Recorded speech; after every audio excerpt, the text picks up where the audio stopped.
Exodus, when the Lord Israel people been living in Egypt. While the story blang all the Lord people blang God, call them Israel people. They been gira lang that country called Egypt, call it 400 years. And Bamba they been giran just like a prisoner. And Bamba God been using one man named Moses, and that Praja blang him named Aaron, blang digero all the Lord Israel people from their country. And after God been given that law, blang him lang Moses, jalang that secret one hill called Sinai. Exodus chapter 1, the Lord Israel people been giran lang Egypt. Alright, long time Jacob been gulang their country called Egypt, karamola family blang him. Him digim mola son blang him. And Devon digimola family blang alabat too. And that number blang alabat all been 70. While all the lot son blang Jacob been named Reuben, Simeon, Levi, Judah, Issachar, Zebulun, Benjamin, Dan, Naphtali, Gad, and Asher. One bala son blang Jacob named Joseph been ja already lang their country. While Bamba na that all men Jacob been die, and after all their lot son blang him been die too. But all a beginning blang alabat been have a lot of beginning, and they been call himself Israel people. To me they been all family blang Jacob, and God been given him that name Israel. While the Lord Israel people been up more and more beginning alabat, and they been getting probably strong bala people, and they been spread out everywhere along their country, Egypt. All the Israel people been having rough time lang Egypt. Bamba na new and king been getting boss lang Egypt, and him no been think about Joseph and all the anything way him do, jalang their country basta. And him no be legim all the Lord Israel people do. While that king been talk lang him ron gandruman alapat. All this Lord Israel people big mob, and they probably strong bala do. While we gotta watch him alapat kurwe, to me they might join in lang all our enemy blang we and fight lang we. And after they might go from here and leave him we no magarim any working man. While we gotta keep him alabat here, blang work blang we. But we gotta find him way blang stop him alabat, blang ababat blend bala piginini. Lagajat na that new bala king been talk lang him countryman alabat. After na, that king been pigamat sambala countryman blang him. And him migim alabat jiran probably jiguan, boss, blang migim the Lord Israel people work probably hard bala way. And Devon migi malabat build them up tubala new one town called Python and Ramesses. And jalang that tubala town na that king bin porume all a ration blanga that country. Well no matter that lot jigibala boss bin migim that lot Israel people hard work. But still that lot Israel people been keep on but more beginning in the alapat. And they been keep on spread out everywhere along that country. And that lot people along that country been brought in along that lot Israel people na. Well that lot boss been probably jigabala. And they been making that lot Israel people giran just like a prisoner and doing all our hard work. And they been force him alapat along build him up house and do all kind of work along a garden. And they been making malabat work probably hard pala, and they been making malabat not being do. Bamba na that king been talk lang that ubala holocamen over all day album but that la Israel girl when they been all day album baby. That ubala holocamen been named Shifra and Pua, and that king been dalim dubala. When yunbala album any Israel girl album baby. And that baby him boy one, while yunbala gotta kill him dead. But if that baby him girl one, Walin bala karalare mim jiran lai bala. Laga another king bin talk. But the dubala ologa menumu bin do it langa that king. To me you dubala bin respect langa God. And dubala bin keep on laram but all boy one baby jiran lai bala. Pampai na that king bin janti wet langa the dubala ologa men planga talk langa dubala. And when dubala bin gaman langa him and talk. What for in bala all day lagajat? What for in bala all day lare mola boy one baby jiran lai bala? While that dubala olga men been talk tricky bala way lang that king, dubala been talk all Israel girl no same like all a girl from the country, all about probably strong bala, and they all day album all about baby before min bala kamat lang all about house. While God been kind lang that dubala olga men, and even me him dubala album round beginning, to me you dubala been respect lang him. And when making older Lord Israel people keep going up but more and more beginning to do. Bamba another king been given order along all our people along that country. Him talk when any Israel girl have a boy and baby, him have gotta chuck him that baby along that Nile River and let him die, yeah. But him have gotta let him all a girl and baby get a laipala.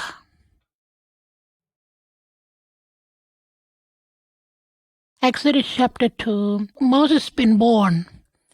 All that time now when that Harwan law, planga that Egypt king been still on. One Israel man from that clan Golom Levi been married langa one girl from that same one clan. And that girl been having boy one baby. And when him mommy been look, that baby been probably Kurwan, been blending him planga 3 months from that king. But that baby been grow, and him mommy been sabi, him can keep on blinding by him langa him camp. All that girl been left a gajim basket, and him been rub him that basket karim bitumen, only him waragan gwen. And him been burum that baby inside langa that basket, and him been burum late on top langa that basket. And him been dig him that basket karim that baby. And him in burim him lang all long one grass one side lang that river. And that sister lang that baby been jand up a little bit long way lang what about him. Pamba na the daughter lang that king been kuran lang that river lang a boogie karamola working girl lang him. And when that lord working girl been walk one side lang that river, that king daughter be look that basket ja inside lang that lot long one grass. And him dalim one working girl blang gajim that basket. And that working girl been gajim that basket. And when that king daughter been digim at that late part, him look that baby inside. And when him look that baby cry, him sorry blang him. And him talk, diyan baby blang Israel girl. All that sister blang that baby been calling that king daughter, and him asking him, you want me blang go and guide him Israel girl blang look after but that baby and give it him milk? All that king daughter been talk, you I? And that sister blang that baby been go, and him and guide him double around mommy. And when that baby mommy been gaman ja, that king daughter been dalim him, you dig him this baby, and you look after him by him blang me, and I gotta pay him you. And that Israel girl been dig him that baby, and him look after him by him. After when that baby been grow big one, that Israel girl been dig him blang that king daughter, and that king daughter been make him that little boy kiran round one son blang him. And that king daughter been talk, I gotta call him name Moses. To me yavan pulumarim from Darwara. Moses been run away. Pamba now and Moses been big man. Him want to go and look how him run people all about been all day kiran. And when him go him and look all that lot Egypt people been all day forcing but that lot Israel people blang adum but all kind hard work blang all about. And him look one Egypt man been better but one Israel man. While Moses been sorry blang him countrymen, and him look around if anybody been looking at him. And when nobody been looking at him, he been kill him that man who been pelting by him countryman, and he been bury him that body lang a sun ground. Next day now Moses been go back lang that same place, and him look to bala Israel men been fight about, and him ask him one bala, what we belling about your own countrymen? While that man been talk, open make him your boss planga caught him malapat. But be you gotta kill him dead same way like you been killing that man from the country. While when that man been talk like that, Moses been brought in and him think about na, him been talk, mat be all people sabi wana maapandom. While when that king been eating that bad news, he been want to kill him Moses. But Moses been run away along that long way country called Midian. And when he been come along that country, he been jiran dia one side along one well. While one ceremony man named Jethro been along that country, and he been have 7 bala daughter. And that lot daughter planga him been all day look after all a goat and sheep planga him. All that lot girl been gaman jalang that well where Moses been jiran planga give it water along all that lot goat and sheep. But sambala stockman ja been hunt away all about from that well. While when Moses been look that lot stockman been hunt away that lot girl, he been go and album that lot girl. And he been give it water lang all a goat and sheep lang all about. After na that lot girl been go back lang all about dairy, and he been ask him all about, what way you been come back quick bala? And that lot girl been talk, that lot stockman been under me Malabat from that well, but one man from Egypt been album but Malabat, and he been give it water lang all a goat and sheep lang a Malabat. While all about dairy been talk, while where him? What for him been leaving him ja? Him go and ask him blah come and daga yeah garam we. While they been go and guide Moses, and they been ask him blah stop garam alapat, and him do it lang alapat. While that old man Jethro been giving him daughter named Zipporah lang Moses, and all have been married, and Bombay that girl been have a boy one baby. And Moses been talk while I got a call him name Geshem to me stranger lang the country. God been picking at Moses. By now long time after when Moses been run away from Egypt, that king blang that country been die. But that lot Egypt people been still force him, that lot Israel people blang jiran just like a prisoner and doing but all our hard work. And that lot Israel people been all day asking but God blang album malapat. While God been eating that lot Israel people, jingin at langayim, and him think about that strong one promise, why him make him karam Abraham, Isaac, and Jacob as them. And him look how that lot Israel people been all day jiran just like a prisoner, and him think about lang alapat.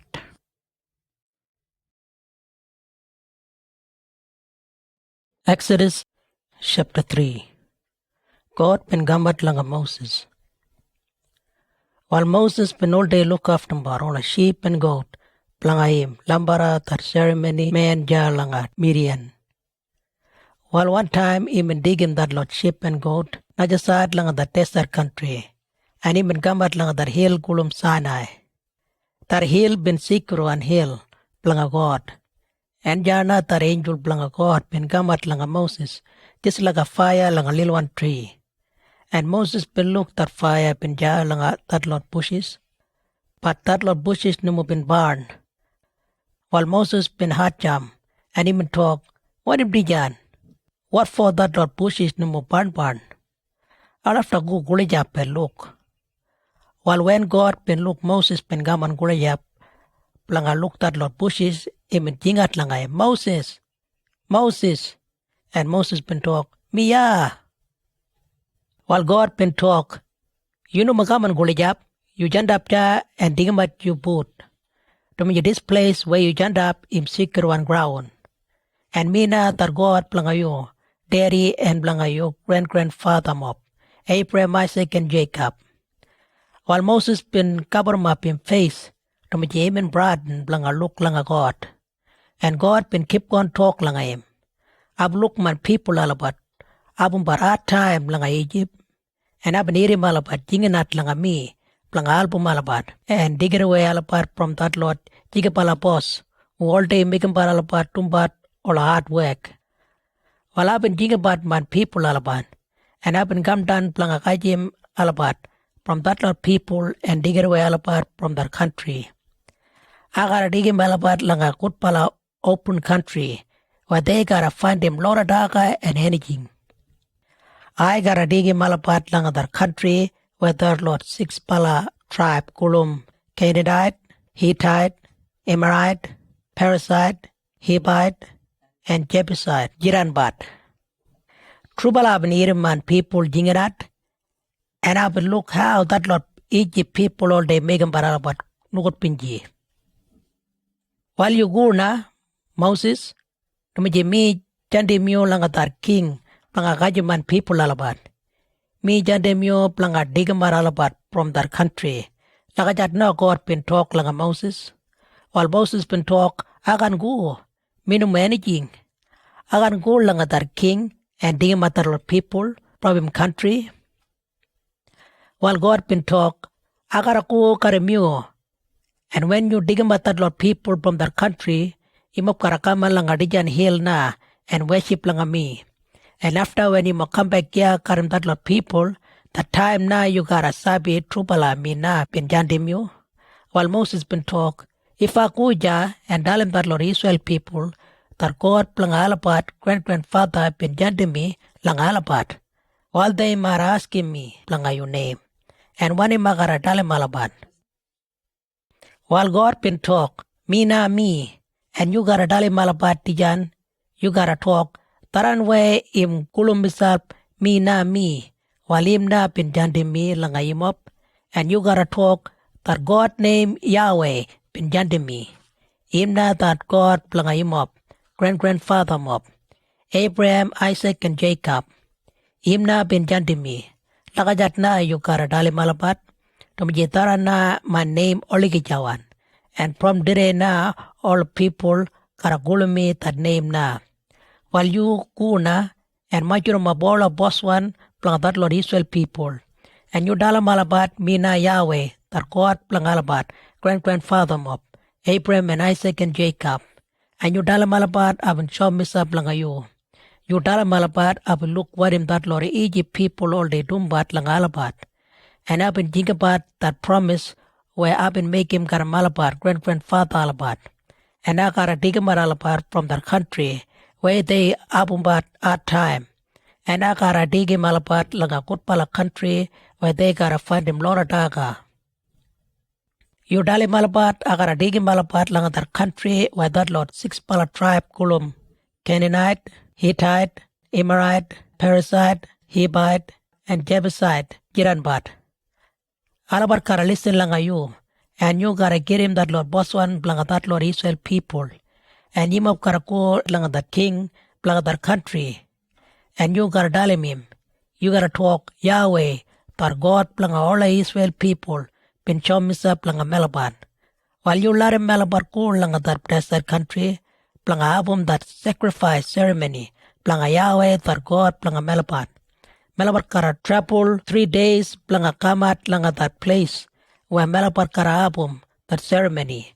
Lagajat na you gotta talk langa that king.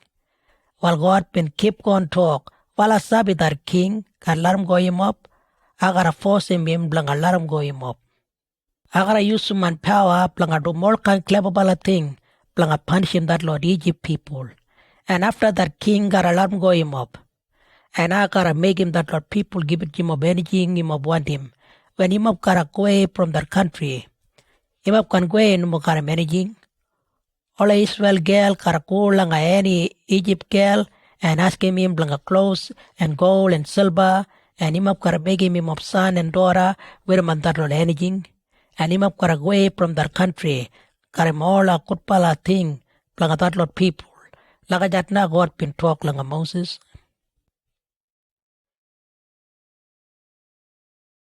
Exodus chapter 4. While Moses been talk, might be that Lord Israel people can believe langa me. Might be they can listen langa me. When we tell him all about you been show me up langa me. While one makara doom if they talk you know been kamat langa me. While Yahweh the trouble God been talk, when him you hold him but ja langa you binga, and Moses been talk, man walking stick. While Yahweh been telling Moses, you chakam down that walking stick langa ground. While Moses been chakam down that walking stick langa ground, and that walking stick been making himself snake, and Moses been run away from that snake. But Yahweh been telling him, you grab him that snake langa him tail, got him you binga.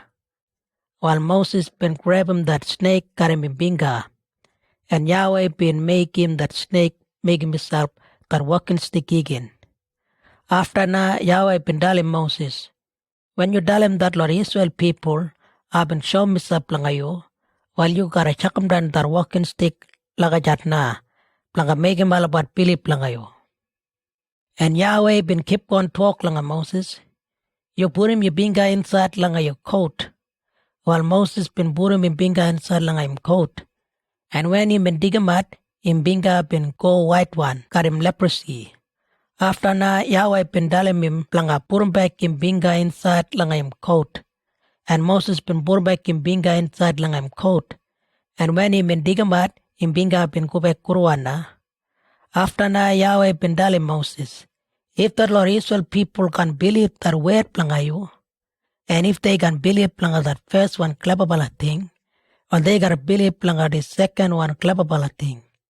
But if they still can believe planga you when you do that second one cleverbala thing, while you gotta kajim sambala water from that river, and you gotta spill him that water langa ground, and I gotta make him that water, make him some blood. Laka jatna Yahweh been talk. While Moses been talk na, boss, you can jandi me, to me ya can talk kurwe. From long time animu been talk kurwe. And today na we yun me talk kija, I still can talk kurwe. To me ya I can handle man tongue kurwe. While Yahweh been talk, who been making that mouse planga you?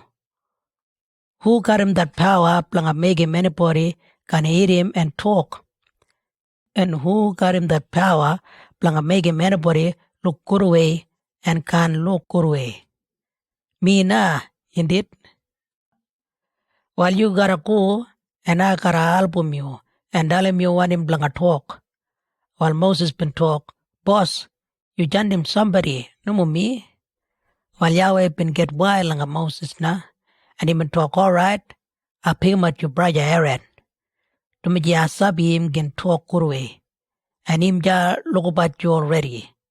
And when him find him you, him gotta good pinji. While I gotta jand him yun bala mijimet, and you gotta tell him want him planga talk, and I gotta album in bala talk, and I gotta tell him in bala want him in bala gotta do.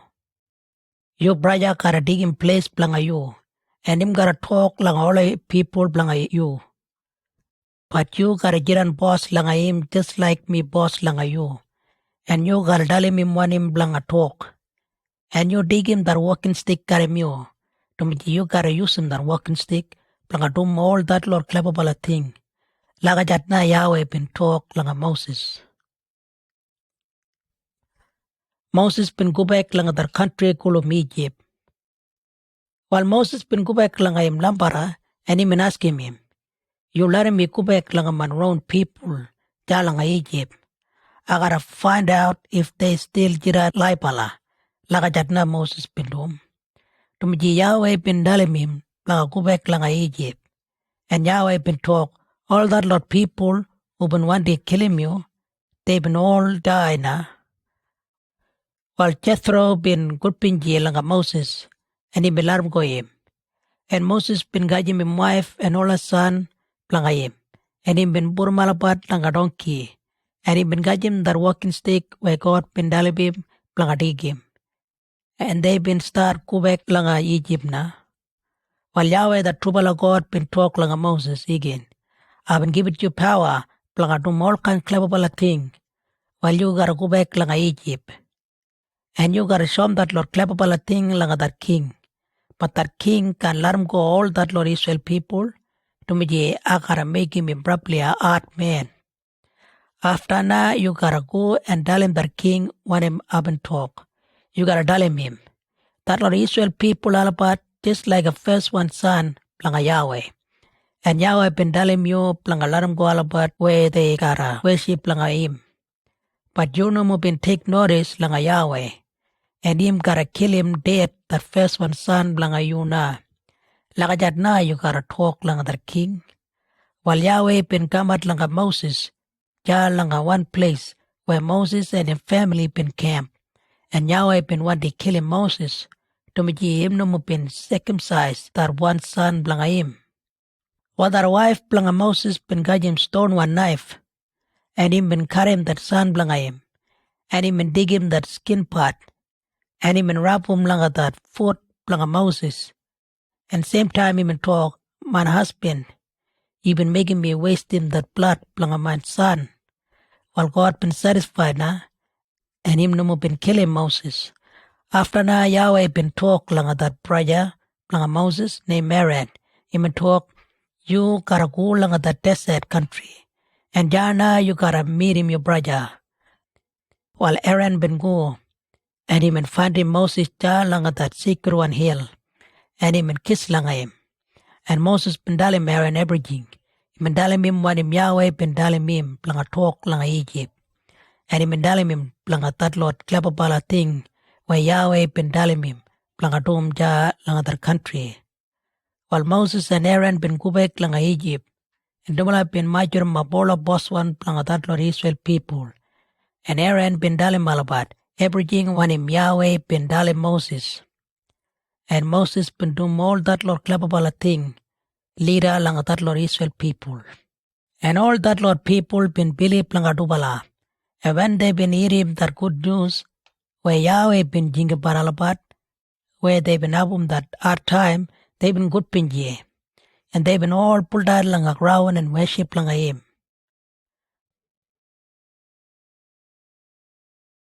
Exodus chapter 5.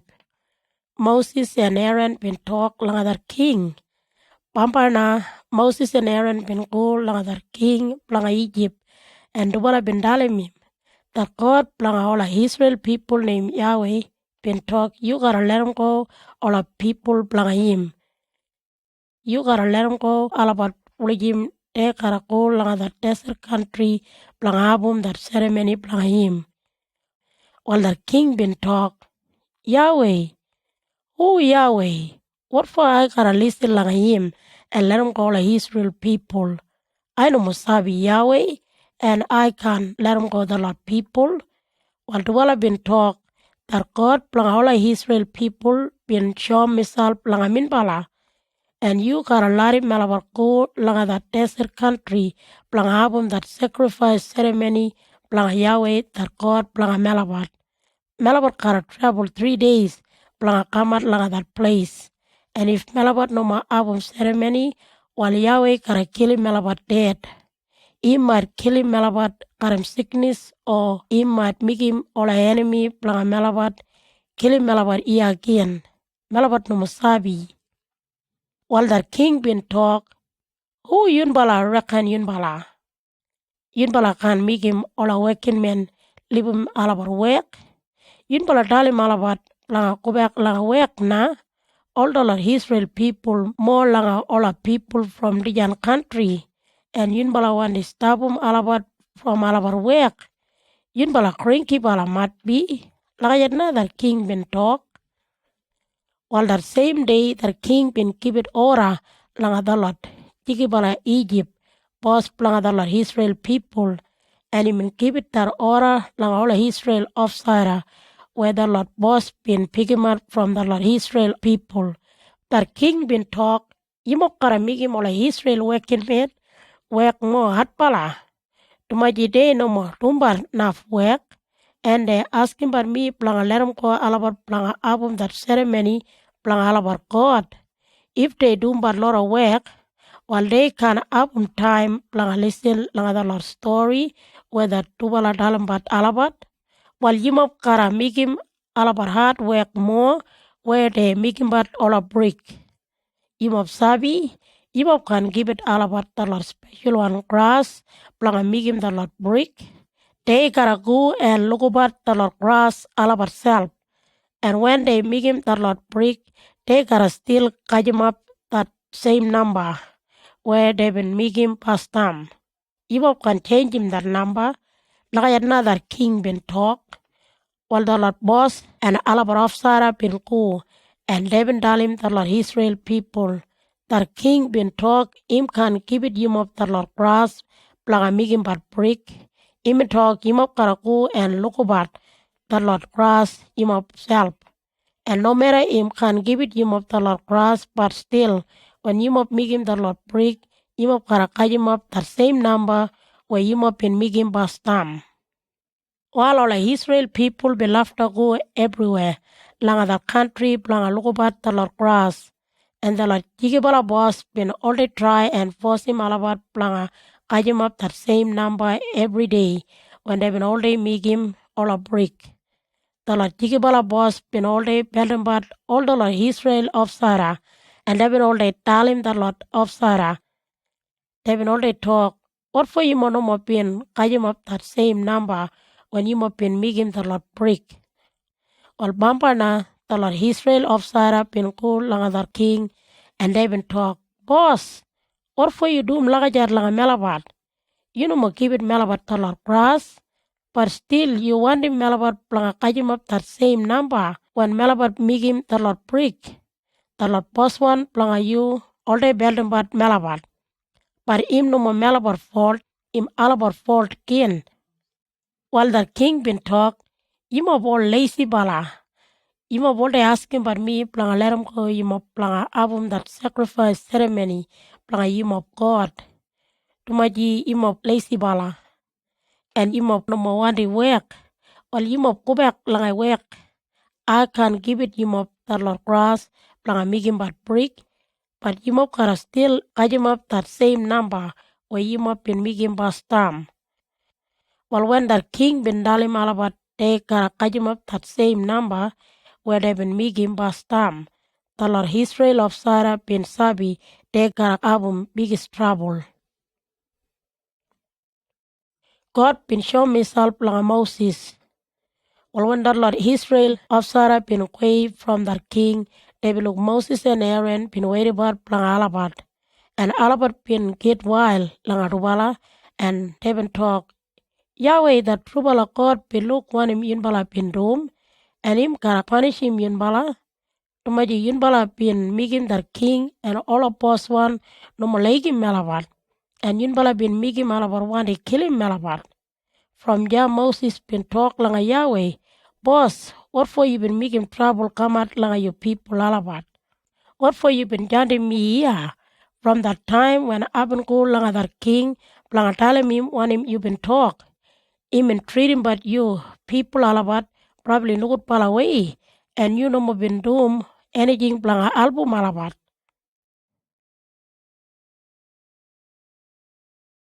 Exodus chapter 6. While Yahweh been talk, you gotta start look na when him I gotta do lang other king lang a different country. I gotta force him lang let him come and people alabat. I gotta force him lang a hand away alabat from different country lang him. While God been keep on talk lang a Moses, me na Yahweh that trouble God, and I've been show myself lang a Abraham, and lang a Isaac, and lang a Jacob. I've been shown all about me now that boss one God. But I know been telling all about man probably one name.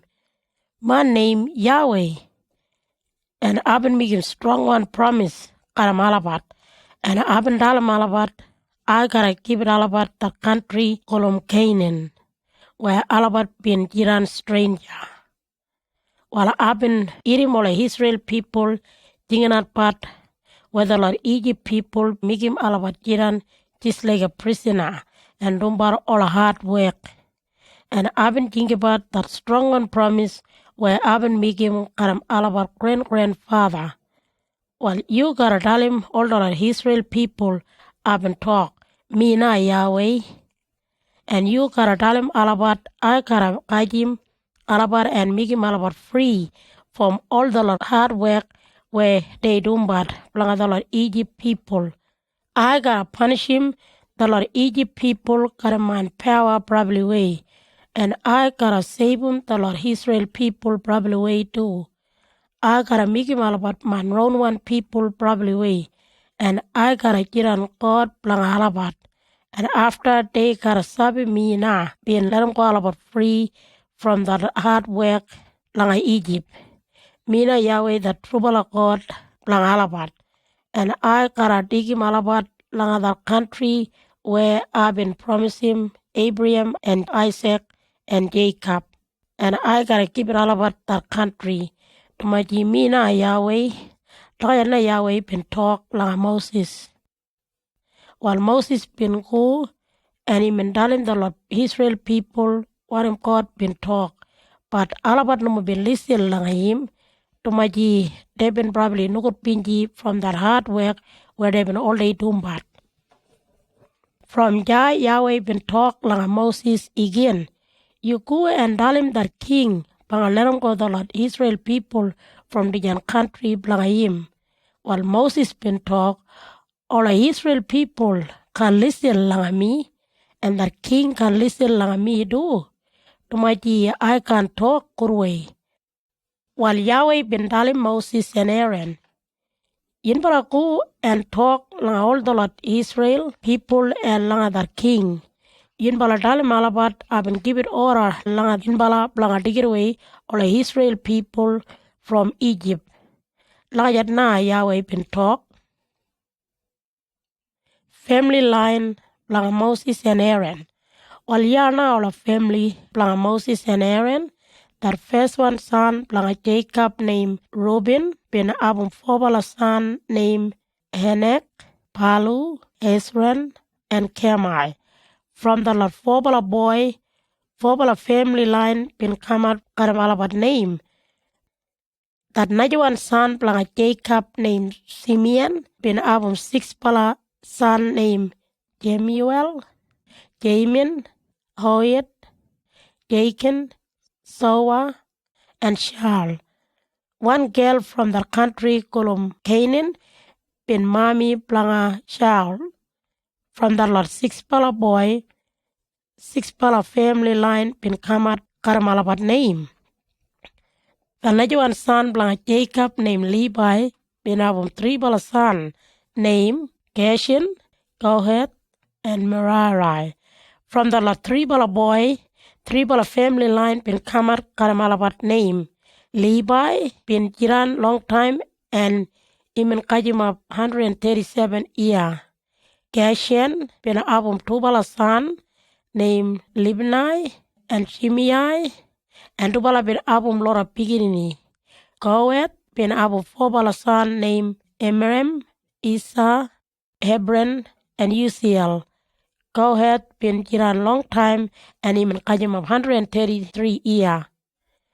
Merari been abum two bala son named Malai and Mushai.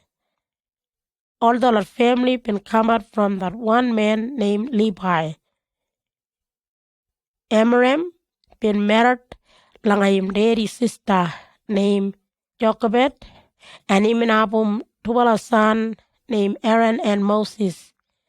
Amram been here a long time and him kajim of 137 year. Isa been abum three bala son named Korah, Nepheg, and Sikri. Uziel been abum three bala son named Mishael, Elzaphan, and Sithrai. Aaron been married laga the Torah planga Eminadad named Elishaba, and Imin abum sister named Nation.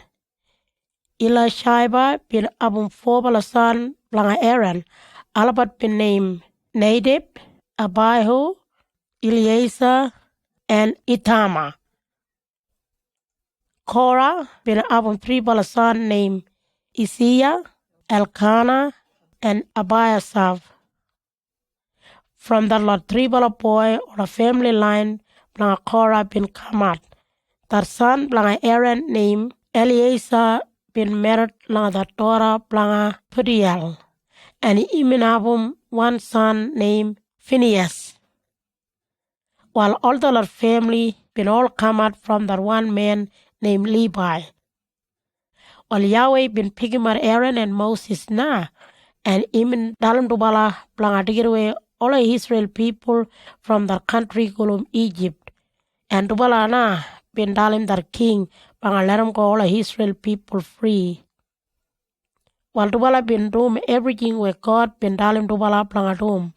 And even give it to Bala their work, blanga go and talk, blanga their king when Moses been 80 years old, and Aaron been 83 years old. God been give it order blanga Moses and Aaron. While Yahweh been talk blanga Moses blanga Egypt, even talk, me na Yahweh the true Bala God, and you gotta tell him that king everything I tell him you. While Moses been talk, you sabi I can talk Kurwe, and might be that king can listen langa me. Exodus chapter 7. While Yahweh been talk, I gotta make him you jiran boss langa that king, just like me jiran boss langa you. And your brother Aaron gotta jiran special and messenger langa you. You gotta tell him Aaron everything I tell him you. And him gotta tell him that king langa let him go all the Lord Israel people from him country. But their king can listen langa yunbala, to much ya gotta make him probably hard man. No matter I gotta do all kind of clever bala thing langa their country, but still their king can listen langa yunbala. And after I gotta punish him all the Egypt people probably way. And I gotta dig away all my people all about from their country.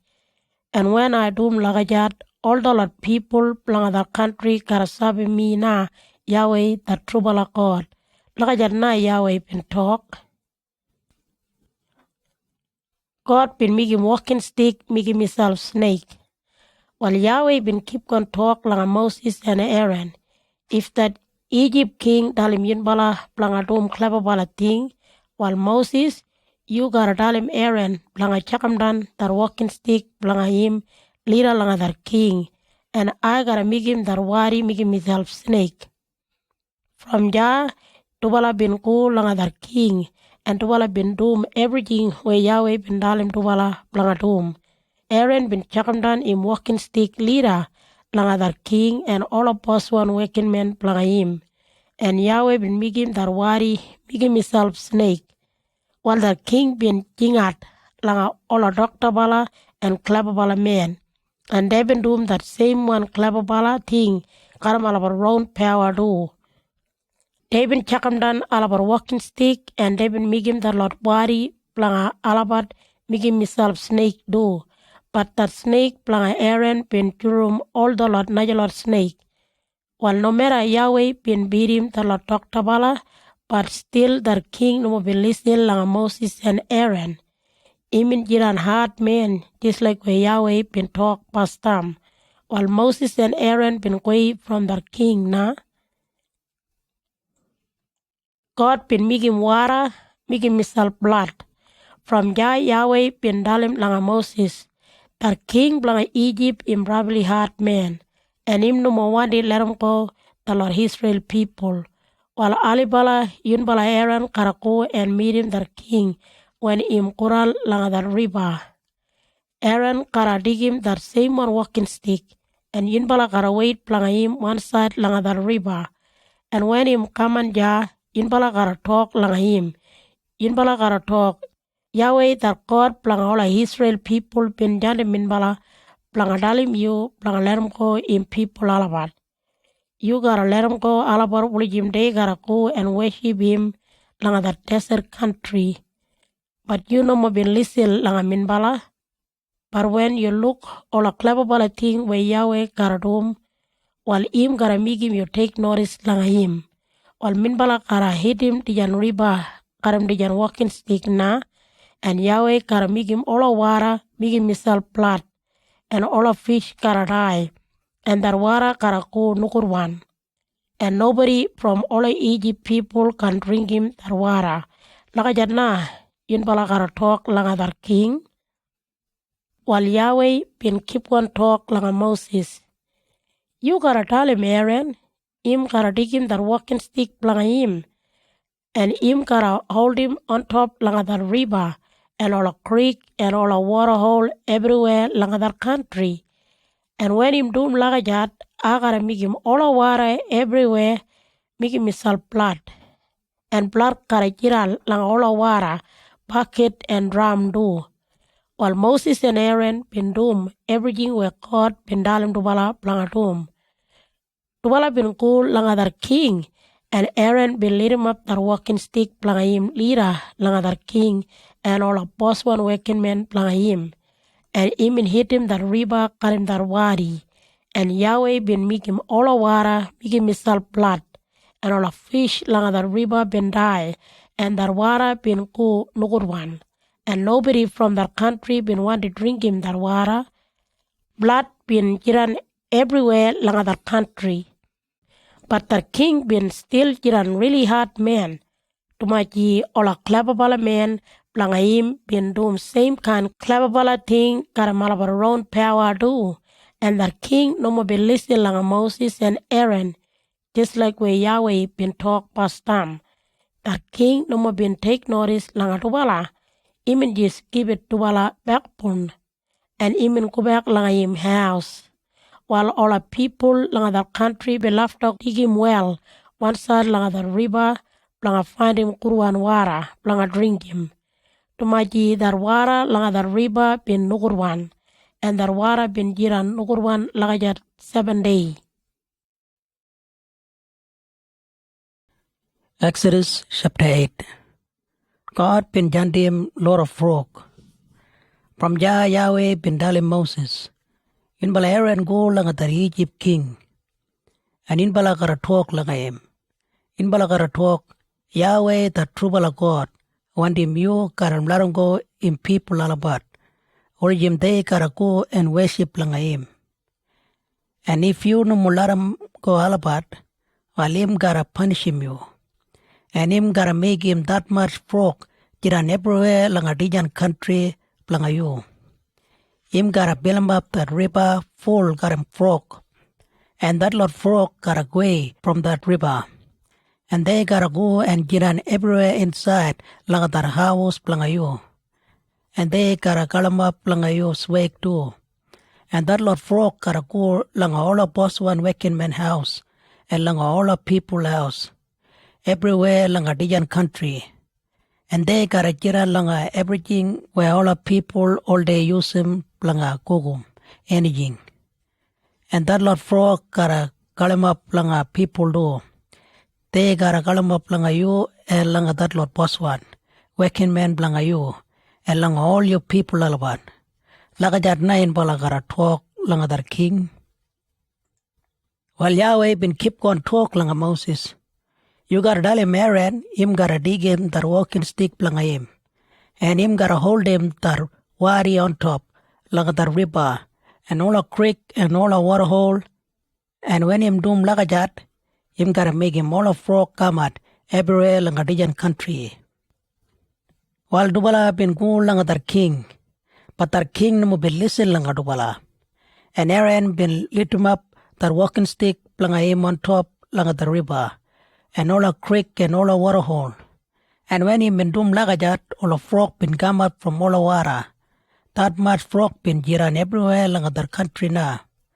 But all a clever bala man, lang other king, been doom that same kind clever bala thing, karambala par around power do. And they been make him lot of frog come out from all a water do. What their king been jingat lang a Moses and Aaron, and him dalim do bala. In bala ask him Yahweh, their God, planga in bala, planga digger away all this lot frog. And if him digger away all of frog, wala gara alarm go that lot people, planga in bala, ulijim imop kara go and abum that sacrifice ceremony, planga that God planga imop. While Moses been talk, while I gotta ask him planga you, but you gotta tell me what time I gotta ask him planga dig away all of frog from you and from all of boss one working man planga you and from all your people alabat. And when I ask him that time na him gotta dig away all of frog, only langa ripa sambala frog gotta still giran. What our king been talk, tomorrow you gotta ask him planga me. While Moses been talk, while I gotta tweet planga you. Will you gotta sabi, nobody can make himself God. On Yahweh him not God.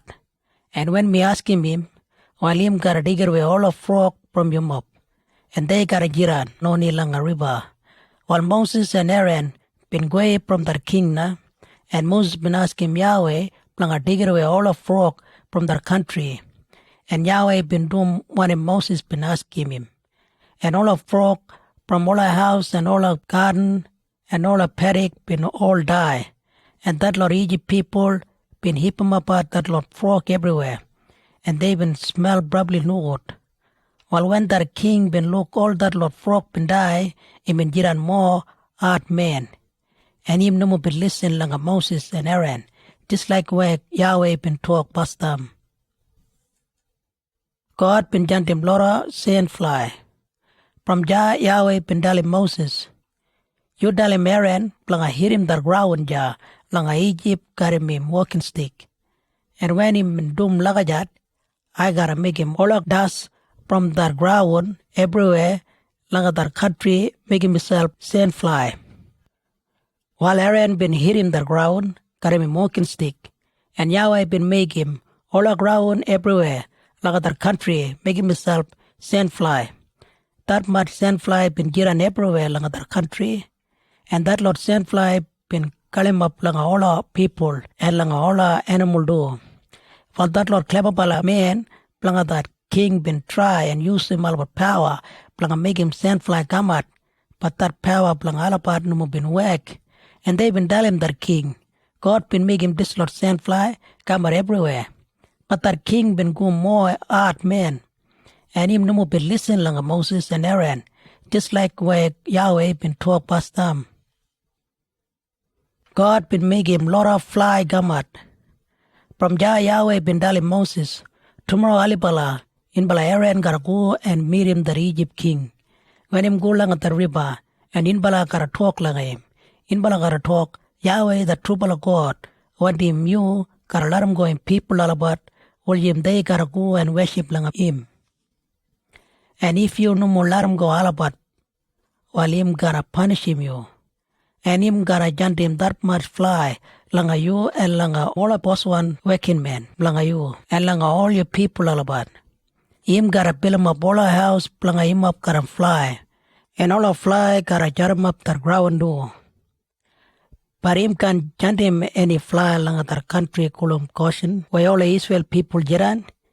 Him gotta treat him in people all about different way. From all the people blanga you, blanga make him sabi him na Yahweh the true God, who do but this lot thing. Tomorrow na him gotta do this clever bala thing. Lagajat na in bala gotta talk, langa the king. While next day na Yahweh been jant him that much fly, langa the house, blanga the king. And langa all the house, blanga all the boss one working men blanga him. Yahweh been janting fly everywhere like their country, and they been making their country no good.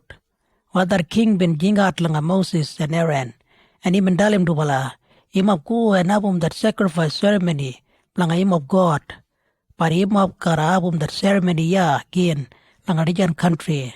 While Moses been talk, Melabat mulao abum that ceremony ya, like a region country.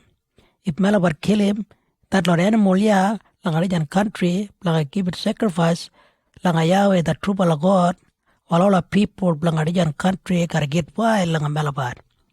They no more leg in darkan ceremony, and they might stone Melabat dead. Melabat gotta go and travel 3 days lang the desert country, and Jana Melabat gotta abum the sacrifice ceremony, lang Yahweh. Numiji mendali Melabat lang adum lagajarna. What that king been talk, alright, Imap can go and upon that sacrifice ceremony, planga tar God, planga imop, man imop no kwe long way. While in bala kuna and ask him God, planga take away all this love fly from the young country. While Moses been talk straight away, when min bala kwe, I gotta ask him Yahweh, planga take away all of fly from you and all the people tomorrow. But you no more liar, langa min bala igin. You gotta let him go melabat, planga abum that sacrifice ceremony, planga that God, planga melabat. While Moses and Aaron been away from their king na, and Moses been asking Yahweh, planga take away all of fly from their country. And Yahweh been doing when Moses been asking him. And all of fly been away from their country. And no any fly been jiran jana, but still their king been jiran art man, and him no more be let him go that Lord Israel people.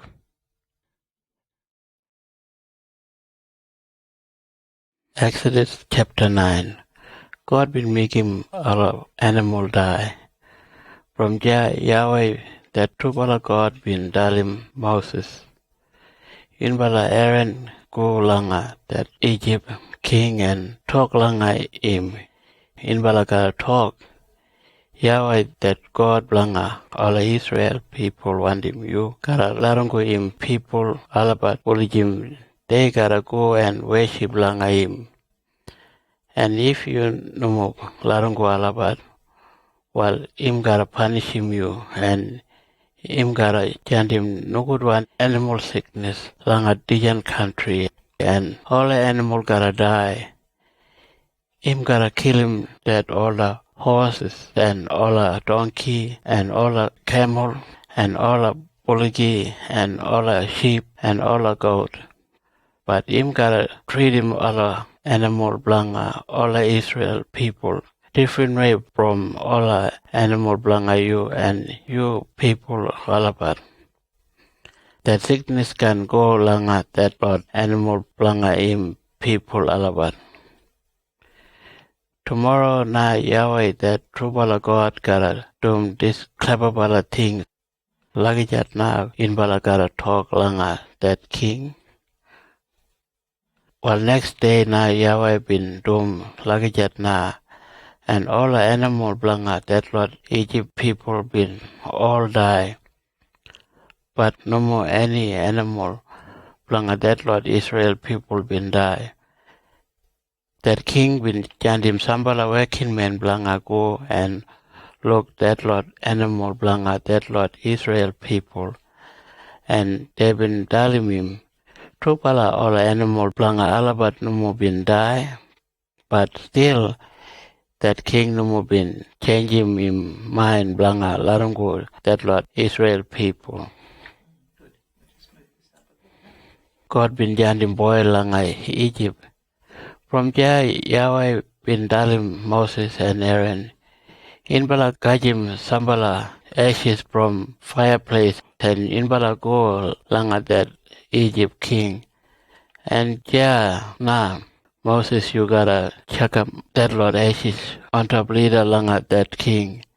And that Lord ashes gotta spread out just like ground everywhere langa that country. And when that Lord ashes touch him all the people and animal blanga that country, I gotta make him that Lord ashes make him myself boil, and that Lord boil gotta make him myself probably no good one. So while Dubala bin kajim sambala ashes and Dubala bin go and stand up leader langa that king, and Moses bin chuck him that Lord ashes on top, and Yahweh bin make him that Lord ashes make him myself boil langa all the people and animal all about, and after that Lord boil bin make him myself probably no good one. So while that Lord clever man blanga that king no more been come and show him all about power. Tumaji they been abum boil do same like all the natural people blanga that country. While Yahweh been make him that king Jiran art man and him no more been listen langa Moses and Aaron, just like where Yahweh been talk past them. God been jandim hailstorm langa Egypt. From there Yahweh been telling Moses, tomorrow Alibala Inbala Aaron gotta go and meet him, that Egypt king, and Inbala gotta tell him. Inbala gotta talk. Yahweh that God blanga all Israel people. Want him you gotta let him go him. People alabat him. They gotta go and worship langa him. And if you no more let him go alabat, while him gotta punish him all of us one working men blanga you and all you people alabat. And him gotta punish him you. Probably way do him you gotta sabi no more anybody hypala same like him. If Yahweh been wanting him been a binijim of you and you people alabat straight away. But him let him you mob keep going jiran laibala. Tumaji him want him you gotta look that power blanga him. And after when you look that power blanga him, that story gotta spread out everywhere. And people langa every country gotta talk about Yahweh, that high bala God. No matter even larungu you laibala, but still you making myself high bala. And you no more want him larungu all in people alabat. Well, tomorrow, like this time now, God gotta send him probably no good one hailstorm where you have no more been album langa Dijan country before. You'll have to tell him you working men alabat blanga gajim all animal and all anything blanga you mob and put him inside langa you mob house. Tumaji, that much hailstone gotta kill him, that all the people and animal halabat way jiran outside. Lagi jat na in bala gotta talk langa that king. Well, some bala boss one working men blanga that king been broadened when they been eating that word and they been bring him up all the working men and animal langa halabat inside langa halabat house. But some other people no more been take notice langa that word and they been leaving all the working men and animal blanga all about outside. After Yahweh been telling Moses, you let him up that walking stick blanga you on top gotta your finger. And that much hailstone gotta pull on everywhere langa Dijan country. That much hailstone gotta pull down langa all the people and all the animal and all the garden do. Well, when Moses been lead him up that walking stick blanga him on top straight away, Yahweh been send him rain, got him hailstone and thunder and lightning. That much hailstone been pulled down and that thunder been roaring. And lightning been killing ground everywhere. That hailstorm been probably worst one where they never been hailstorm like that langa that country before. That much hailstorm been knocking down everything everywhere langa that country. Even knocking down all the garden and all the tree. And even killing all the people and animal were being jiran outside. But langa that country Golum Goshen, where all the Israel people been jiran, no more any hailstone been pulled on there. While that king been jingat langa Moses and Aaron, this time I've been doing probably no good bala thing. Yahweh that God blanga you mob him right and me and my people alabat wrong. Well in bala ask him blanga stop this hailstorm to maji malabat bin abum naf na and I promise I gotta larungu you mob. imop kan jiran ya langa mine country anymore. While Moses been talk, when I come out from Dijan town, I gotta lead him up my finger and ask him Yahweh that Trubala God blanga stop him this hailstorm, and him gotta stop him, and him up gotta sabi Yahweh him boss blanga Dijan country. But I sabi you and that Lord boss one working man blanga you. Him up still no more braden blanga Yahweh. While Moses been away from that king now, and when he come out outside from that town, even lead him up in Binga and even ask him Yahweh blanga stop him that hailstorm. And straight away that thunder and hailstone and rain been all stopped. That Lord hailstone been knock him down that special one grass called flax. Tumaji that grass been ready blanga gajimbat. And that Lord hailstone been knocking down that seed daga called barley. Tumaji that daga been cook one. But that Lord hailstone no more been knock him down that seed daga column wheat. Tumaji him no more been cook one yet. While when that king been look, that hailstorm been stopped, him and him boss one working man alabat been still jiran art man, and that king been doom probably no good bala thing.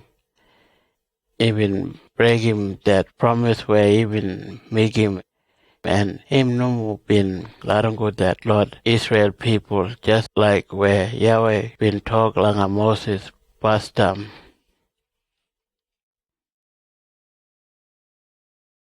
Exodus chapter 10. God been jalim krasapa langa Egypt. From Yahweh the true God been dalim Moses. Yun bala Aaron go langa that Egypt king. Aben migi mim and all of boss one working men blanga him jiran hard man. Tumaji aben wandi show malabat all the Lord clever bala thing. And aben wandi doom the Lord clever bala thing bulijim you gendalim you beginning alabat. And all a beginning blanga alabat you gotta tell him alabat aben doom all kind clever bala thing langa that country Egypt. And aben beat him the Lord people. And you mob karasabi mina Yahweh. Lakajat na Yahweh been talk. While Moses and Aaron been go langa that king. And dubala been dalim him. Min bala karim wait planga you. From Yahweh that God planga all Israel people. Him talk. What time you gotta listen langa me? How long you gotta keep it backbone langa me? You let him go man people alabat. Uli jim de gotta go and worship langa me. Lakajat na Yahweh, that true God talk like you. And if you still can let him go in people alabat, while tomorrow, him gotta jant him lot of grasshopper everywhere lang a country. That much grasshopper gotta come on here, and they gotta jam up all the ground. And they gotta target everything, whether Lord hailstone, no been make him no good. And they gotta target all the target lang all the tree do. And they gotta go in langa you house, and langa all a house, planga all a post one working man, planga you, and langa all a house, planga all you people alabat. And the Lord grasshopper gotta fill him up all the Lord house. You must no more been abum that much grasshopper yeah langa the country before, and you must grandfather no more been look that much grasshopper do. Like na Moses and Aaron been talk. And when Tubala been finished talk, Tubala been away from the king. While the Lord person working man planga the king been talk langa him na, how long this Tubala man gotta keep it with trouble? You let him all the Lord Israel men go and worship langa Yahweh the Tubala God planga alabat. What for you no think about the country where alabat God been kulijap binijim up? After na, Sambala working man planga the king been go langa Moses and Aaron. And they been bringing back Tubala langa that king. And that king been talk. Yumop can go and worship langa Yahweh tar God langa yumop. Par wumop karaku. While Moses been talk, Malabar all Lord karaku. Malabar karadigim all a beginning langa Malabar and all people do. Malabar karadigim Malabar son and daughter and all a sheep and nanakot and poligido. Tumaji Malabar karahabum that ceremony langa worship langa Yahweh. While the king been talk no more. Akalarim yumop digim all a girl and beginning halabat. Tumaji sabi yumop want to run away and make him trouble blanga me. Yumop karalibu all a girl and beginning behind. And only all a man karaku and worship blanga Yahweh that God blanga yumop. If yumop want to happen that ceremony blanga yumop God, while only all a man karaku, like another king been talk. And after him and away Moses and Aaron. While Yahweh been talk like Moses na, you lead him up your walking stick on top karim your finger. And that much krajaba, karakaman, and dagan everything, whether Lord hailstone no been make him no good. While when Moses been lead him up that walking stick planga him on top, straight away Yahweh been giant him that wind from sunrise. And that wind been run all day and all night, and alibala, that wind been bring him up all acrossapa. That much crossover been common, and they been jiran everywhere along other country, and they been jaram up their ground, and they been dug at everything. They been beating him up all the grass and all the bushes and all the daga along all the tree do. All lot they been beating him up everywhere along other country. Nobody be looked that much grasshopper before, and nobody can look that much after again. Well, when the Lord Krajaba been common, straight away the king been jingar like Moses and Aaron. And when Dubala been common like him and Dalim Dubala, up and break him and promise like Yunbala, and like Yahweh that God like Yunbala. While Yunbala kara let him go me from this nukut pala thing where up and do him. And Yunbala kara ask him Yahweh, planga dig away all this Lord grasshopper from my country. While Dubala been away from the king, and Moses been asking Yahweh, planga dig away all the Lord grasshopper from the country. And he been change him that sunrise wind, and he been make him probably strong bala wind coming from Sankuran way. And that wind been dig away all across the from the country and chakar away, alabat langa the soul water, kolum Red Sea. No many crossover been jiral lang other country na, but Yahweh been making that king still jiran hard man, and that king no more been let him go the Lord Israel people. God been making that country kodak pala. From Yahweh been telling Moses, you gotta lead him up your finger on top, and when you do him like that country Egypt gotta go probably dark pala. While Moses been lead him up in finger on top, and that country been go probably dark pala. And all the Lord people lang that country no be look na, and they no be look anything. And they be left like jiran inside lang alabar house. Tumaji that country been jiran dark pala lagajar for 3 days. But that country where all the Israel people been jiran no been go dark pala.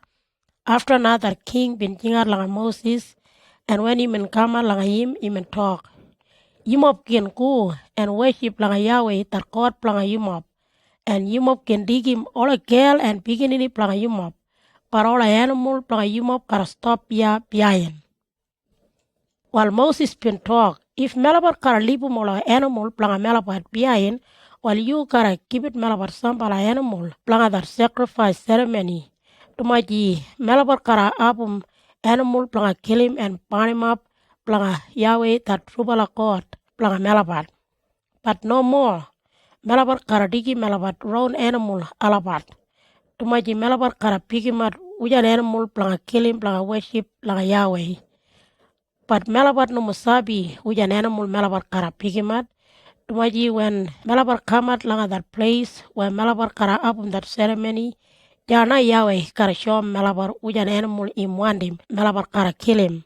Laka jatna Moses been talk. While Yahweh been still making that king jiran probably hard man, and that king no more been one to let him go the Lord Israel people, And him and Dali Moses, you na, you can come and ya again. Next time I look you, they gotta kill him you dead. While Moses been talk, true bala you been talk, I can come and ya again.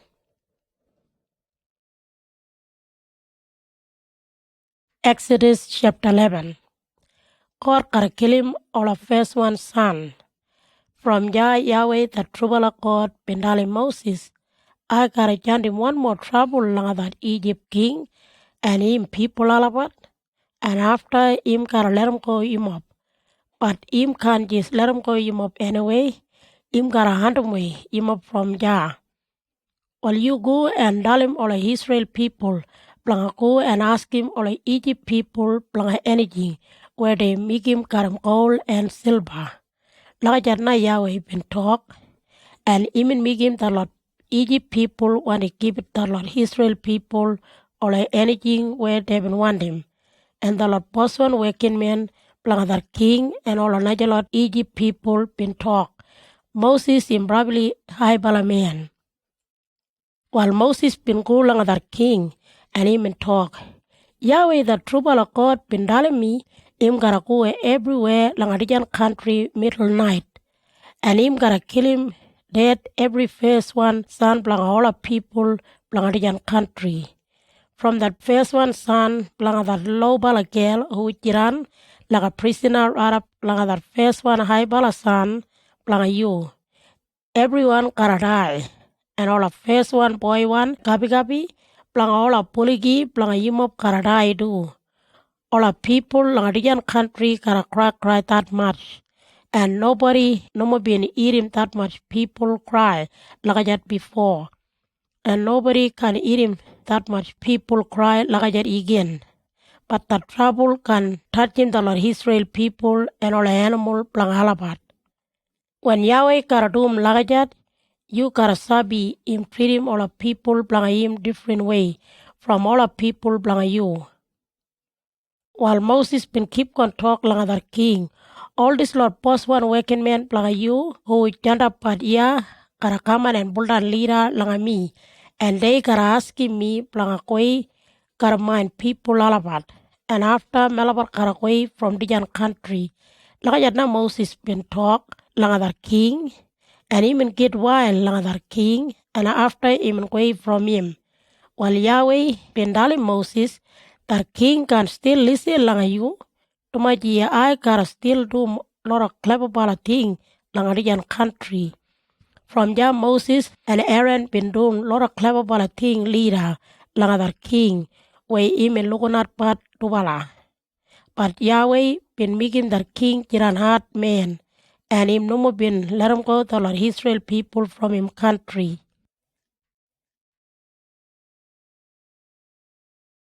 Exodus chapter 12. Yubala law blang a Passover ceremony. From there Yahweh the trouble of God been dalam Moses and Aaron there lang Egypt. I gotta change him that calendar blang a of Israel people. From today now this month gotta jiran that first 1 month blang a yumab. And Yubala gotta dalam all of Israel people. Yubala gotta dalam all about a whole lot. They gotta have new one ceremony called Passover. Long that number 10 day, long that first 1 month, every man gotta pick him at one bala young one sheep or one bala young one billy goat, blanga him family, blanga dagat. All a men gotta think about how much beef everybody long all about own family gotta eat them. And if anybody got him little one family and they can bend him up that animal, while they gotta join in long that another one family who did on one side lang all about. And they gotta share a mat that one bala animal. Every man gotta pick him at one bala boy one animal. They can't pick him at newborn one or old one. They gotta pick him at animal where jiran 1 year old. And that lot animal gotta jiran probably good one, no more got him sickness or anything no good outside where langa him body. And after when they pick him at that lot animal, they gotta take him all about from all another lot animal. And they gotta look after him but all about probably weigh 4 bala day. And after they gotta kill him, that lot animal, when him sun go on time. And all the people gotta get him some blood from that lot animal, and they gotta rub him that blood side and side and on top langa ala doorway langa that lot house where they gotta eat him that lot animal. And that same night they gotta roast him that beef. Whole bit they gotta roast him, got him leg and head and bingy do. They can eat him that beef raw one, and they can boil him that beef too. They gotta eat him that beef roasted one. And they gotta eat him that beef, got him that chicken one daga, and got him damba, no more got him rising. And they gotta binge him up that beef before sun get up. And if they can't binge him up, they gotta burn him up that beef where they been leave him. And same time when they eat him that daga, they gotta get on ready blanga gwe. They gotta wear him on all about boot and all about walking stick, lang all about binga. And they gotta eat him quick pala. And when they have him this supper, all the people gotta think about me. To me, I gotta save him all about. Well, that same night, I gotta go everywhere langa Egypt, and I gotta kill him dead, every first one, boy, one, son, blanga all the people, and all the animal, and I gotta beat him all the dreaming, blanga that lot Egypt people. To me na Yahweh, the true bala God. And when I look that lot blood where you must been robbing langa you must house, I gotta pass him that lot house, and I can't touch him you must when I punish him that lot large lot people.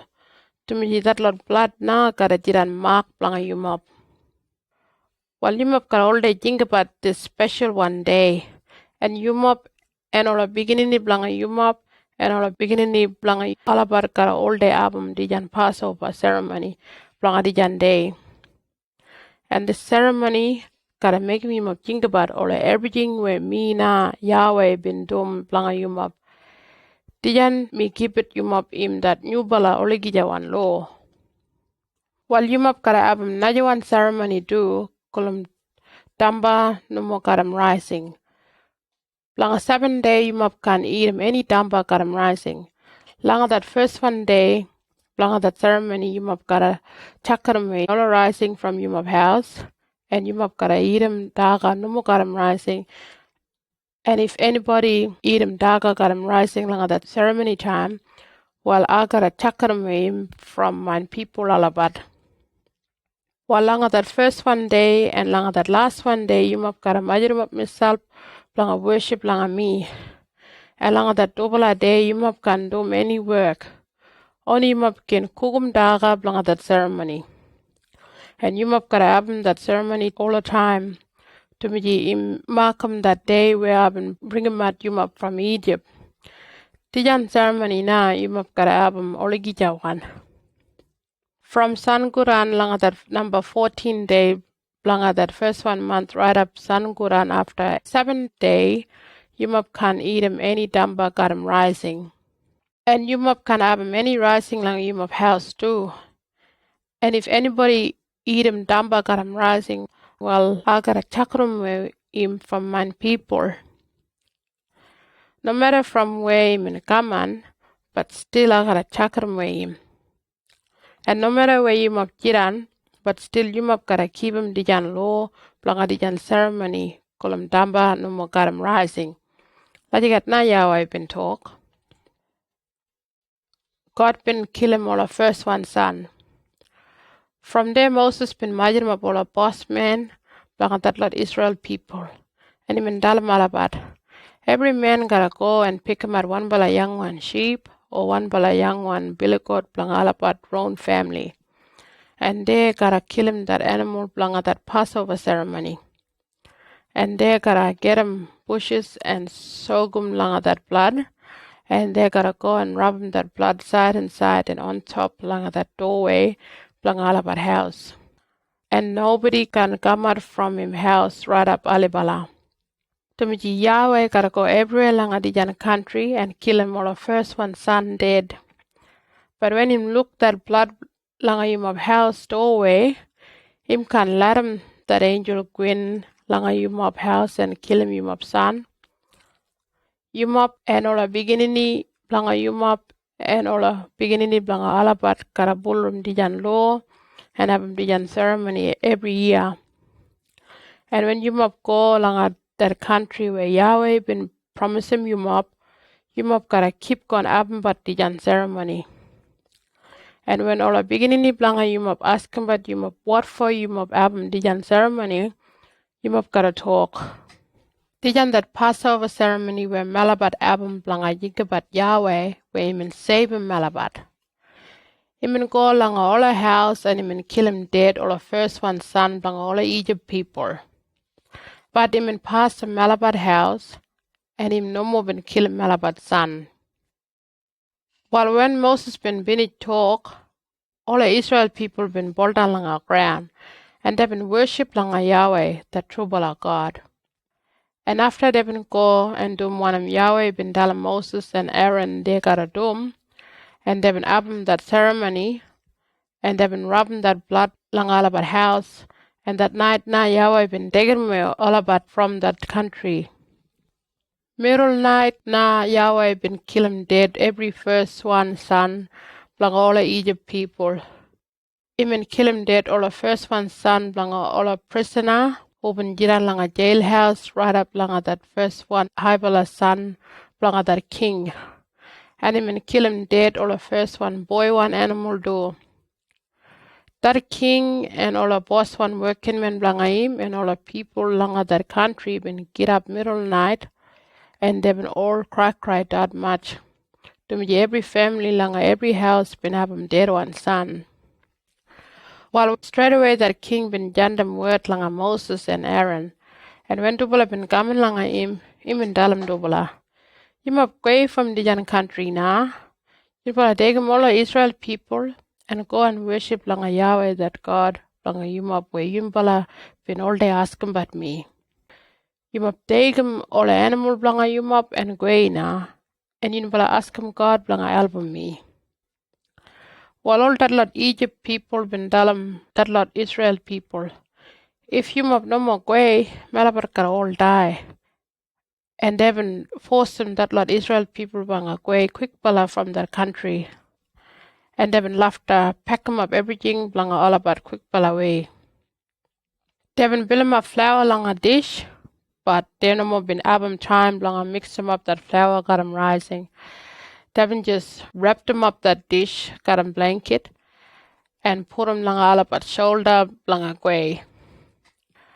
And they've been think about one of Moses and Aaron been tell them all about Bastam. And they've been go and ask them that let Egypt people blang clothes and anything where they've been make them got them gold and silver. And Yahweh been make them that let Egypt people give it all about everything where they've been want them. And that lot Israel people been taking them away, all anything, belong that lot Egypt people. While one all Israel man and girl and beginning all about been away from their country, they been taking all sheep and nanakot and bulligi belong all about, big mob they been taking, and a lot of Najalot people been go got them all about too. That number belong all men been 600,000.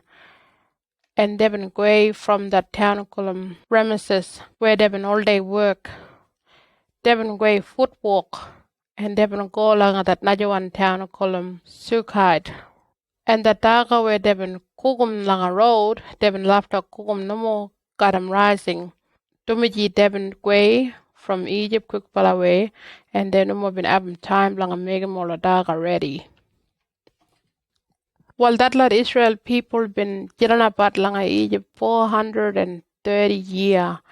And when that last one day, langa that 430 year been come the time now Yahweh been taking away in people all about from their country. All night he been look after them but all about, then he been taking away every Israel clan from that country Egypt. Well, every year langa that same night that lot Israel people no more allow sleep Blanga jingabat one of Yahweh the true God blangalabat bin dum. That lot law blanga that Passover ceremony. While Yahweh bin dalam Moses and Aaron, yeah, now all the law blanga that Passover ceremony. No more any stranger people can eat them that Passover supper. No matter that stranger come on and work blanga yumop, but still him can eat him that daga. But if yumop been by him, and him didn't working when blanga yumop all the time, and if yumop been making him circumcised, while him can eat him that daga. Yumop got all day eat him that daga inside langa yumop house. Yumop can take him that beef part outside from that house where Yumop been cook him, and Yumop can break him any bone belong that animal where Yumop eat him do. While all the Israel people gotta eat him that Passover supper, everybody gotta eat him. But if any man no more been circumcised, while him can eat him that daga. This law him belong all a stranger do. If any stranger want to eat him that daga belong worship langa Yahweh, while him got circumcised or a boy one langa him family bastam. And after him can eat him same way like you mob. Like you got na Yahweh been talk. While all that lot Israel people been doing everything where Yahweh been dalam langa Moses and Aaron. And every time when all about having that Passover ceremony, all about doom langa that same one day where Yahweh been bringing Matt all about from Egypt. Exodus chapter 13. Law blanga that first one son. From Yahweh the trouble God been dalim Moses. That first one boy were all Israel girl album, and that first one boy one animal were him of animal album. All that lot na him of kara keep it back alabat langa me. That lot law blanga that ceremony kolum dempa namagaram rising. While Moses been talk lang all our people, we got album that najawan ceremony kolum dempa namagaram rising. Blanga migim yim up think about wanim Yahweh the trouble of God been doing blanga yim up today. Today now we've been away from Egypt where yim up in all day jiran just like a prisoner. And don't but all our hard work blanga that lot Egypt people. We've been away from their country. To me Yahweh been dig away from their country got him strong on power. Today na langa dijan first 1 month blanga we kolum Abib. We've been away from their country. And we gotta go langa that najuan country where Yahweh been promised langa we grandfather Alabat. He been promised blanga give it we the good bala country where that lot tribe kolum Canaanite, Hittite, Amorite, Ebite, and Jebusite, Jiranbat. And when you mob come at langa that Kutpala country, you mob got all day avum dijan ceremony every year langa that first 1 month. Langa that 1 week, you mob got a dagat dempa numagaram rising. And langa that last 1 day, you mob got a majurum up misalp and worship langa Yahweh. Langa 7 day, you mob can dagat any dempa garam rising.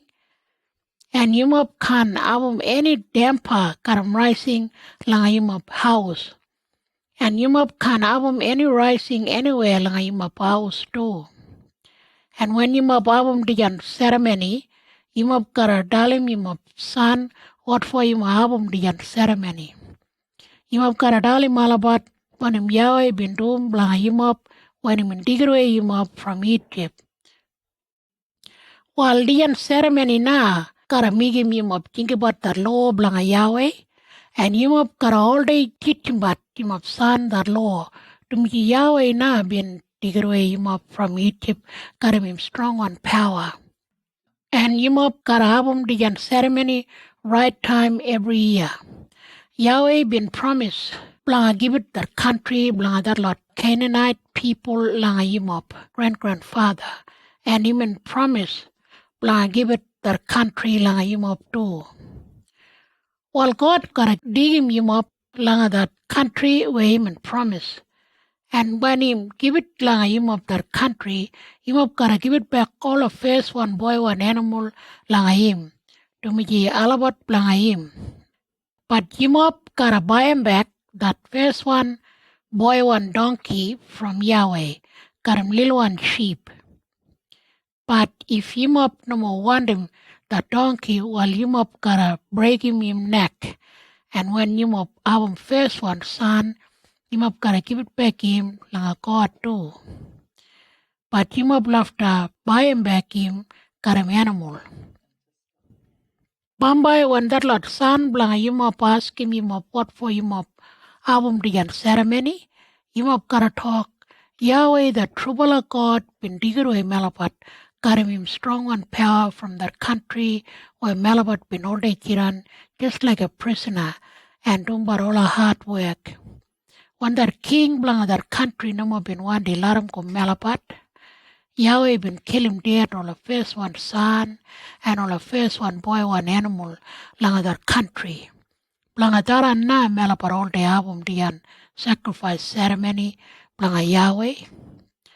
Malabar all day kill him all of first one boy one animal. But Malabar all day buy him back all of first one son blang Malabat. And the ceremony na migi Malabat think about where Yahweh been digre Malabat from that country Egypt got him strong one power. Lagajat nai him up gotta talk like him up son Alabat. All Israel people been crossing that Red Sea. While when that king been let him go, all Israel people from Egypt, God no more been digging Malabat straight along that country where he been promised him Malabat. That shortcut road been go through along that country belong all of Palestine people. And that lot people been all day fight along anybody who been go along all about country. And no matter that lot the Israel people been having everything blang a fight, but still God no more been wanting all about blang a fight lang that lot Palestine people. To make him and Sabi they might change him all about mind and go back lang a Egypt. And blang a that na God been digging all about lang a that road yeah lang a that desert country where him come out lang a that saltwater column Red Sea. While Moses been think about wanting Joseph, that grandfather, blang that lot, Israel people been talk like him son all about long time. He been talk when God got a deal him up from the country, him up got a dig him man body got him up too. And all a son blang Joseph been promised blang do it like him. And when that lot Israel people been away from that country, they been digging him body got him all about. While the lot Israel people been away from the town called Sukkot, and they been camp one side along that desert country, along that place called Etham. And Yahweh been all day go lead along Alabat. Daytime he been all day go lead got him long one cloud, blang a sham Alabat that road, blang a walk. And nighttime he been all day go lead got him long one fire, blang a keep it Alabat light.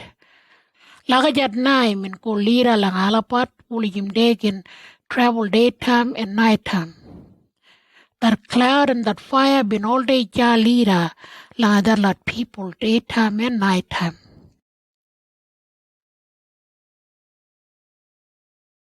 Exodus chapter 14.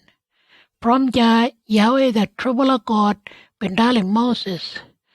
You tell him all that lot Israel people, they gotta go back and camp up lang that place called Paya Hireth, ja lang a middle lang that town called Migdal, and that saltwater called Red Sea.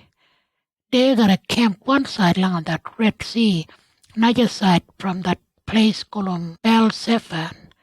And that Egypt king gotta reckon him up and get bush. And that desert country been block him, that way blang him up. While I gotta meet him, that king get an hard man, and him gotta run him up. But I gotta beat him, that king, and all the army blang him. And I gotta make him all of people respect langa me. And all that lot people langa Egypt gotta sabi me na Yahweh the trouble of God. Lagajat na God been talk. While all the Israel people been go along that place where God been talk.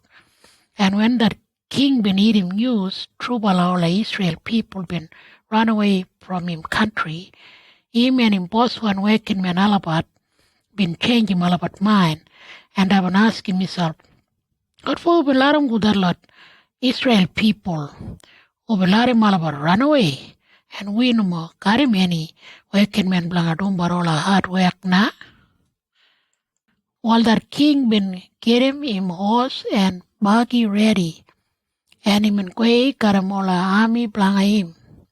Him and dig him all a boss one soldier, and him and dig him 600 Kurwan soldier got him all about buggy. And him and dig him all of Najalat soldier got him all about buggy too. Yahweh been making that king get on hard man, and that king been run him up that lot Israel people.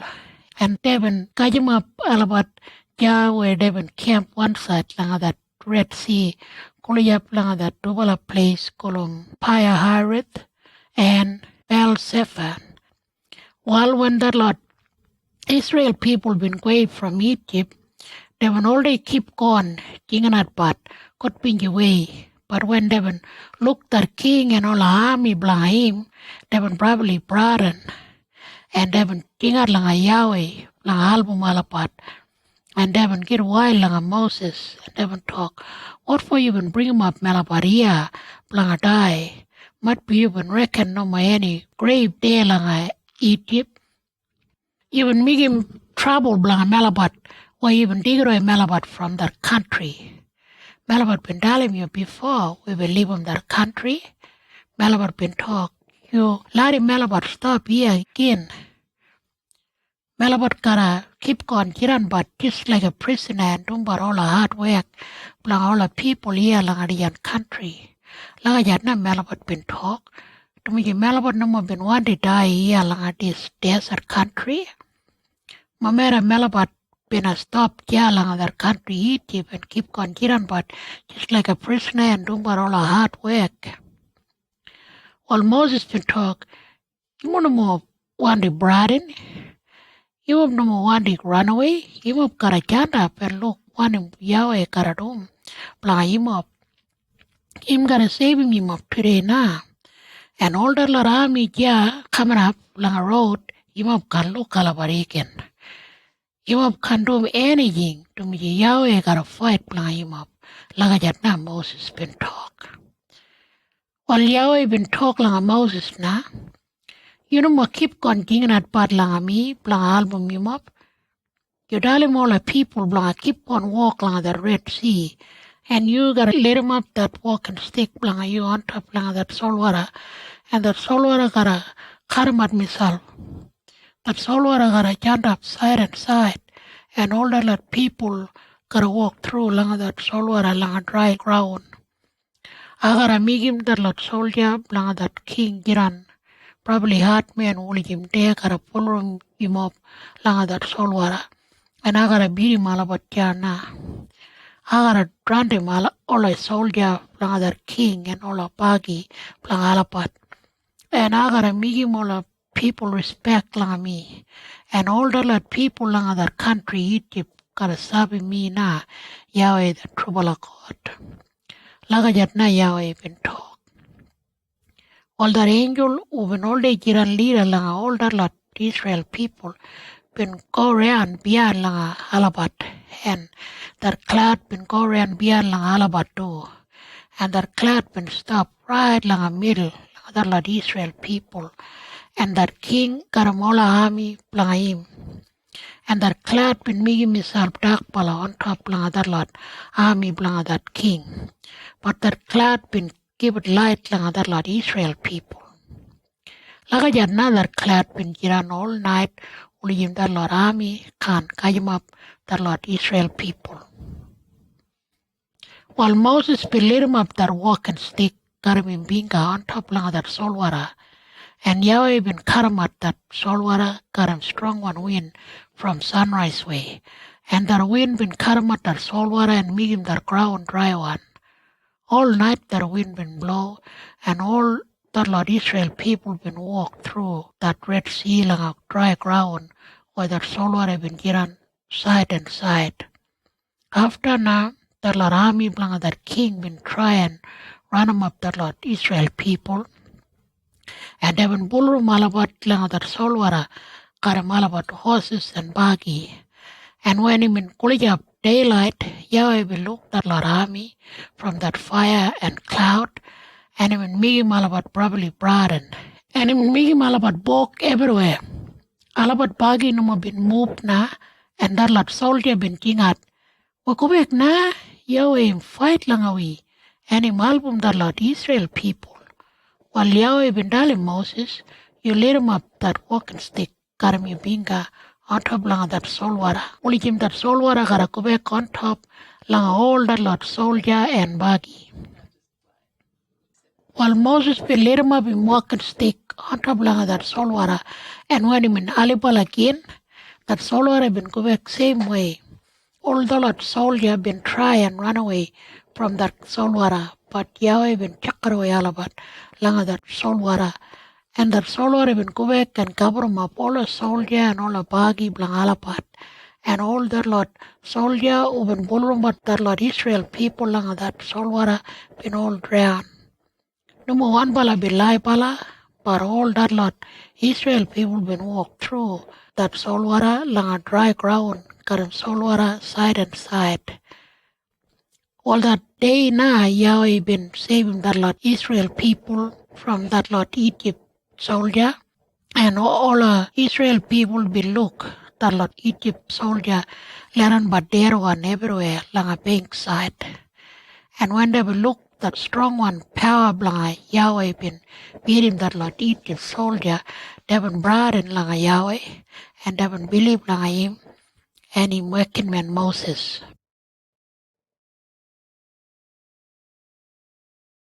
Exodus chapter 15. Moses and all the people been praising God. From there Moses and all the Israel people been sing the new one song, blanga praise him Yahweh the true bala God. We gotta sing him song langa Yahweh, to me him high bala. And him got him power that much. Him in chakam all a horse and all a man langa soul water. Yahweh him strong bala, and him all day look after him but we. Him na been saving me. Him na that God blanga we. And we gotta praise him. Him na that God blanga all a daddy blanga we. And we gotta talk good bala way blanga him. Him all day win when him fight. And him name Yahweh. Him in chakam all a soldier blanga that king langa solwara. And him in chakam all a bagi blanga alabat langa solwara do. All our army been drowned, all a good one soldier been finished lang that Red Sea. That deep one soldier been government up alabat, and they been good one right there along at that bottom, just like a stone. Yahweh, you got him that much power lang you binga. Easy bala you can finish him up, all our enemy lang you got him that power. You probably strong bala, and you probably high bala do. And you've been bending up that lot Egypt people who been fight lang you. When you been get wild lang alabat, you've been bending up alabat just like a fire where all day burn him up dry on grass. You've been sent him wind lang that salt water, and that salt water been cut him at myself. That salt water been jammed up just like double a big one wall, and that ground been go probably hard one. Alabat enemy been talk. We gotta run him up and guide him up alabat. And we gotta pull him out alabat all anything. Everything we want them, we gotta dig him back, got him we. And we gotta dig him out with knife and bend him up alabat. Like you got nam alabat enemy been talk. But you, Yahweh, you've been sent him that wind, and that sword have been covered him up alabat. They've been good on just like a heavy one stone inside like that deep one soul water. Yahweh, you not the true bala God. And no more any dream in Jiran same like you. You're probably different from anybody. Nobody can power same like you. Nobody can do any clever bala thing same like you. Nobody can do big bala work same like you. You just lift him up your finger and that ground, jewel him up, all the enemy blanga you. You been keep him that promise blanga you, and you been save him Malabat. You been bring him up Malabat ear to meet you like him Malabat. Got him your power, you gotta take him Malabat langa that country where you been pick him at blanga Malabat. When all the Najalot people gotta listen the story, they gotta broaden probably way. When all the Philistine people gotta listen the story, they gotta broaden probably way. And all the bossmen langa that country call him Edom, they gotta broaden do. And all the strong bala men langa that country call him Moab, they gotta broaden do. And all the people langa that country call him Canaan, they gotta broaden do. And they gotta run away.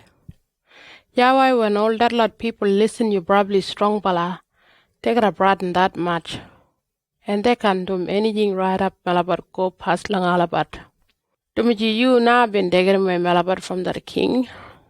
While you gotta dig Malabat langa that country. And you gotta put a Malabat langa that hill langa you. Yahweh Malabat gotta jiran langa that place where you been pick him at langa you camp. Boss Malabat gotta jiran langa that ceremony place where you been make him got him your own one binga. Yahweh, you know that one bala true bala God, and you gotta jiran high bala king olikija one. Lajigat no lot people been sing after that lot Israel people been walk through langa that Red Sea, langa dry one ground. All the Egypt soldier and horses and buggy been bull Malabat langa that Red Sea, but Yahweh been random Malabat got him that salt water. And after that sister langa Moses and Aaron named Miriam, who been special and messenger langa God, been get him one little one drum call him tambourine, and all a girl been bullrum him got him all about tambourine, and they been dance. And Miriam will sing the song.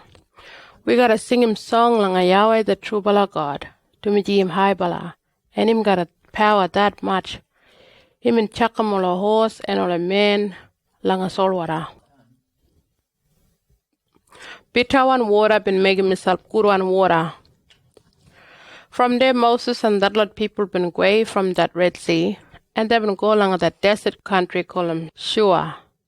3 days they been walk along that desert country, and there no more been find them any water.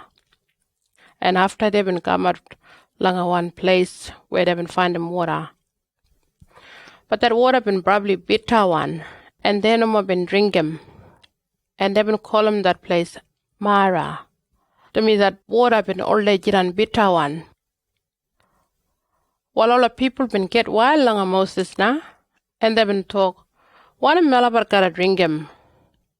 While Moses been jingat langa Yahweh, and Yahweh been show him one little one wadi there, and Moses been get him that wadi, and he been chuck him that wadi langa that water, and that water been make himself good one langa drink 'em.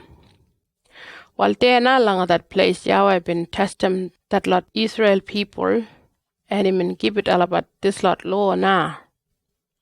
He been talk, if you mob listen langa me probably way, and you mob do one am right langa me, and you mob pull all this lot law of mine, while I can't punish me, you mob got him that lot same one trouble where I've been punish him that lot Egypt people. While you mob gotta do it langa me, to me na Yahweh, and me na all day make me mob good pala. Lajigat na Yahweh been talk. From there that lot Israel people been keep gone, and they been come out langa that one place called Elim. That place been have 12 spring water and 70 palm tree there langa that place. And all the people been camped there now.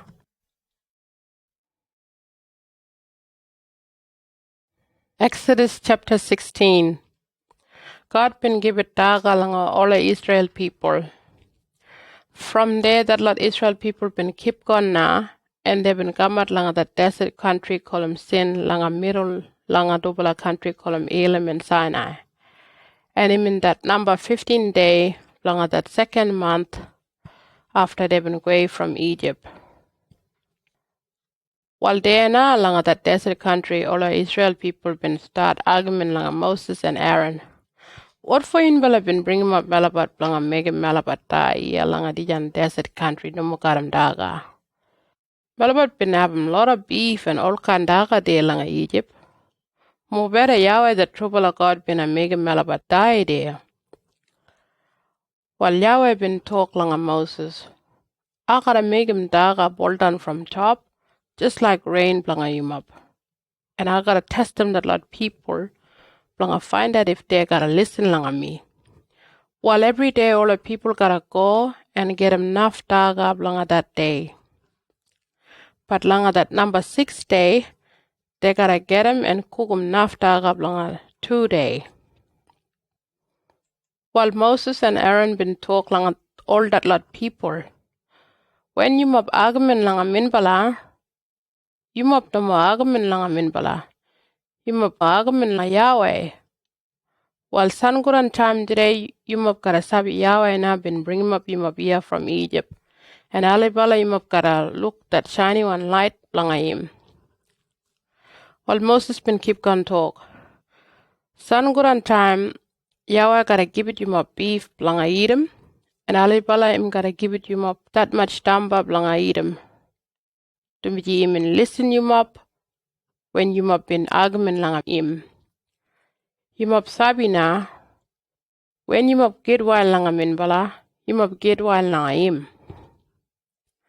While Moses been talk langa Aaron na, you tell him all that lot people langa gaman and stand up leader langa Yahweh. To me Yahweh been listen all about when they been argument langa him.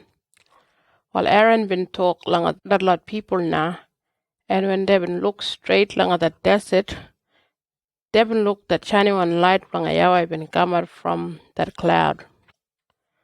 After na Yahweh been talk langa Moses, I've been listening that lot people where they been argument langa me. While you tell them all about Sanguram time, they gotta eat them beef, and Alibala, they gotta eat them damba that much. And after they gotta sabi me na Yahweh that God blanga alabat. While Sanguran time, that much little one bird, call him Kriol, been gaman. And they've been jiran everywhere, langa ground, langa that lot people camp. And Alibala, everyone Jew been gathering up that lot camp. And when that Jew been go up, that much probably little one daga been jiran everywhere langa ground. That daga been different kind daga. And when all the Israel people been look, they don't been sabi that daga. And they been talk. One of them dijan, while Moses been talk. Dijan na that damba where Yahweh been give it langa you mob langa Edom. And him in dalam you mob langa get him how much you mob want them. You mob gotta fill him up one balak dish full langa everyone langa you mob camp. That dish where they been all day measure him up that daga been big one cup 2 liter. While that lot Israel people been doing one of Moses been dalam alabat. But some bala people been get him plenty bala daga, and some bala people been get him little bit daga. And when they been build him up all about dish, everybody been have him enough. That lot people who been get him plenty bala daga, no more been have him any leftover daga. And that lot people who been get him little bit daga, no more been short blanga daga. They been all have him enough daga blanga eat him one of them, they been want them. While Moses been talk langa alabat na.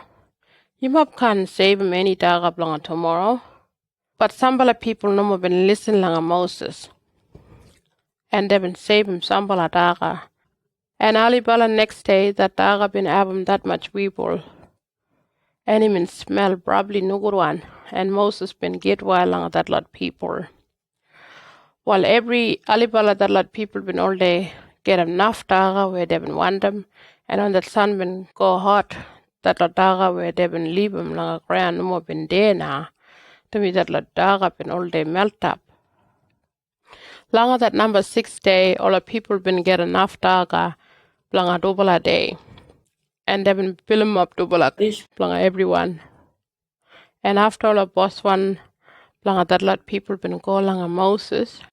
And they've been telling him all about been do it. While Moses been talk langa that lot boss one. Yahweh been talk, we gotta have him spell tomorrow to me that number 7 day, him that special one day blanga him. Well, today now you have got to cook them one of you have want them, and you have got to save them all a leftover one, daga blanga tomorrow.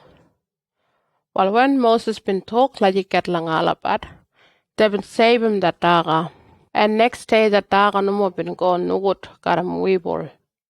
And Moses been talk, today now you have got to eat him this daga, to be him that special one day blanga Yahweh, and you have can't find him any daga today.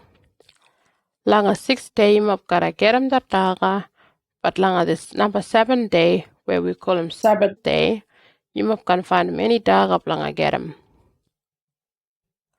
Well, some of the people been try and look about daga langa that Sabbath day, but then we been find him any daga.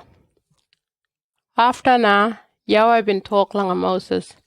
What for that lot people can bull him all that lot law of mine, and do it langa me. You must got all day think about this Sabbath day, where I've been keep it langa you must langa abum spell. Langa tara na langa that number 6 day I've been give it you must naf daga, langa double a day. And everybody got a jiran langa all about camp that Sabbath day. No more anybody let go walk about. Well, when Yahweh been talk like you get, all the people no more been do many work langa that number 7 day. Well, that lot Israel people been call them that daga manna. Even look just like little white one seed, and even have 'em taste just like biscuit got 'em sugar bag. After now Moses been talk, Yahweh been talk, we gotta save 'em sambala manna, wule more beginning ni blanga we who gotta pull 'em we behind, gotta look what kind daga even give it langa we when him in degen where we from Egypt. While Moses been talk langa Aaron, we gotta spill him one balak full got a manna inside langa drum, and we gotta put him that drum where Yahweh want them. We gotta keep him that manna daga, like all of Israel people who gotta pull him we behind. While Bambai when they been make him that secret one box blanga Yahweh, imin dalam Moses blanga dalam Aaron blanga put him that drum leader langa that secret one box. And there now, they've been all day keeping that drum. While blanga 40 year, that lot Israel people been all day eating but that daga called manna.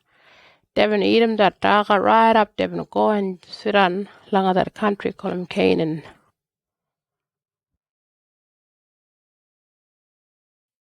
Chapter 17. Water been come out from that stone. From there, the Lord Israel people been go away from the desert country, call them Sin. And they been all day go everywhere where Yahweh, the true God, been taking Malabat.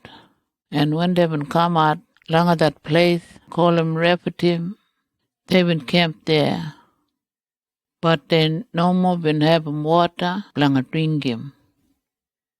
Well, they been start argument langa Moses na. And they've been talk, you give it Malabat water, but drink him. And Moses been talk, what for him argument la me? And what for him hambag la Yahweh? While the Lord people been probably thirsty la water, and they've been keep on grumble.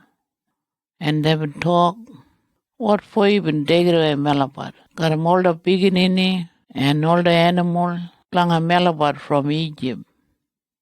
Malabat got all die, yeah, langa different place, no more got water. While Moses been jingat brably way langa Yahweh, and him in talk, one ya gotta doom la this more people. Alabar kulijap stony me na. While Yahweh been dalim Moses, You guide him that walking stick where you been hit him that Nile River. And you dig a sample of boss one leader, blang all the people. And you must go, and I got a gent of leader like you, la one stone, just along that hill golem Sinai. And you gotta hit him that stone, got him that walking stick. And water gotta come out from that stone. Blang all the people, blang drink him. Like that na Yahweh been talk. After na, that Lord boss one leader, blang all the people, been look Moses, been hit him that stone, and water been come out. While they been call him that place Mesa and Meribah. To me that Lord Israel people been grumble and humbug langa Yahweh Jana. Israel soldier been fight langa Amalekite soldier. From jail the soldier langa that Lord people call them Amalekite been common langa fight la that Lord Israel people. Jail at that place call them Rephidim. And Moses been done one man named Joshua. You pick him out sample a man, blanga you, blanga go and fight, blanga that Lord, the Amalekite soldier tomorrow. I gotta go and jump up on top, blanga that hill, got him that walking stick, where God been telling me, blanga got him up. While Joshua been doing la Moses, and next day, him dig him that Lord man, blanga fight, blanga that Lord, the Amalekite soldier. And Moses been go up on top along that hill, got a Aaron and Najuan man named Hua. And when Moses been lead him up that walking stick, got him binga to Walla. That Lord Israel soldier been all day win. But when him been put him down in binga, that Lord Amalekite soldier been all day win. And when Moses been knock up, that Tubala man been bring him up one bala stone langa him, langa jiran. And Tubala been jammed up two side langa him. And Tubala been hold him up, him binga, ulijim him gan burum dan. Lagajat na, Tubala been doom, langa Moses, right up that sun been Quran. And Joshua and him soldier alabat been beat him that lot. The Amalekite soldier probably way. From there, Yahweh been talk langa Moses. You gotta write him down. Langa roll up one paper. What been happen today. Only you older people gotta think about. And you gotta tell him, Joshua, I gotta finish him up. That Lord, the Amalekite people probably way. After now, Moses been pile him up sambala stone. And been put him name langa that stone. That name been talk, Yahweh my leader. And after Moses been talk, I will lead him up on binga langa Yahweh. And him gotta keep going, fight langa that lot, Amalekite people, holy gija.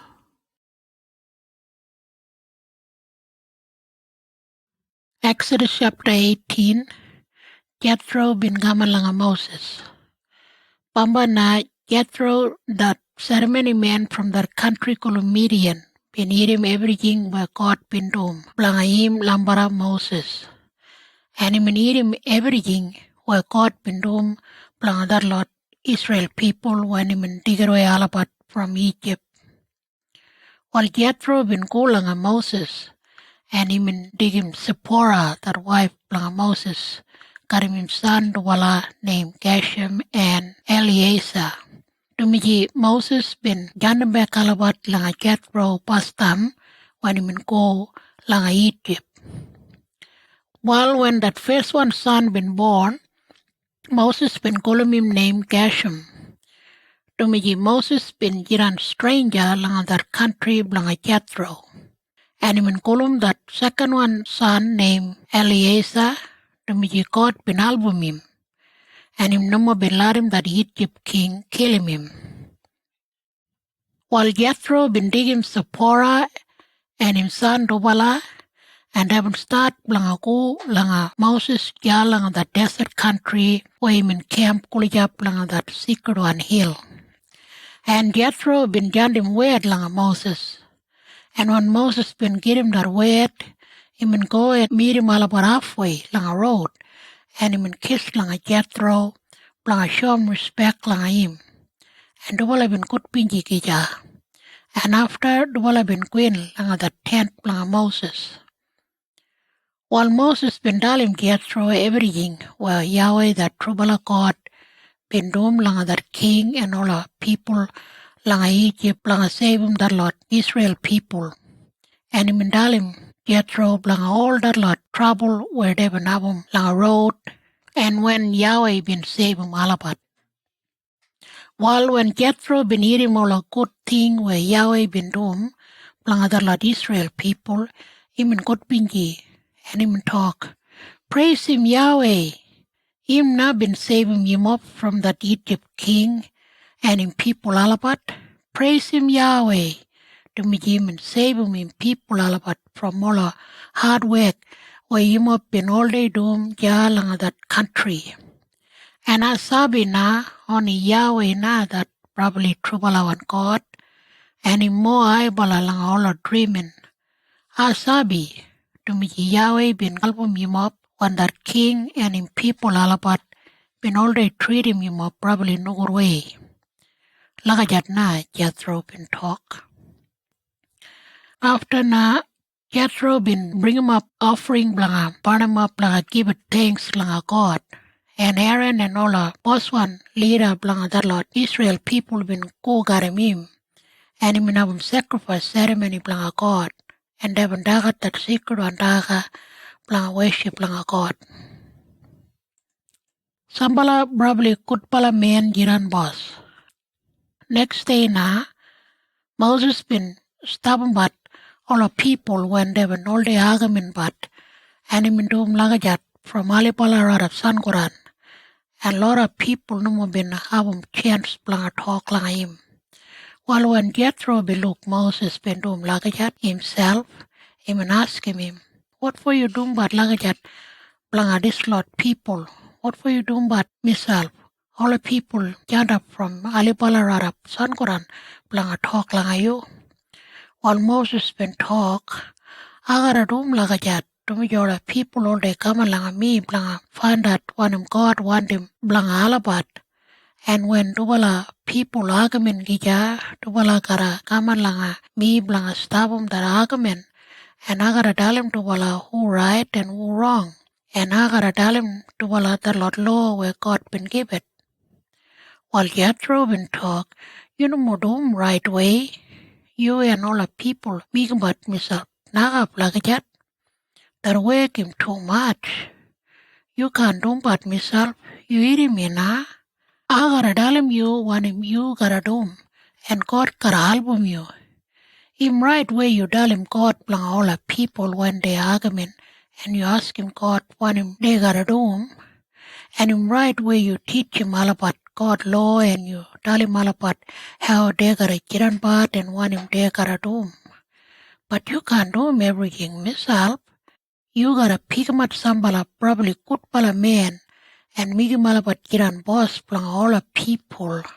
Sambala man gotta get on boss blanga 1,000 people, and Sambala man gotta get on boss blanga 100 people, and Sambala man gotta get on boss blanga 50 people, and Sambala man gotta get on boss blanga 10 people. That lot man gotta take notice blanga God, and all the people gotta trust him all about, and they gotta treat him everybody trouble way. That lot man na gotta always stop him about all the argument. They gotta handle him all the little one trouble. But if big one trouble come out and they can't sort him out, well you gotta sort him out. And when you let him all about doing that work, they gotta make him easy blanga you. Lagajat na God want him you gotta do him. And if you do him lagajat, well you can knock up. And all the people got a good pingy when they go back lang all about camp. To me, they will have chance blang a talk. Laka na Jethro bin talk. While Moses bin do it langa Jethro, and him pigamat sambala kutbala man from the Lord Israel people, and him make him sambala man jiran boss blanga 1,000 people, sambala man blanga 100 people, sambala man blanga 50 people, and sambala man blanga 10 people. That Lord man na been all day stubborn but all argument, they been all day sodomat all a little one trouble, and Moses been all day sodomat all a big one trouble. After now Moses been talk goodbye langa Jethro, and Jethro been go back langa him own country.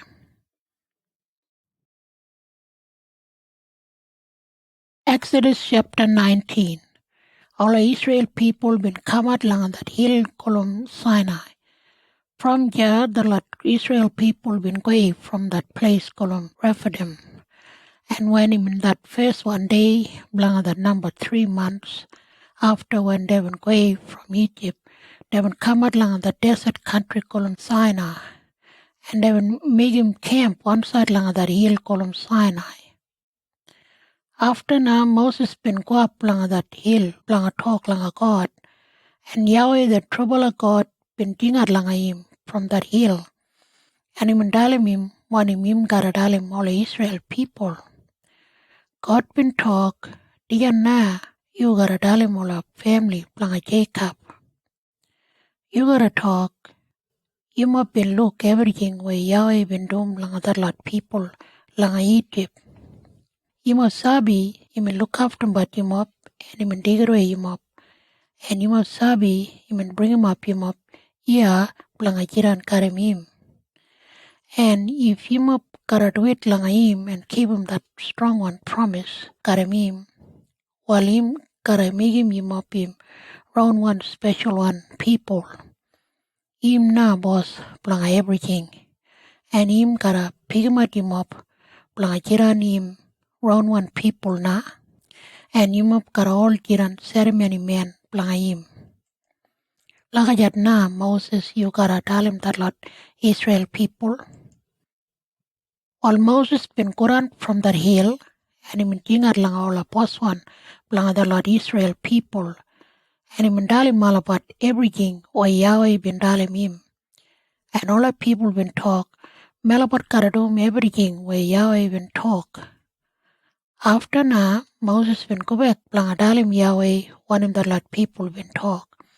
And Yahweh been dalim Moses, I gotta come along you, got him dark on cloud. And all the people gotta hear me talk langa you. All him there gotta all day believe langa you. While Moses been dalim Yahweh, one of that lot people been talk. And Yahweh been dalim him, you go and dalim the lot people, they gotta make himself ready today and tomorrow, blanga worship me.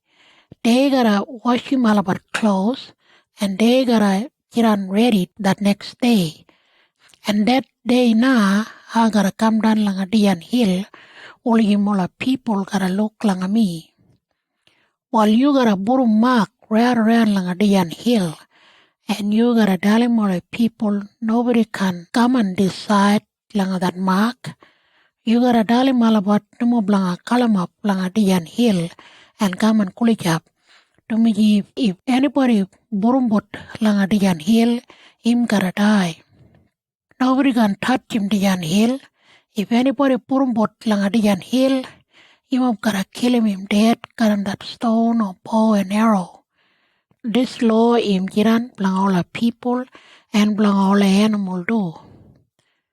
They gotta die if they burumbut langa Dian hill. But when you mob eat him that horn jingat, that time now all people gotta kalam up langa Dian hill, lakajat na God been talk. While Moses been gone from that hill, and him dalim all people, blanga make himself ready, blanga worship God. And they been wash him all about clothes. And Moses been dalim all about. Him up can silip karim him up wife, to me him up gotta get on ready, blanga that next day. While when that next day been coming, they been hear him thunder, and they will look lightning, and they will look dark one cloud been come at langa that hill, and even eat him that horn, bin king at Hatpala. And all the lot people been probably pardoned, and Moses been digging malapat outside from that camp, langa meet him God, and they been turned up up langa that hill. While big mob smoke been cover up that hill, to me Yahweh been come down langa that hill, got 'em fire. That much smoke been get up just like from big ball of fire, and that hill been shake, and all the people been brought and probably away, and that horn been king at probably Hatpala. Well, Moses been talk like a God, and God been answer him, got him thunder. Yahweh been come down on top like that hill, and he been king at like Moses like go up on top, and Moses been go up, and Yahweh been telling him, you go out and give it warning like that lot people. They can come and decide like that mark like look like me. If they come and decide, they gotta die. And when that lot ceremony men gotta come and call up like me, all about gotta make himself ready past time. And if they no more make himself ready, well I gotta punish him all about like that na God been talk. While Moses been talk, that lot people can come and like a hill to make you been dalim malabat like puro mark like make him dijan hill secret one. While Yahweh been talk, you go run and come back, got a Marin. But the lot ceremony men and all the people can come and decide like that mark, like come and hear like me. If they come and decide, well I gotta punish him all apart. While Moses been Quran from the hill, and him dalim that lot people when him Yahweh been dalim him.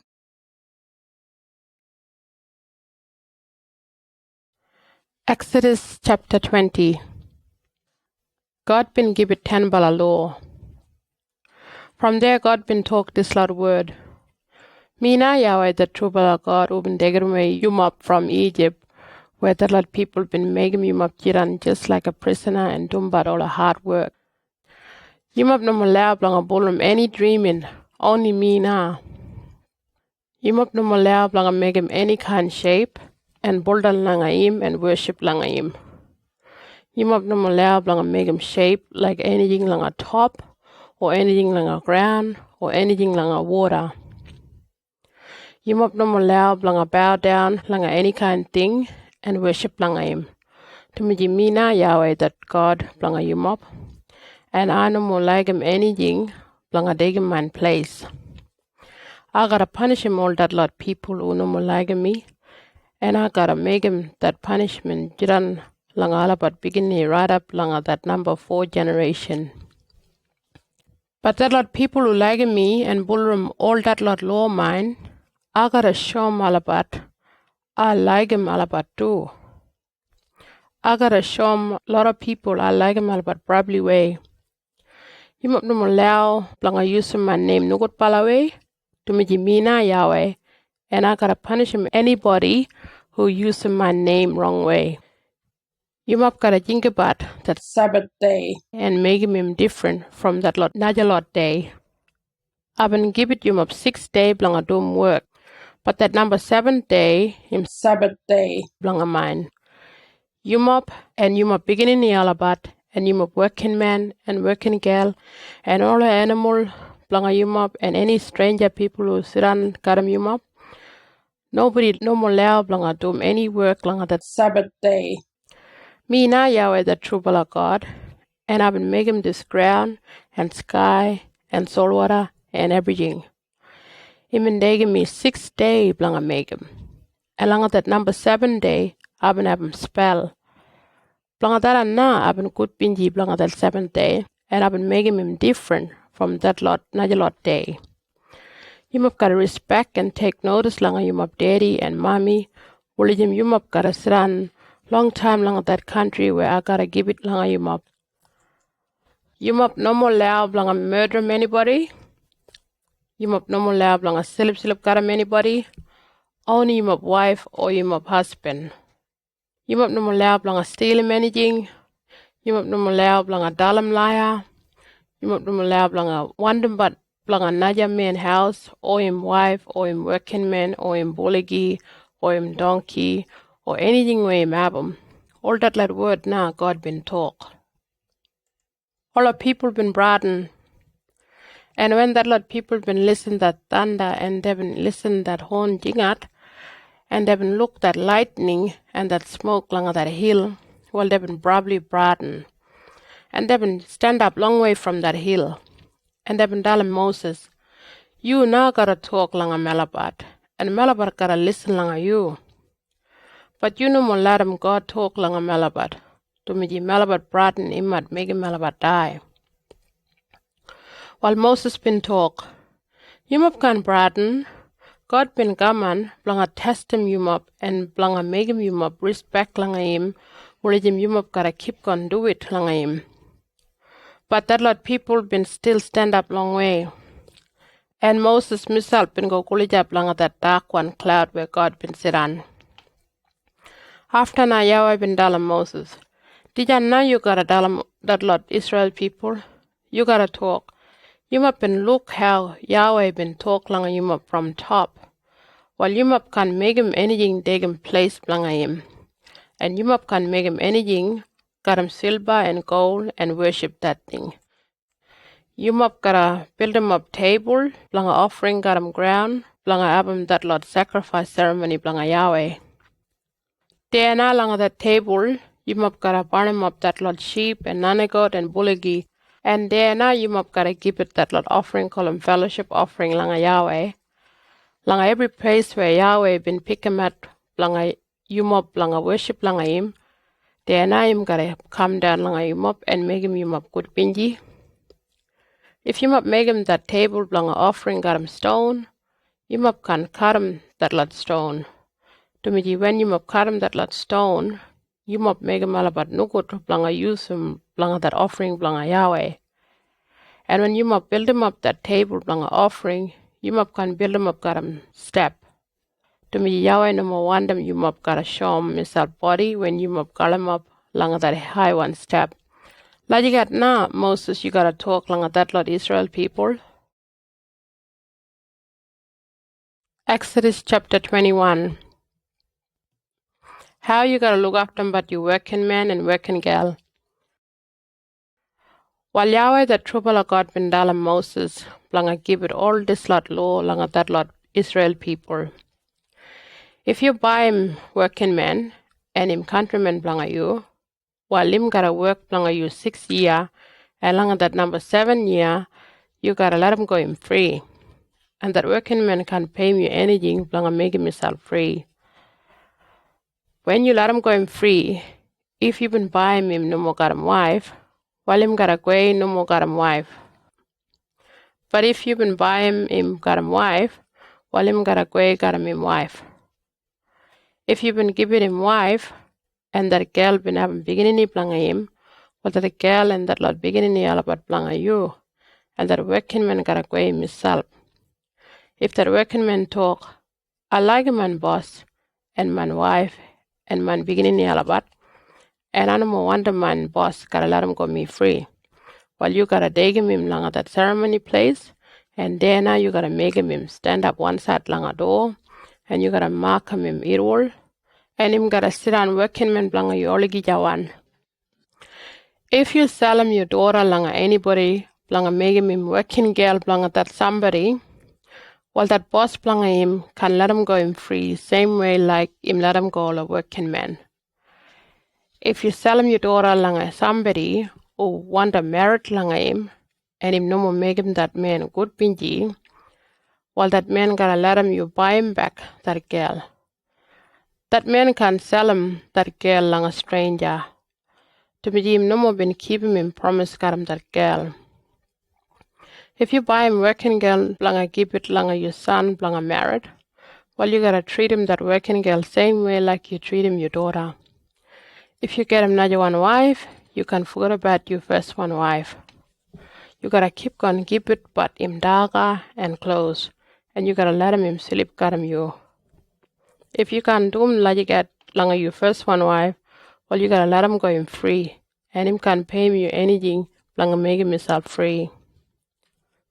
If anybody hit him any man, and him kill him dead, well him gotta die do.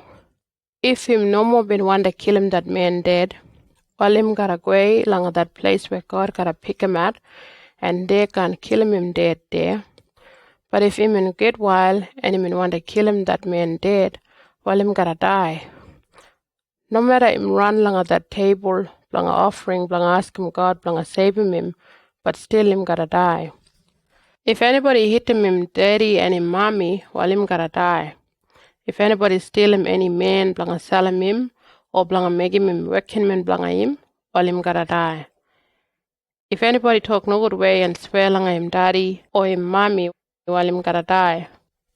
If two pala man argument gija and that one pala put him that najawan langa bed, tumiji him and hit him got him stone or got him binga, and after that man get up and him walk about outside got him walking stick, well nobody can punish him that man who been hitting him.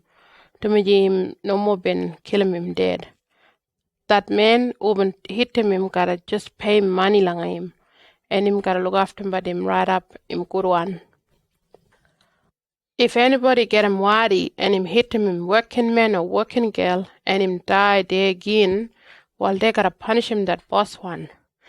If that working man or working girl no more die straight away, but him die after 2 days time, well nobody can punish him that boss one. Tumiji him and lose him lot of money when him and lose him working man or working girl.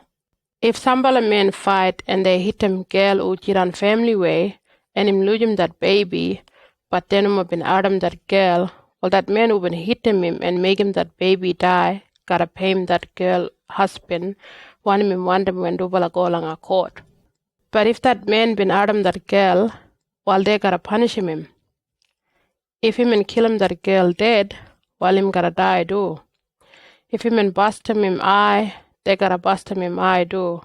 If him and break him tooth, they gotta break him tooth too. If him and break him binga, they gotta break him binga do. If him and break him foot, they gotta break him foot too. If him and barn him, they gotta barn him do. If him and cut him, they gotta cut him do. If him and make him swallow up, they gotta make him swallow up too.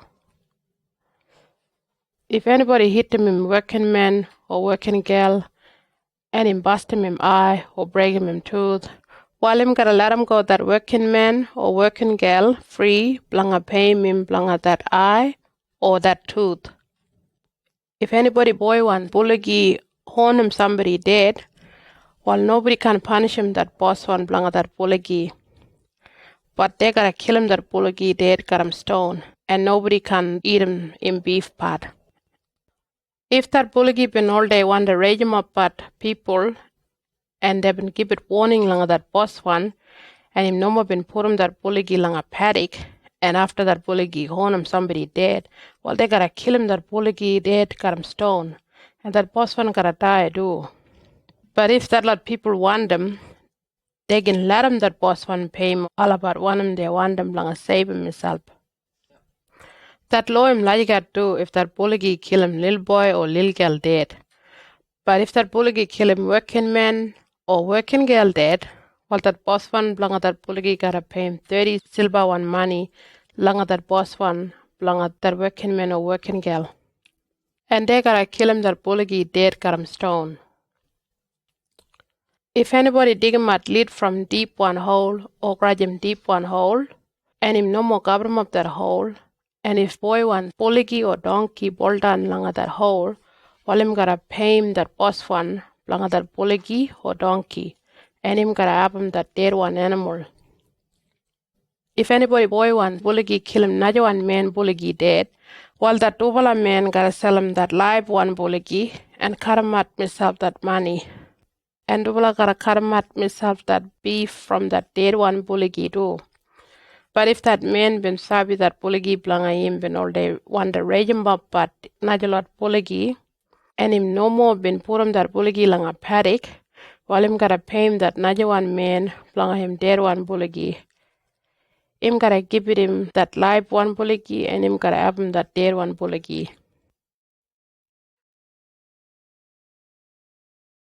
Exodus chapter 22 If anybody steal him something, him gotta pay.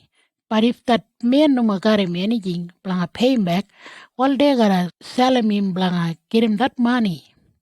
If that man steal him bullocky or sheep and him kill him that animal or him sell him that animal, well him gotta pay him back $5 bullocky, blanga $1 bullocky and $4 sheep, blanga $1 sheep. If him steal him bullocky or donkey or sheep and they find him that animal liable along him house, well him gotta pay him back $2 animal, blanga $1 animal. If anybody look somebody queen lang him house nairam, blanga steal him anything. And if him kill him that stealing bala dead, well they can punish him, weigh him and kill him that stealing bala dead. But if him daytime, when him kill him that stealing bala dead, well they gotta punish him.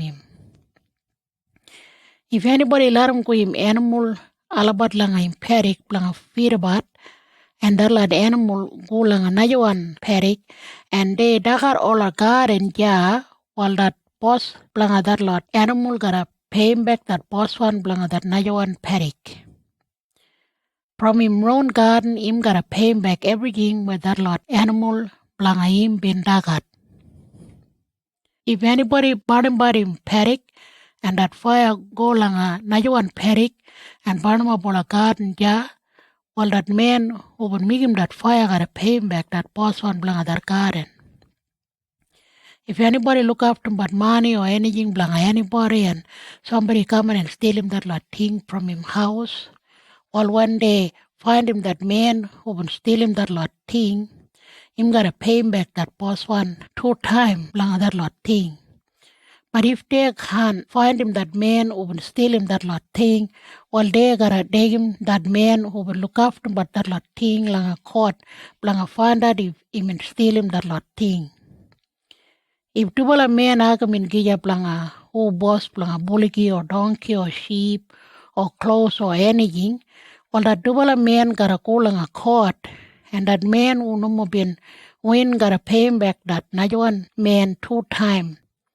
If anybody look after but donkey or bullocky or sheep or any kind of animal blanga anybody, and that animal die or get crippled or somebody degrade him, and nobody been look, well they gotta dig him that man who will look after him but that animal langa court blanga find out if him and steal him or kill him that animal. If him no more been steal him or kill him that animal, while him can't pay him that boss one blanga that animal, but if him and steal him or kill him that animal, while him gotta pay him back that boss one blanga that animal. If somebody been steal him that animal, well that man who will look after him but that animal gotta still pay him back that boss one blanga that animal. But if while one animal been kill him that animal, well that man who will look after him but that animal gotta show him that body blanga that animal blanga that boss one, and him can pay him back that boss one blanga that animal.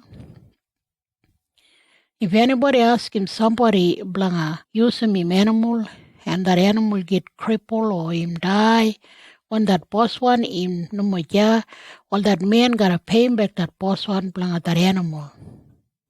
But if that animal get crippled or him die, when that boss one him ja, well that man can pay him back him blanga that animal, to me him and already pay him money langa that boss one blanga use him that animal.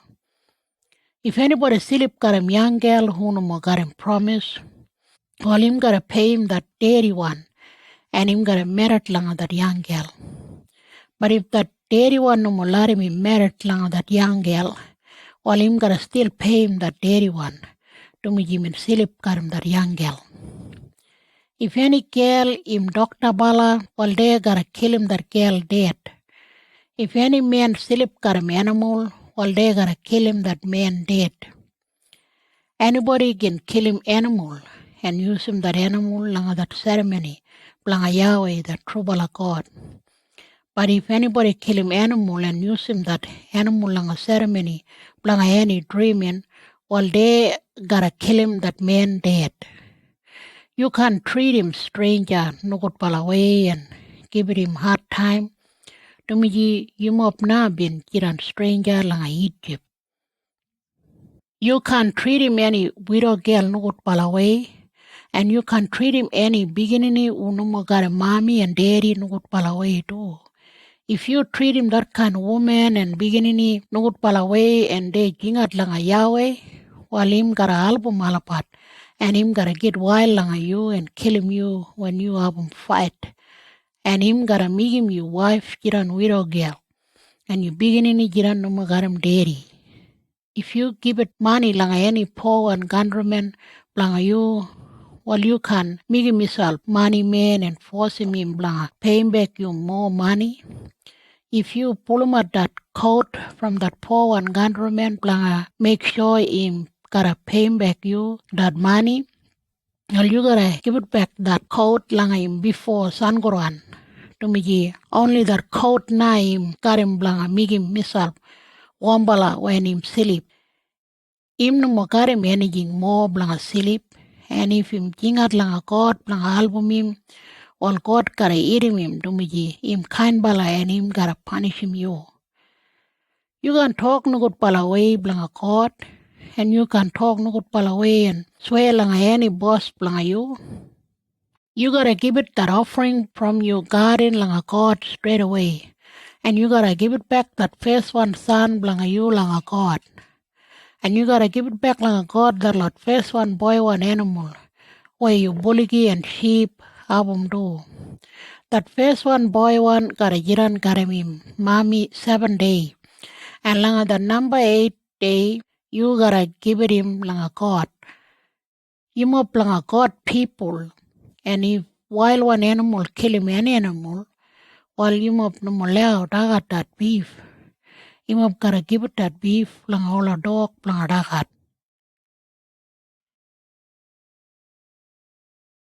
Exodus chapter 23. You can tell about any liar one story. One day dig him one man lang a court, you can tell him liar lang album him. No matter big more people tell him about liar lang a court lang album that man, but still you can bullroom that way lang alabat.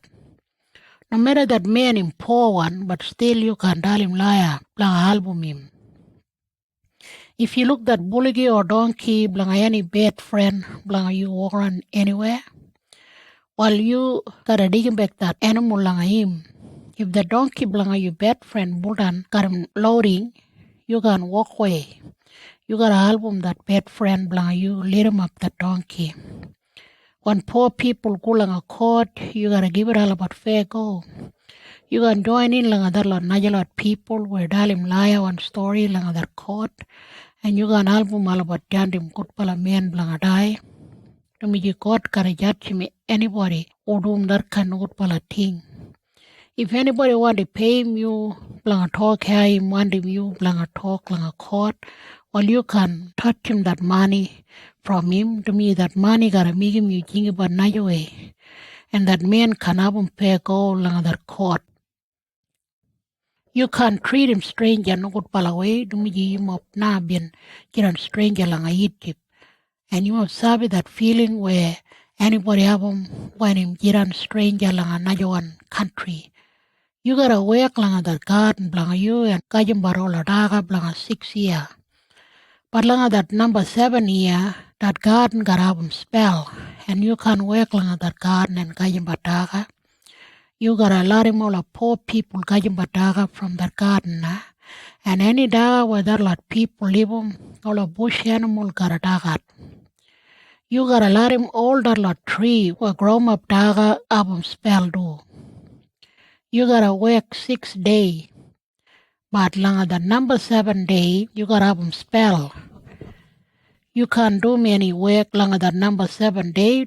To me that lot people and animal who work langa you gotta abum spell do. You gotta listen langa everything where Yahweh the true God been telling you. And you can ingat langa any kind dreaming and kolumalabat name only langa Yahweh you gotta ingat. 3 bala ceremony.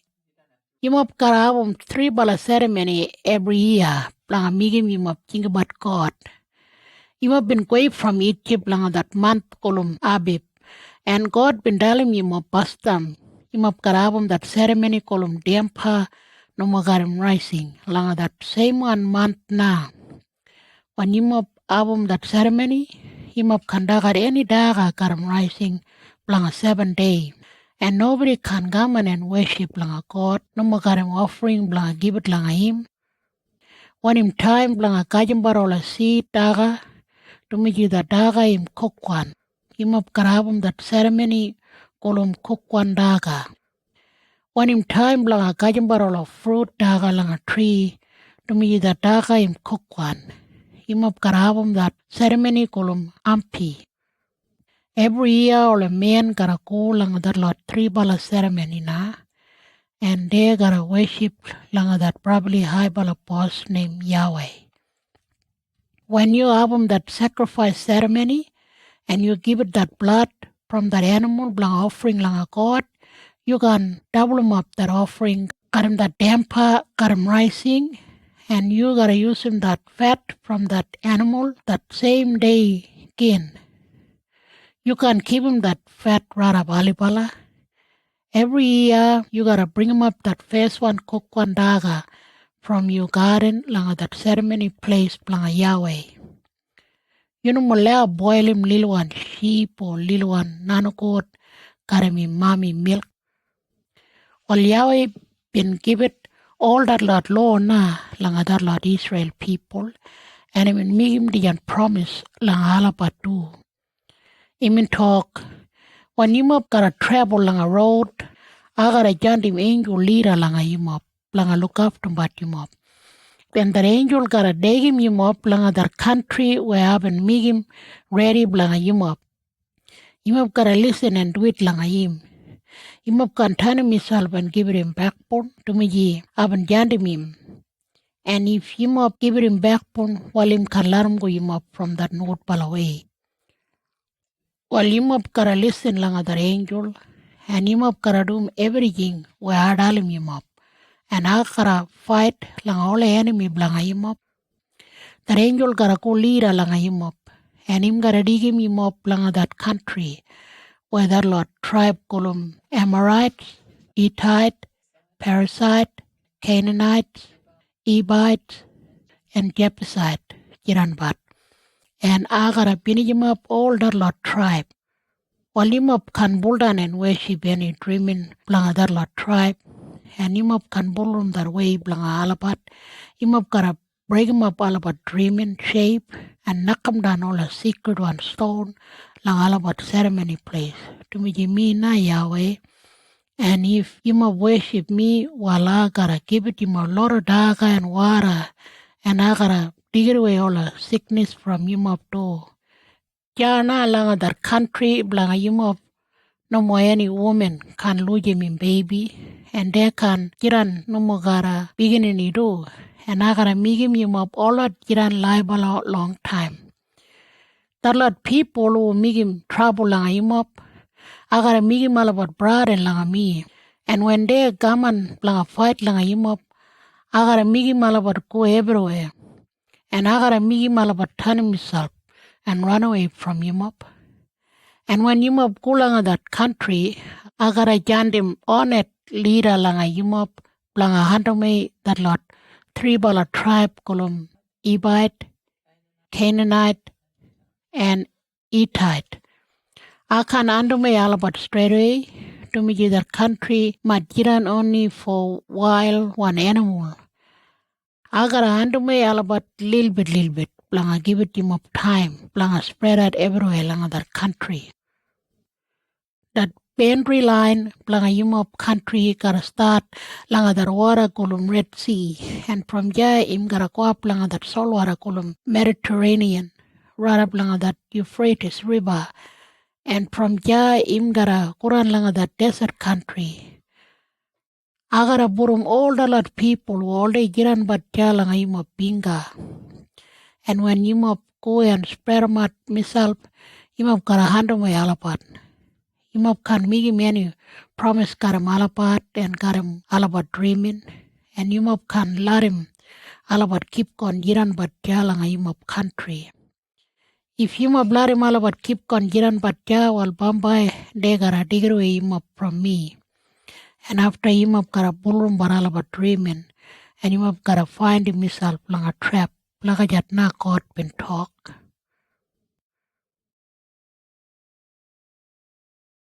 Exodus chapter 24. God been give it law, blang him ceremony place. From there Yahweh the trouble of God been talk lang a Moses. You coming lang a me on top lang a that hill got him that lot three bala man named Aaron, Nadab, and Abihu, and got him that lot 70 leader blang all the Israel people. All a large lot people can come along that hill, and when you up little bit long way, you up got a bold and worship along me. And after you gotta come and college up along me, only you misal gotta come on. That large lot men can come along that hill. From there Moses been go along that lot Israel people, and he been tell them all about one of Yahweh been talk, and he been give it all about that lot law where Yahweh been give it him. And that lot people been talk. Malabar karadum everything where Yahweh been talk. While Moses been write them down all that lot law na, and Ali Pala been build them up table blanga offering low down along that hill. And he been jam them up 12 bala stone there. He been put them 1 bala stone blanga every clan. After na Moses been send them some bala young men blanga abum that sacrifice ceremony blanga Yahweh. And they been kill him sambal a young one bullocky, blanga that offering call him fellowship offering do. And Moses been get him sambal blood from that lot bullocky, and he been put him that blood langa dish, and he been chuck him that lot naja lot blood langa that table blanga offering. After na, Moses been get him that book, got him all a law blanga Yahweh, and he been read him out all that lot law langa that lot Israel people, and they been all talk. Malabar kara listen lang a Yahweh, and Malabar kara do everything where him and talk. From there Moses been get him that dish, got him that blood, and him and chuck him that blood everywhere on top lang that lot people. And him and talk. Yahweh been giving him up that lot law, and him and make him that strong one promise got him up, and him up been talk him up gotta do it lang a him, while the blood na gotta get on proof lang that new bala way lang a Yahweh. From there Moses, Aaron, Nadab, Abihu, and that lot 70 leader belong all the Israel people been go up along that hill. And they been look that trouble of God belong all the Israel people. And that grand way been janda been look just like a pretty one, blue one stone. And that stone been look probably clear one, just like that sky. And God never been kill him, the lot man who been look him. And after they been drink him and eat him daga. From there Yahweh been talk langa Moses. You gotta come in here langa me on top langa this hill. And I gotta give it you double flat one stone, gotta mola law where I been write them down. Langa learn about that lot Israel people. After now Moses and that man who been all day album but him named Joshua been making himself ready. And double been start langa go up langa that secret one hill. And Moses been tell him that lot leader langa all the Israel people. You must gotta wait here blanga min bala right up min bala come back. I gotta leave him that double man Aaron and Hua here got him up. And if anybody have an argument, that double now gotta sort him at that argument. From there Moses been got him up halfway along that hill called him Sinai. And one cloud been covered him up that hill. And Yahweh been jiran along that hill just like a brightly shiny one light. The light Israel people been look that light, and it been look just like a fire been burned on top along that hill. Along a 6th day that cloud been covering up that hill, and along that number 7 day, Yahweh been jingat along Moses from that cloud. And Moses been got him up right up along the top along that hill inside along that cloud, and he been sit on there 40 day and 40 night.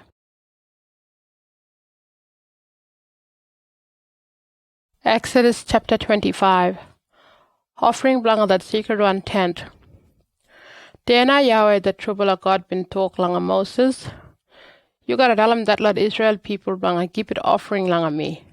And they gotta pick him out anything where they want to give it long you belong me. This lot anything now, they gotta pick him out. gold, silver, copper, good one material, blue one wool, purple one wool, red one wool. Material where they make 'em got a nene good hair, sheep skin where they will make 'em red one, skin from that dugong, that good smell one wood from that tree called 'em wattle tree, oil blang a lamp, that good smell one medicine blang a barnum and blang a rubber missalp, and all kind pretty one stone blang a put 'em blang a that special one shirt, they call 'em ephod blang a that high ball ceremony man. That lot people gotta make 'em secret one tent blang a me, where I gotta sit and gotta malabat. I gotta give it you plan blang a show you. Which way you must gotta make 'em that tent, and which way you must gotta make 'em all anything blang a that tent. And when you must make 'em that tent and all anything, you must gotta build 'em that plan where I gotta give it you. That secret one box. You gotta make 'em that box, got 'em that wood from that wattle tree. Him gotta sit on 1.1 meter long way and 0.66 meter cross way and 0.66 meter up and down. And you gotta cover 'em up that box inside and outside, got 'em good one gold. And you gotta put 'em gold one band right around along that box too. You gotta make 'em $4 gold one ring. And you gotta put 'em that lot $4 ring along that lot $4 leg part along that box. You gotta put 'em $2 ring this side and $2 another side. And you gotta make 'em $2 long one pole from that wattle tree. And you gotta cover 'em up that $2 pole, got 'em gold. And you gotta put 'em that $2 pole along that lot $4 ring got 'em up that box.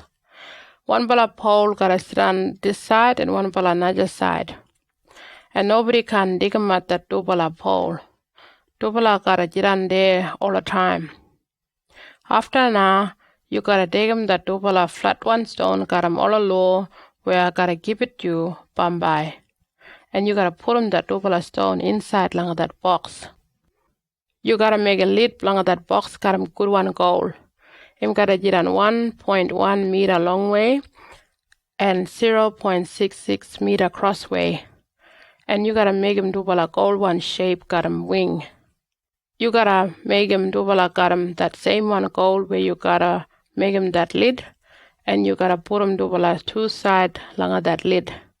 And $2 gotta stand up, binji kija looking at along that lid. And that wing belong a $2 gotta cover 'em up that lid. That $2 flat one stone got 'em that lot low, gotta sit on inside along that box. And that lid got 'em that $2 shape, gotta sit on top. And there now along a middle, along that $2 shape, got 'em wing. I gotta sit on there now on top along that lid, along a talk, along a you and give it you all a word along that lot Israel people.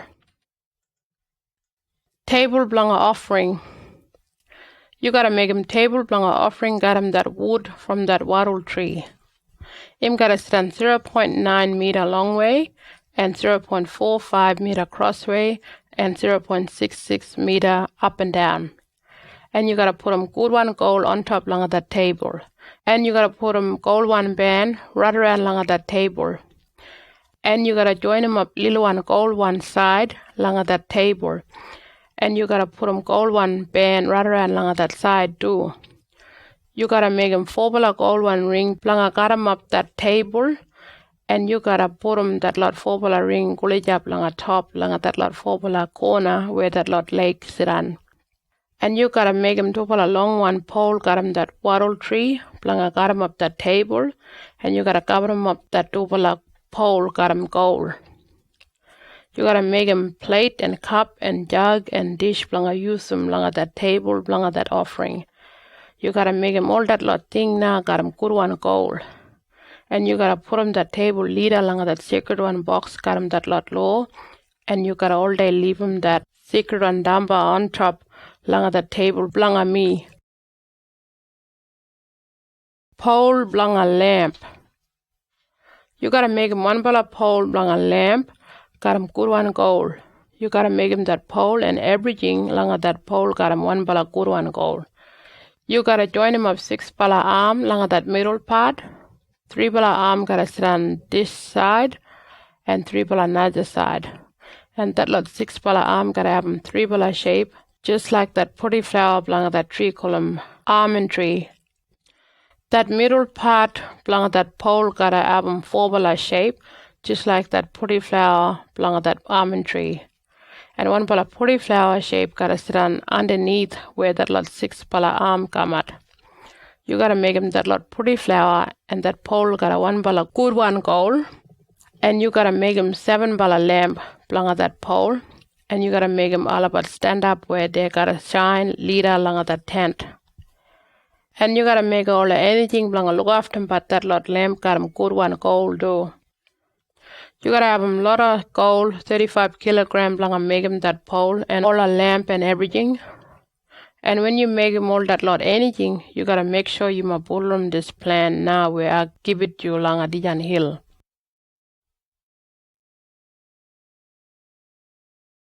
Exodus chapter 26, all a plan belong that secret one tent.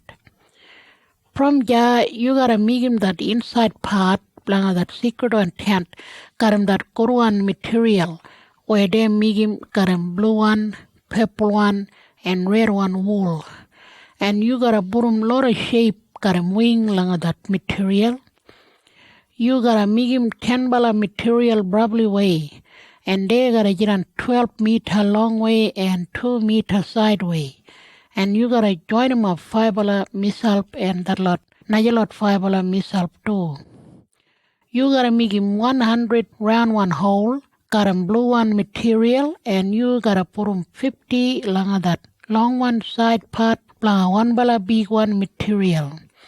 And that another 50 same way, along that another one big one material. And after you gotta join him up that 2 bala side part, got him 50 double one hook, got him gold. And you gotta put him that material on top along that frame part, along that tent, and him gotta build on 2 sides and behind along that tent. You gotta make him calico along cover him up that good one material along that tent. You gotta make him that calico, got him 11 bala material where they make him got him none good hair. They gotta get on 13 meter long way and 2 meter cross way. And you gotta join him up 5 bala missile and that lot, another lot 6 bala missile too. You gotta make him 100 round one hole, got him that calico, and you gotta put him 50 along that long one side part, along 1 bala big one calico. And that Naja 50 same way along that Naja one big one calico. And after you gotta join him up that 2 bala side part got a 50 double one hook, got him copper. You gotta put him that calico on top along that tent, along cover him up that inside one material. That calico gotta build on 2 sides along that tent right down along ground and beyond along that tent too. And you gotta make him that calico build on right down along ground and little bit gotta get on top along ground. And along that front part along that tent, you gotta fold him back, that calico little bit. You gotta make him naja 2 bala calico. 1 bala got him that sheep skin where they would make him red one, and that naja one got him that skin from that dugong. That sheep skin calico gotta get on right over on top way along that tent. And that dugong skin calico gotta get on top along that sheep skin calico. While Yahweh even keep on talk along Moses, you gotta make him 48 frame part, got him 2 bala pole from that wattle tree, blanga make him 3 bala wall, blanga hold him up all a calico. All that lot frame part gotta get on 4 meter long way and 0.66 meter sideway. And they gotta all of them 2 bala arm part, blanga join him up missile. You gotta make him 20 frame part, blanga jant up, blanga that south side. And 20 blanga janta blanga that north side, and 6 bala blanga janta blanga sangoran side, and 2 bala frame part blanga janta blanga 2 bala corner, and that 2 bala frame part gotta join up from bottom right up blanga top. You gotta make him 96 silver one plate blanga hold him up all of pole blanga that lot frame part. You gotta make him 15 pole from that wattle tree blanga jiran crossway langa that lot 3 bala wall. You gotta make him 5 bala blanga south side and 5 bala blanga north side and 5 bala blanga Sangoran side. That lot 3 bala main one pole gotta jiran langa middle langa that lot 3 bala wall. And they gotta go right through blanga hold them up that frame part. You gotta cover them up that lot pole got him gold. And you gotta cover them up that lot frame part got him gold too. And you gotta put him gold one ring langa that lot frame part blanga hold him up that lot pole. And when you make him that tent, you gotta bull him this plan now where I give it you langa dijan hill. You gotta make him 1 bala curtain, got him that Korean material where they make him got him blue one, purple one, and red one wool. And you gotta put him lot of shape, got him wing langa that curtain. You gotta make him 4 bala pole from that wattle tree. And you gotta cover him up that lot pole, got him gold. And you gotta put him some bala hook langa alabat. And you gotta make him alabat joined up on top langa that lot 4 bala silver one plate. And you gotta hang him up that curtain inside langa that tent blanga karamat that secret one place from that probably secret one room.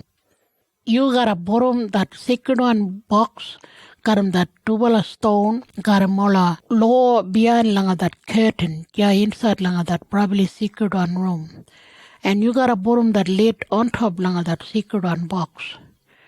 Yeah, outside langa that probably secret one room, you gotta put him that table blanga offering, got him that secret one damper north side langa that tent. And that pole got him that lot 7 bala lamp, gotta get on south side. You gotta make him that door part blanga that tent, got him good one material where they make him got him blue one, purple one, and red one wool. And you gotta put him lot of shape langa that material, do blanga make him pretty one. You gotta make him 5 bala pole from that wattle tree. And you gotta cover him up that lot pole, got him gold. And you gotta put him some bala gold one hook langa alabat blanga hang him up that curtain langa that doorway. And you gotta make him 5 bala copper one plate blanga hold him up that lot pole.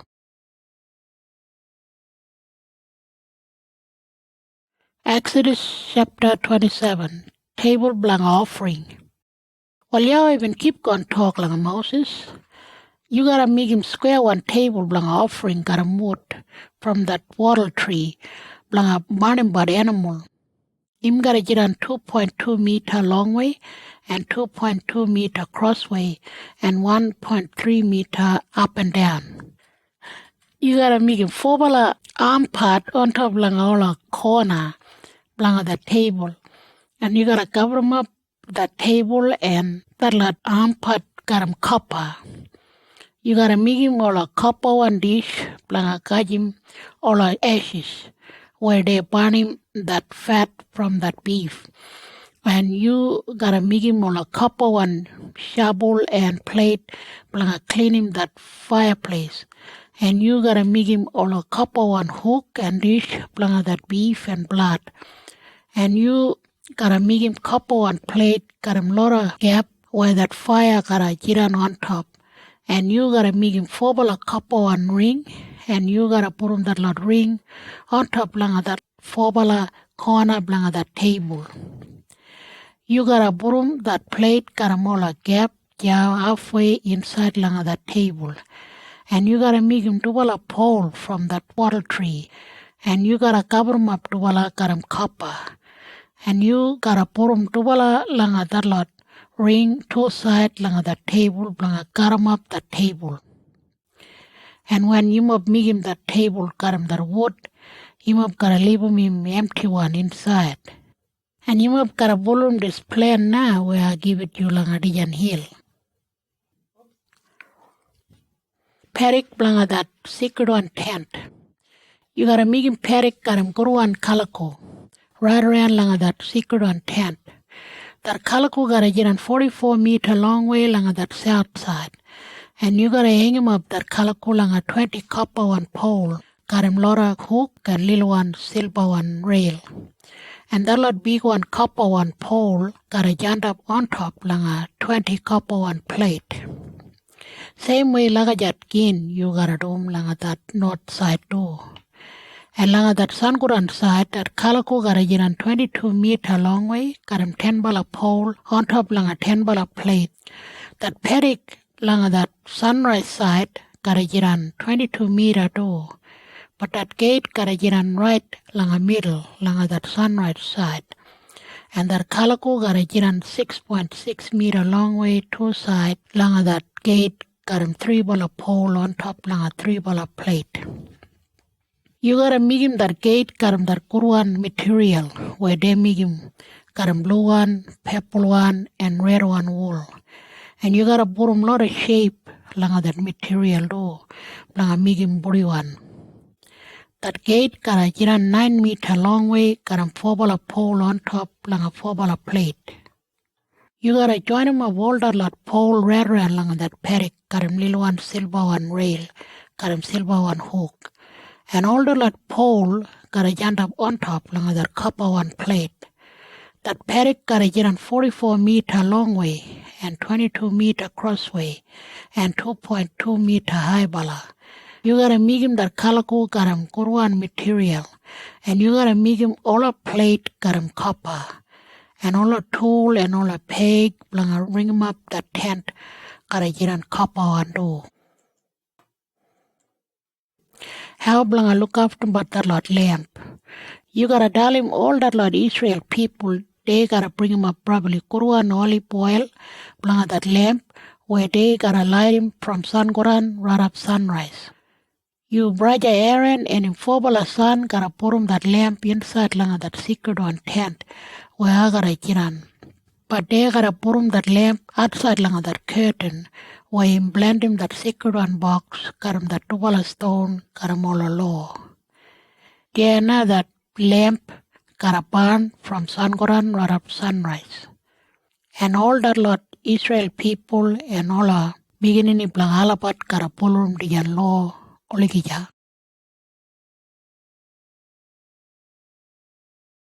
Exodus chapter 28.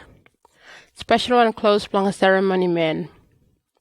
While Yahweh been keep on talk langa Moses, you gotta pick him at your brother Aaron and him a son named Nadab, Abihu, Eleazar, and Ithamar, and you gotta cut him out all about from all the Israel people, and they gotta stand ceremony men blanga me. You gotta give it all about special one clothes blanga make him all about jiran haibala and look pretty one. You gotta jing out lang all that lot men we have been make him all about clever bala blanga make him all kind of bala thing probably good bala way. And you gotta tell him all about blanga mend him up that lot special one clothes blanga Aaron. To me ya gotta make him jiran special one ceremony man blanga me. You gotta tell him all about blanga make him that special one shirt call him ephod and that special one necklace call him breastplate. And you gotta tell him all about blanga make him long one coat and pretty one shirt and round one hat and belt. They gotta make him that lot clothes blanga your brother Aaron and him forbala son. To me they gotta jiran ceremony men blanga me. That lot men gotta mend him up that lot clothes, got him blue one, purple one, and red one wool, and got him gold one thread and good one material. That lot men gotta make him that special one shirt call him ephod, got him blue one, purple one, and red one wool, and got him gold one thread and good one material. And they gotta put him all kind pretty one shape langa that material.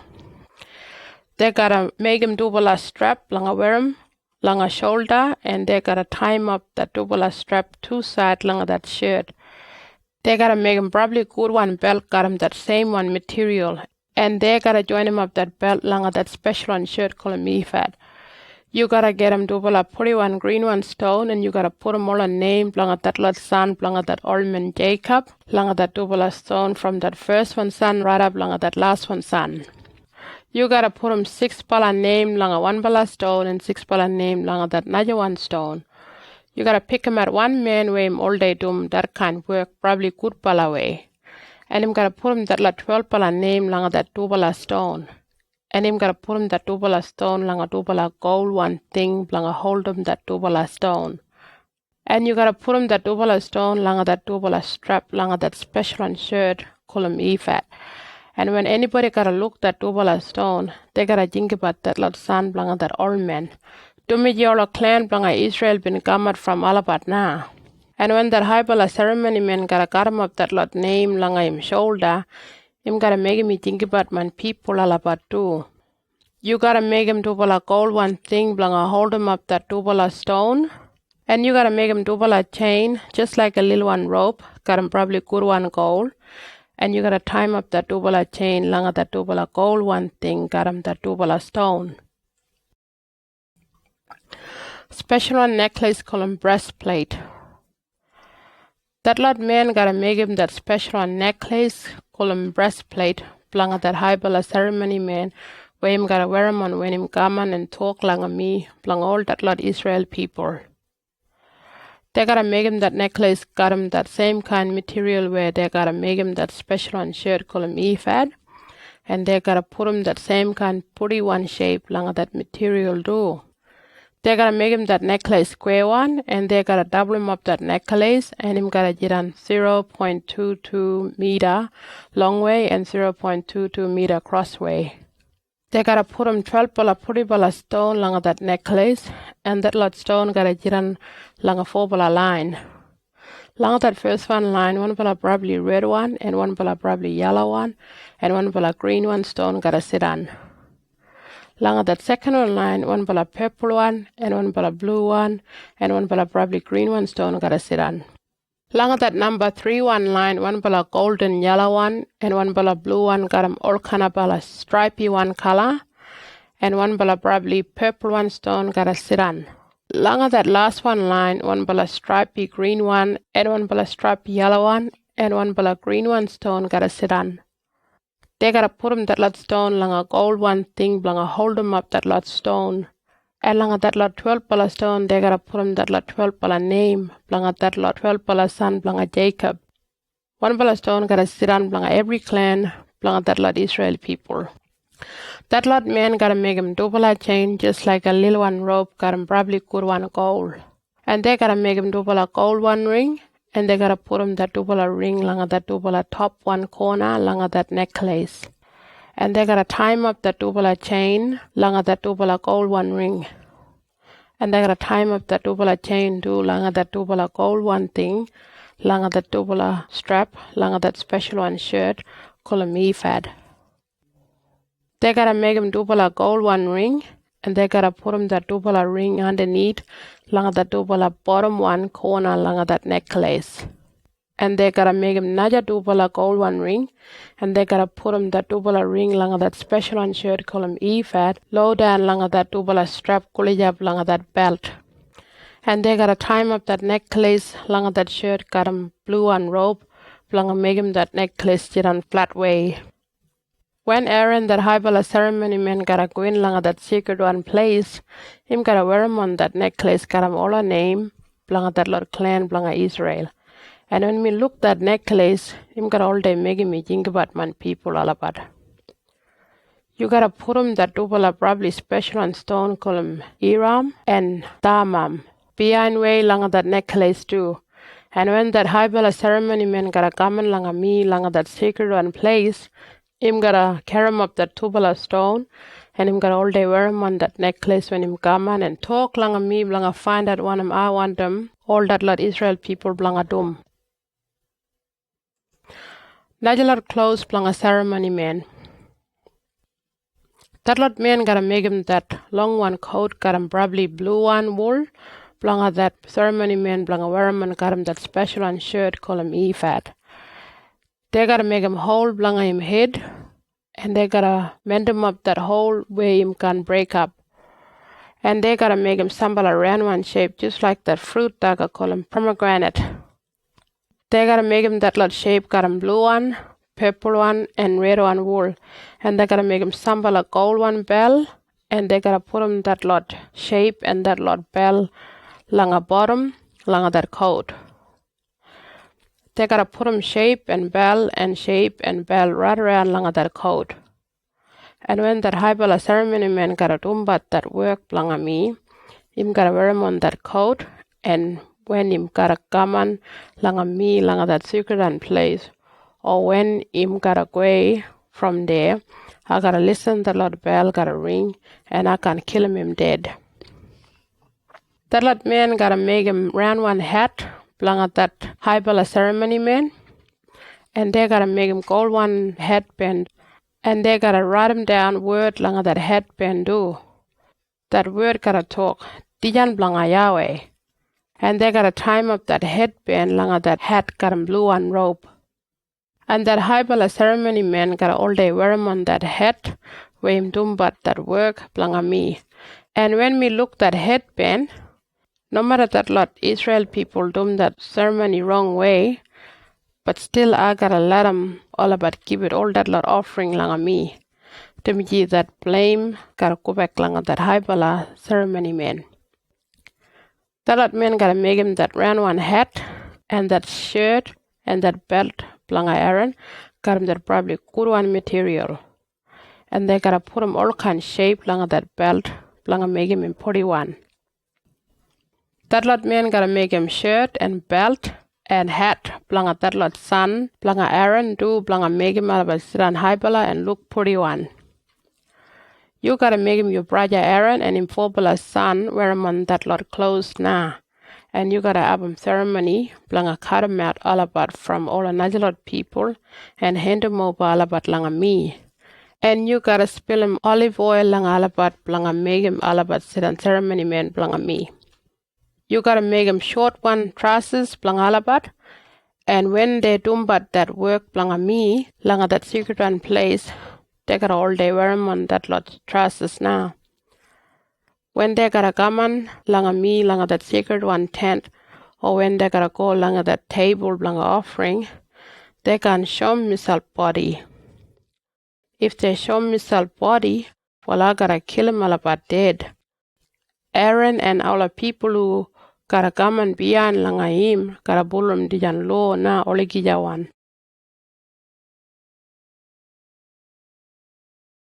Exodus chapter 29. Ceremony blanga make him Aaron and him son mob jiran ceremony man. While Yahweh been keep on talk langa Moses, when you make him Aaron and him Phobala's son siran ceremony man blanga me, you gotta have him dijan ceremony na. You gotta get him probably good one young one bull and double a probably good one boy one sheep, and you gotta get him probably good one flour blanga make him damba no more got him rising. You gotta make him one bala damba got him olive oil and one bala damba no more got him olive oil. And you gotta make him some bala little one damba and rub him alabat got him that oil. You gotta put him that lot damba langa basket, and when you kill him that young one bull and that double boy one sheep, you gotta give it that lot damba blanga offering. You gotta bring him up Aaron and him Phobala's son langa that door langa that secret one tent, and you gotta make him all about bogey got him water. After you gotta get him that lot special on clothes, and you gotta make him Aaron wear him on that pretty one shirt and that coat and that special one shirt call him ephod and that necklace call him breastplate and that belt. And you gotta make him wear him on that round one hat, and you gotta put him on him that secret one headband, got him that word where him talk dijan blanga Yahweh. After you gotta get him that special on oil, and you gotta spill him that oil langa him head, and you gotta take him that lot Phobala's son blanga him, and you gotta make him all about wear him on that pretty one shirt and that belt and that round one hat. Like you got now you gotta have him that ceremony blanga make him Aaron and him Phobala's son sit on ceremony man blanga me, and all that lot boy blanga all about who gotta come and be on langa all about gotta sit on ceremony man blanga me too.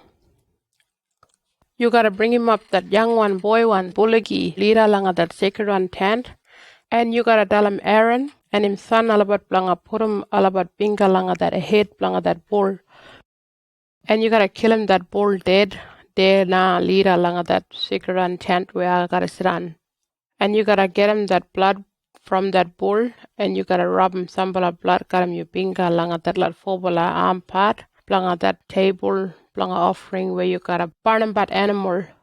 And you gotta spill him that leftover one blood, blanga that bowl, like a bottom blanga that table. After you gotta get him all the fat from that bingy blanga that bowl, and that little one part from that liver, and that double kidney got him all the fat. And you gotta burn him up, all that lot now on top blanga that table, blanga offering, blanga me. And that offering gotta make him that lot ceremony man free from all the nugut pala way, blanga alabat.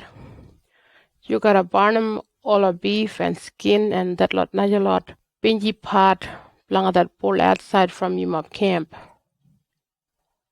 You gotta get him that one bala boy one sheep, and you gotta tell him Aaron and him son alabat blanga put him alabat binga langa that head blanga that sheep, and you gotta kill him that sheep dead, and you gotta get him that blood from that sheep, and you gotta chuck him that blood blanga that lot fall aside blanga that table blanga offering. You gotta cut him up that sheep, and you gotta wash him that bingy part and that beyond one leg tubala, and you gotta put him all about on top blanga him head and body part. And you gotta burn him up everything blanga that sheep on top blanga that table blanga daga offering. And that smell gotta make him me good bingy. You gotta get him that najuan sheep where you gotta use him blanga that ceremony blanga hand him over Aaron and him forbala son blanga me. And you gotta tell him Aaron and him son alabat blanga put him alabat binga blanga that head blanga that sheep. And you gotta kill him that sheep dead, and you gotta get him that blood from that sheep, and you gotta rub him some bala blood got him you binga langa Aaron and him son alabat langa alabat right inside it all, and langa that thumb langa alabat right inside binga, and langa that big one toe langa alabat right inside foot. You gotta chuck him that leftover one blood blanga that sheep, blanga that lot forbala side, blanga that table blanga offering. And you gotta get him some bala blood from that table and some bala special on oil, and you gotta chuck him that blood and that oil langa Aaron and him clothes and langa him son alabat and langa alabat clothes. When you do him lajikat langa alabat, Aaron and him son alabat and that lot clothes blanga alabat gotta sit on special one blanga me. You gotta get him all the fat blanga that sheep and that tail part and all the fat from that bingy part and that little one part from that liver and that double kidney got him all the fat and that right hand side leg part. And from that basket got him damba offering, you gotta get him one bala damba, got him olive oil, and one bala damba no more got him olive oil, and one bala little one damba. And you gotta put him all that lot daga langa Aaron and him son alabat binga, and you gotta tell him alabat blanga lift him up that lot daga and shake him. To me that lot daga him special on offering blanga me. After you gotta take him that lot daga langa that table blanga offering, and you gotta put him that lot daga on top langa that place where you been burn him up, that first one sheep bust and then now you gotta burn him up that lot daga do blanga daga offering langa me. And that smell gotta make him good bingy. You gotta get him that brisket, blanga that second one sheep, and you gotta lift him up that brisket and shake him to make him special on offering blanga me. And after you now, Moses, you gotta eat him that brisket part. Every time when they have him that ceremony blanga make him anybody sit on ceremony man, after they gotta take him that brisket and that leg part, blanga that sheep where they been use him, langa that ceremony blanga hand him over that man langa me, and they gotta lift him up that brisket and that leg part and shake him to make him special on offering blanga me. And all the ceremony men gotta eat him that brisket and that leg part. I've been making this law, and nobody can change him. When people all about having that special on offering, call him fellowship offering, they gotta shake him that brisket and that leg part from that animal, and after that lot ceremony men gotta eat him. Every time when people all about give it fellowship offering, him just like a present like me. Bamba when Aaron gotta die, they gotta keep gon hand him over, but all that lot special and close langa him son, and langa ola son who gotta come and behind langa alabat langa weramon when they make him alabat ceremony man. When Aaron gotta die, one bala son langa him gotta take over that probably high bala ceremony man place from him. And that son gotta work langa me there langa that secret one tent.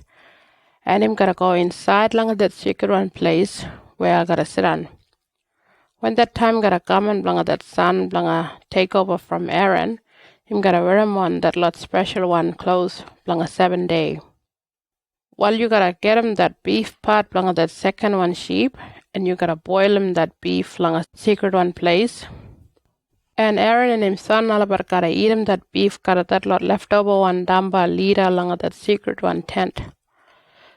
They gotta eat him all that lot daga where you even use him langa that ceremony, langa make him alabat free when you even make him alabat ceremony man.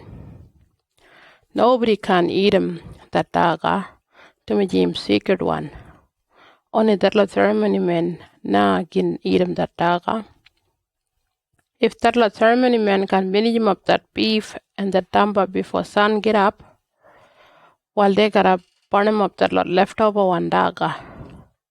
Nobody can eat him that lot leftover one daga to make him secret one. Long 7 day you gotta have him that ceremony where you gotta make him Aaron and him son alabat sit ceremony man. And you gotta pull him that law where Abin give it to you. Every day you gotta give it one bala boy one bullagi blanga that offering and kill him dead, blanga make him let him go him up free from that nugud bala way, and blanga make him that table blanga offering free do. And after you gotta spill him olive oil langa that table blanga make him secret one. You gotta have him that ceremony every day blanga 7 day, and after that table blanga offering gotta sit on probably secret one now. And if anybody touch him that table gotta make him secret one do. Everyday offering. Every day, all the time, all the ceremony men gotta kill him dead.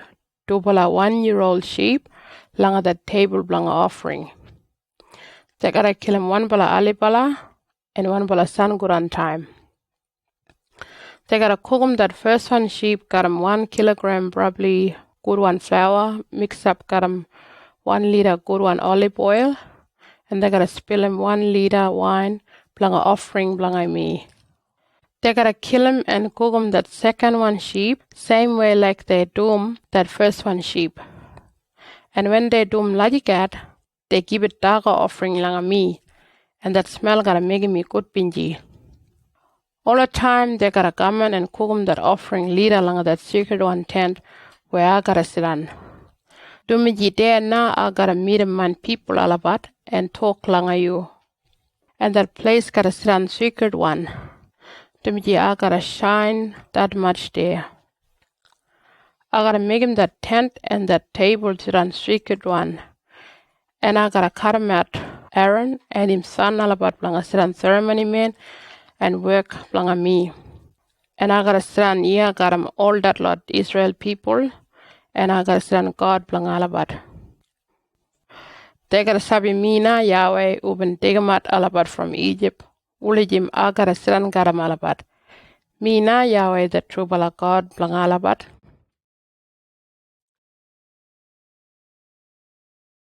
Exodus chapter 30. Table blanga offering blanga banim that lot good smell on medicine. While Yahweh the true bala God been keep on talk langa Moses, you gotta make him najuan table blanga offering, got him wood from wattle tree, blanga banim that lot good smell on medicine. You gotta make him that table square one, and him gotta get on 0.45 meter long way and 0.45 meter crossway and 0.9 meter up and down. You gotta make him 4 bala arm part on top blanga all the corner blanga that table, and you gotta cover him up that top and all the arm part and that lot 4 bala side blanga that table got him good one gold. And you gotta put him gold one band right around langa that table. You gotta make him to a gold one ring, langa got him up that table, and you gotta put him that to a ring two side langa that table underneath, langa that bent part. And you gotta make him to a long one pole, got him that wattle tree, langa got him up that table. And you gotta cover him up that double pole, got him gold. And you gotta put him that double pole langa that double ring. You gotta put him that table inside langa that secret one tent where I gotta come in and talk langa you. But you gotta put him that table outside way from that curtain where him blend about that secret one box, got him that double stone, got him all a law. Every alibala Aaron gotta come on, blanga out him that lamp. And when him come on, him gotta burn him that good smell one medicine jalanga that table. And every Sangoran time, when him come and blanga light him that lamp, him gotta burn him that good smell one medicine too. Dia another law blanga burn him that good smell one medicine, and this law gotta jiran oligi jawan. That eyeball ceremony man gotta use him that table only blanga burn him but that secret one good smell one medicine. Nobody no allow burn him any kind medicine jar. And nobody no allow give it animal or dog or drink offering langa that table door.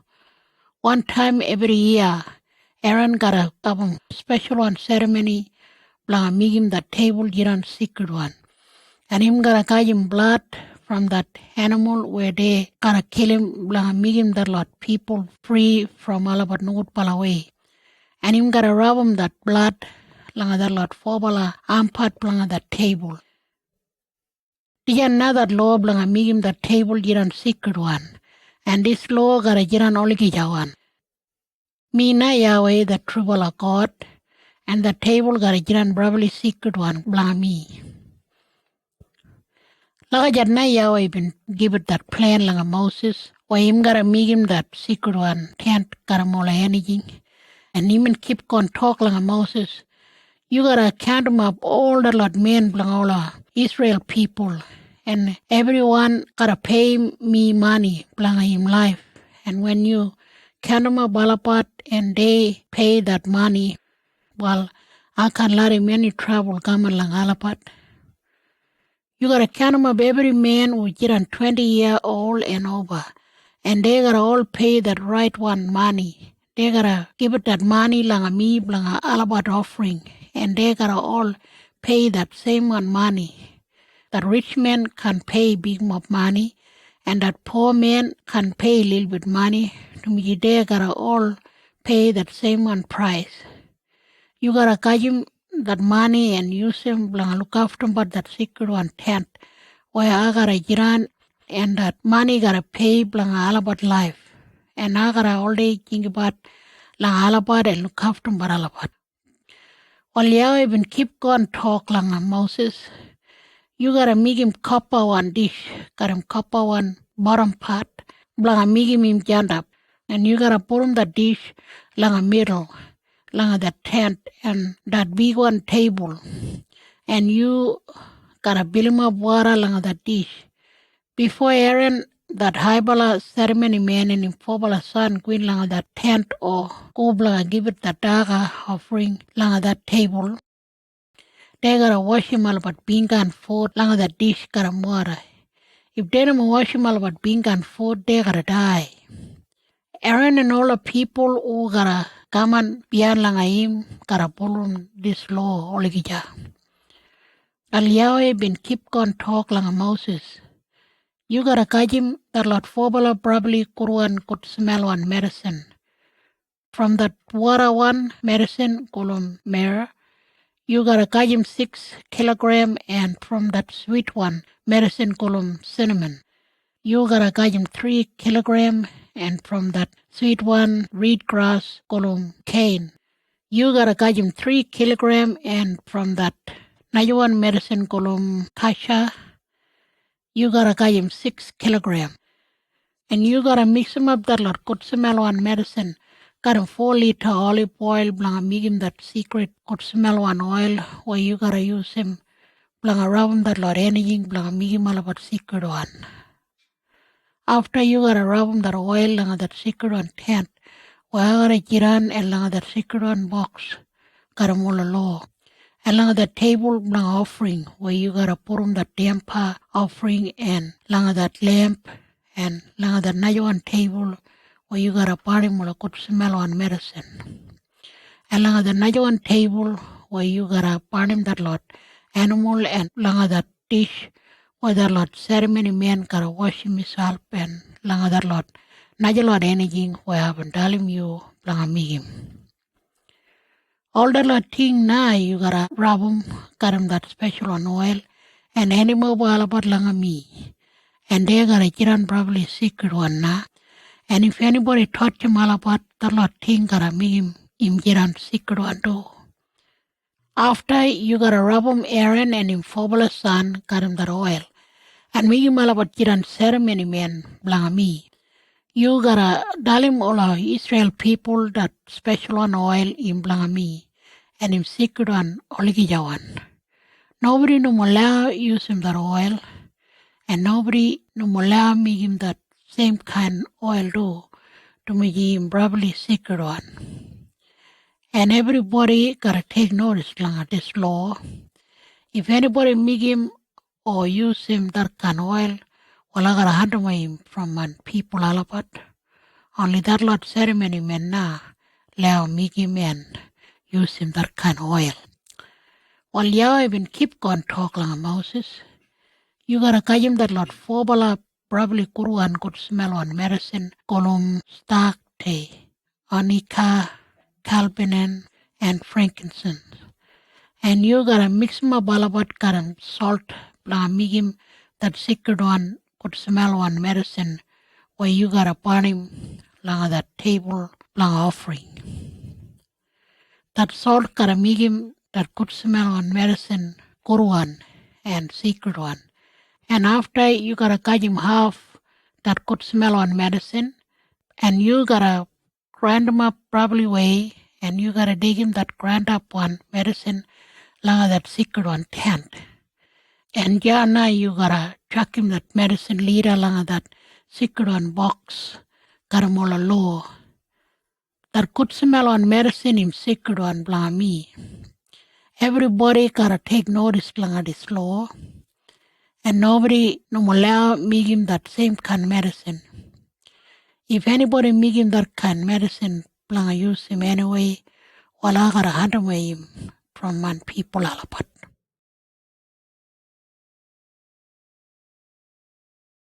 Exodus chapter 31, waken men blang that secret one tent. While Yahweh the trouble of God been keep on talking of Moses, I've been picking out one bala man from the Judah clan.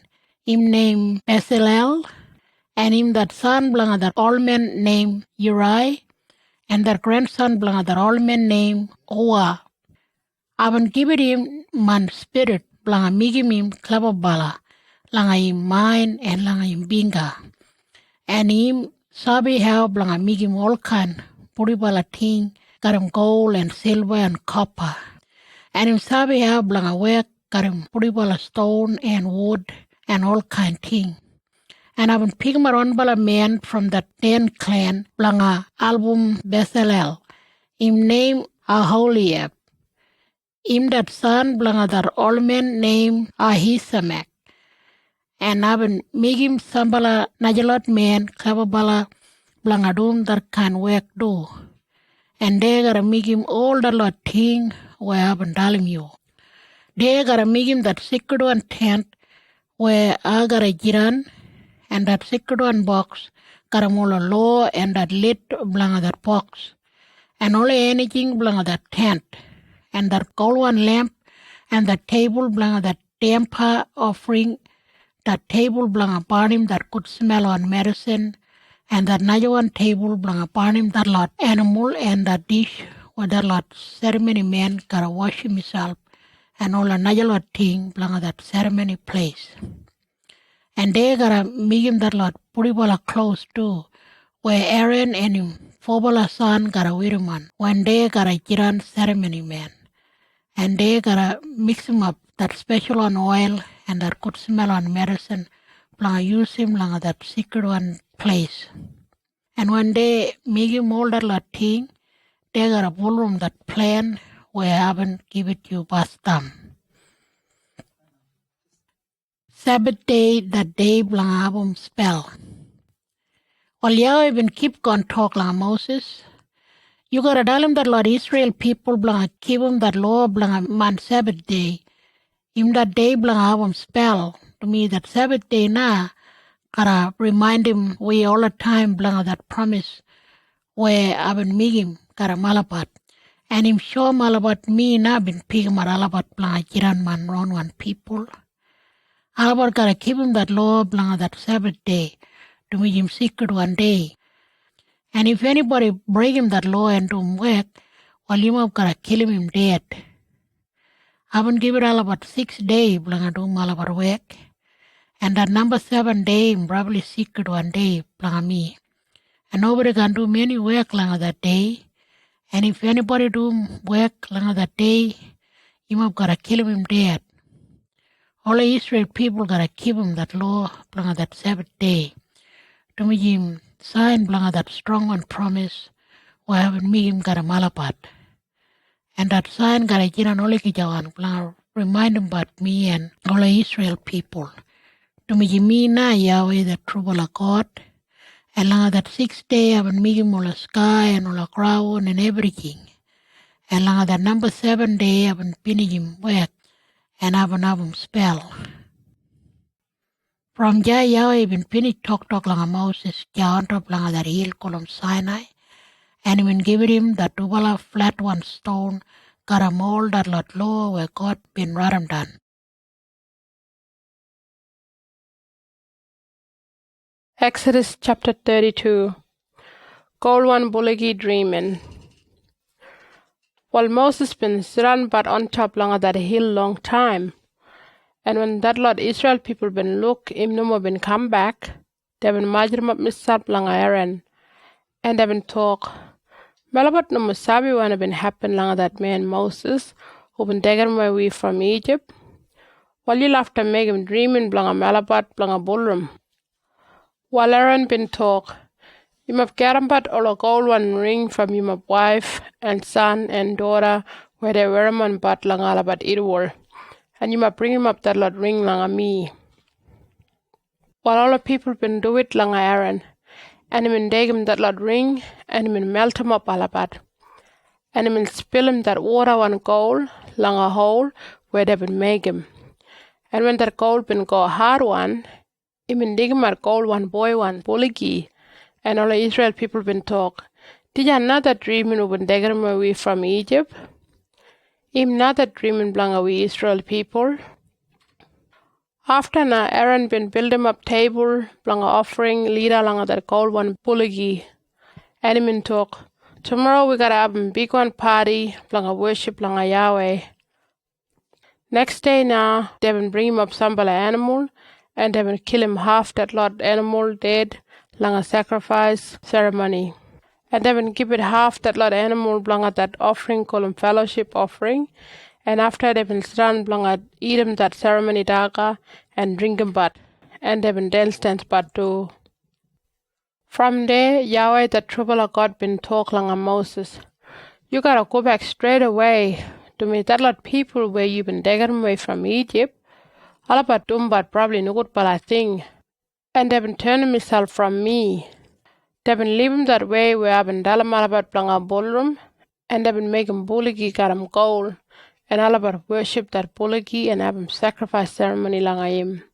And all about talk that bullocky na dreaming blang all about, and all about talk that bullocky na been taken away all about from Egypt. I sabi all about probably hard pala people, and me wild lang all about na. And I gotta finish him up all about. And you can't try and stop me. To me after, I gotta make him you, and you beginning all about sit probably big bala tribe, blang a digging place, blang a that lot Israel people. Lajigat na Yahweh been talk. While Moses been talk good way lang a Yahweh. Yahweh, what for you kid while lang a you people all about? Got him you strong blood power, you been taking him away all about from Egypt. And if you been him up all about, well, all that like Egypt people gotta talk, you been taking him all about them, you been wonder been him up all about Ialang Adijan Hill country. You can't get wild lang alabat and binijim up alabat. You gotta think about that lot working men blanga you named Abraham, Isaac, and Jacob. And you gotta think about that promise where you even make him lang alabat. You been promise him alabat blanga give it alabat beginning that much, just like all a star langa sky. And even promise blanga give it that country langa alabat oligija. Lajigat na Moses been talk. While Yahweh been listening langa Moses, and him no more been bidding him up that lot people. From there Moses been kuran from that hill, got him that double a flat one stone, got him all a law. God himself been rammed on that lot law, along that front part and back part, along that double a flat one stone. Well, when Moses been come out along that man named Joshua, they were him and leave him halfway along that hill, Joshua been telling Moses, me listen but noise just like they fight about along a camp. While Moses been telling him, that noise him no more that noise where they been win along a fight, and him no more that noise where somebody been beat him all about along a fight too. That noise he listen but all about sing. While when Moses been come and kulidab along that camp, him and look that gold one bulligi, and him and look that lot people dance but, and him and get wild probably. And then right along a bottom, along that hill, him and chuck him down that double a flat one stone and double a been break. After now Moses been get him that gold one bulligi, and him and melt him up that bulligi. And when that gold been go hard one, him and grind him up that gold. And him and mix him up, got him water, and him and make him that Israel people drink him that water, got him that gold. And after him and talk lang Aaron. One of this what people been doing langa you, langa make him you do it langa alabat, and make alabat doom this probably no good pala thing. While Aaron been talk, you no more get wild langa me. You sabi what kind this lot people. They all day wonder doom but no good pala thing. They been telling me, Malabat no more sabi one been happen langa that man Moses who been taken away from Egypt. While you love to make a dreaming blanga Malabat blanga ballroom. Lajigat na they been talk langa me, and I've been telling Malabat by bring him up all a gold one thing where they been wear him on but, and they been dig him at that lot thing, and they been bring him up langa me, and I've been chuck him that lot thing langa fire, and that gold one bulligi been come at myself. Lajigat na Aaron been talk. Well, all that lot Israel people been go mad every way, and Aaron been lara malabat dum but all kind nugut pala thing. And all the enemy blang alabat been laugh lang alabat na. While one Moses been look one been happen, he been go and janda blang that gate blang alabat camp, and he been sing out lang that lot Israel people. All that lot people who want to pull Yahweh the trouble of God, you must come in here lang me. While all that lot people from that Levi clan been go lang Moses, and he been dalam alabat. Yahweh the trouble of God, blanga all Israel people been talk. You must gotta wear 'em on that big one knife, blanga you must gotta go everywhere langa this camp and kill 'em dead, you must brother and friend and countrymen alabat. Lajigat na Yahweh been talk. All that same day that like Levi men been do it langa Yahweh, and they been kill 'em dead 3,000 men. And after Moses been dalam alabat. Today now when you have been kill him that lot son and brother blanga you have been hand him over myself blanga siran ceremony man blanga Yahweh. And him good pinji langa you and him make him you special and man blanga him. Next day now Moses been talk langa all Israel people. You have been done but probably not pala thing where you have been turning myself from Yahweh and worship that gold one bulligi. Well, I gotta go back on top langa that hill langa Yahweh, blanga ask him blanga let him go you free from that no good pala thing where you been done. Might be I can take him that punishment blanga you and make him Yahweh let him go you free. From there Moses been go back langa Yahweh there on top langa that hill, and him in talk. That lot Israel people been done but probably no good pala thing. When they been make him that gold one bulligi blanga they can place blanga you. They been doing probably no good pala thing where they been worship that bulligi. While you let him go all about free from that thing, and if you can let him go all about, Well, you gotta rub out my name from that book where you write them down, all the name langa your people alabat. Well, Yahweh been talk. No more, I can't rub out your name from that book, mine. I gotta rub out all the name langa that lot of people who been dum no good pala thing langa me. Well, you gotta go and dig him all that lot Israel people langa that place where I've been telling you. And that angel gotta go lead along you all the way. And when him that right time, I gotta punish him, but that lot people belong that no good thing where they been done bad. After na Yahweh been send him sickness along that lot people. To me they been force him Aaron belong make him that gold one bullocky.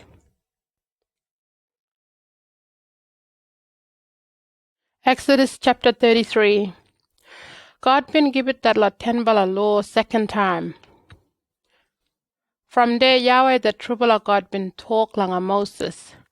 You gotta go away from this place now, and you gotta take him that lot Israel people, where you been bring him up all about from Egypt. And you must gotta go langa that country where I've been promised langa give it langa Abraham, Isaac, Jacob, and all the beginning of all about. I gotta send him an angel langa go leader langa you up. And I gotta hunt him where that lot tribe call him Canaanite, Amorite, Hittite, Perizzite, Hippite, and Jebusite. That country where you must gotta go in probably good one, garam all kandaka. But I can't go garam you must, to me you must probably hard one people. And I might get wild, langa you must, langa road and bin you must. All that lot Israel people all about hard pala people. While you tell them all about one of them and talk. And you tell them all about planga degamat all a necklace and ring where they wear them on bat. And I gotta think about one of them I gotta do langa all about to me. If I go gotta all about, I might get wild langa all about and binage him all about probably way. Like you got now God been talk. Well, when all the Israel people been listening that word, they been start cry. And they been digging out all a necklace and all a ring there langa that hill called Sinai. And nobody been all day wearing but that kind of thing now. That tent where Yahweh and Moses been all day talking. While Moses been all day put him up that sacred one tent a little bit long way from Malabat camp. They been call him that tent secret one. To me Yahweh been all day run but there. And when anybody been all day want to talk long of God, they been all day go along that secret one tent. And when Moses been all day go there, langa that secret one tent, all the people been all day stand up outside langa alabat round tent. And they been all day looking at Moses going langa that tent. And after when Moses been there inside langa that tent, that special one cloud been all day come down and sit on langa that doorway langa that tent. And straight away when that lot people been all day look that cloud langa that doorway langa that secret one tent, they been all day bow down and worship God. While Yahweh been all day talk from that cloud, langa Moses, just like Tubala men talk kija. And after Moses been all day go back langa camp. But that young man who been all day album Moses, been all day sit on there langa that secret one tent when Moses no more been there. That man been named Joshua, and him daddy been named Nun. From there Moses been talk langa Yahweh now. You been telling me blanga degam this lot people langa that country. But you no more been telling me, ooh, you gotta send him blanga album me. You been telling me you sabi me probably, and you could pinji langa me. While you been pick him at this lot people liya blanga mega mal about your own one people. And if true bala you like me, and you could pinji langa me, while you telling me that plan blanga you, and I gotta keep on making but you could pinji. While Yahweh been talk, me na gotta go gotta you, and me na gotta make him you sit on good way along that country. While Moses been talk, if you can't go gotta Malabat, while you no more make Malabat away from this place. To me if you no more go gotta Malabat, while everybody gotta talk you no more good pinji langa me, and long all the people blanga you. And if you no more sit on gotta Malabat, while Malabat gotta sit on same like all another lot people. While Yahweh been talk, I gotta do it langa you, to me I sabi you probably and you making me good pinji. While Moses been asking Yahweh now, you show me self langa me where I can look that brightly shiny one light langa you. While Yahweh been talk, I gotta make him that pretty one light man go past langa you, and I gotta call him man round one name langa you. Me na Yahweh, and me all day kind and sorry langa anybody where me pick him out. But I can't let him you look man face, to me if anybody look, while him gotta die. But you can stand up here langa stone, glitch up langa me, and when that probably shiny one light man gotta go past langa you, I gotta put him you langa open one stone. And I gotta cover him up you gotta man binga, right up I gotta go past. And after I gotta dig him at man binga, and you gotta look man backbone, but you can't look man face.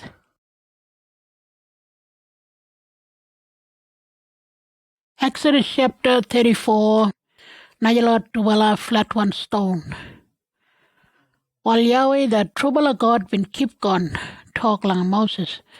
You gotta cut him Tubala flat one stone, just like that Tubala face one stone, where I been give it like you. And I gotta write him down that lot, same one law where I been write him down like that Tubala face one stone, where you been break him. You gotta make himself ready, and tomorrow Alibala, you gotta come along me on top along that hill called Sinai. Nobody can come and carry you, and nobody can walk about anywhere along that hill, and no more any sheep and bullocky gotta feed about anywhere along that hill do.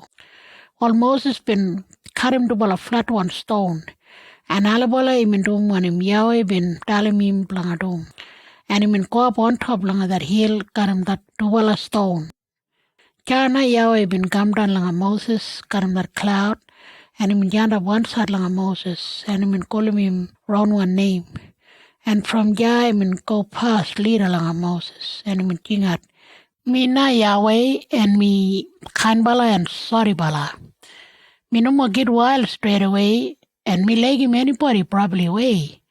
And I no more all day turning myself from anybody.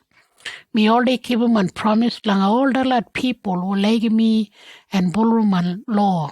And me all day let him go all about free from all a good pala thing where they all day do bad. But I gotta make him that punishment lang other lot people who no like me jiran lang alapat and lang alapat beginning right up lang that number 4 generation. Lagajat na Yahweh been talk.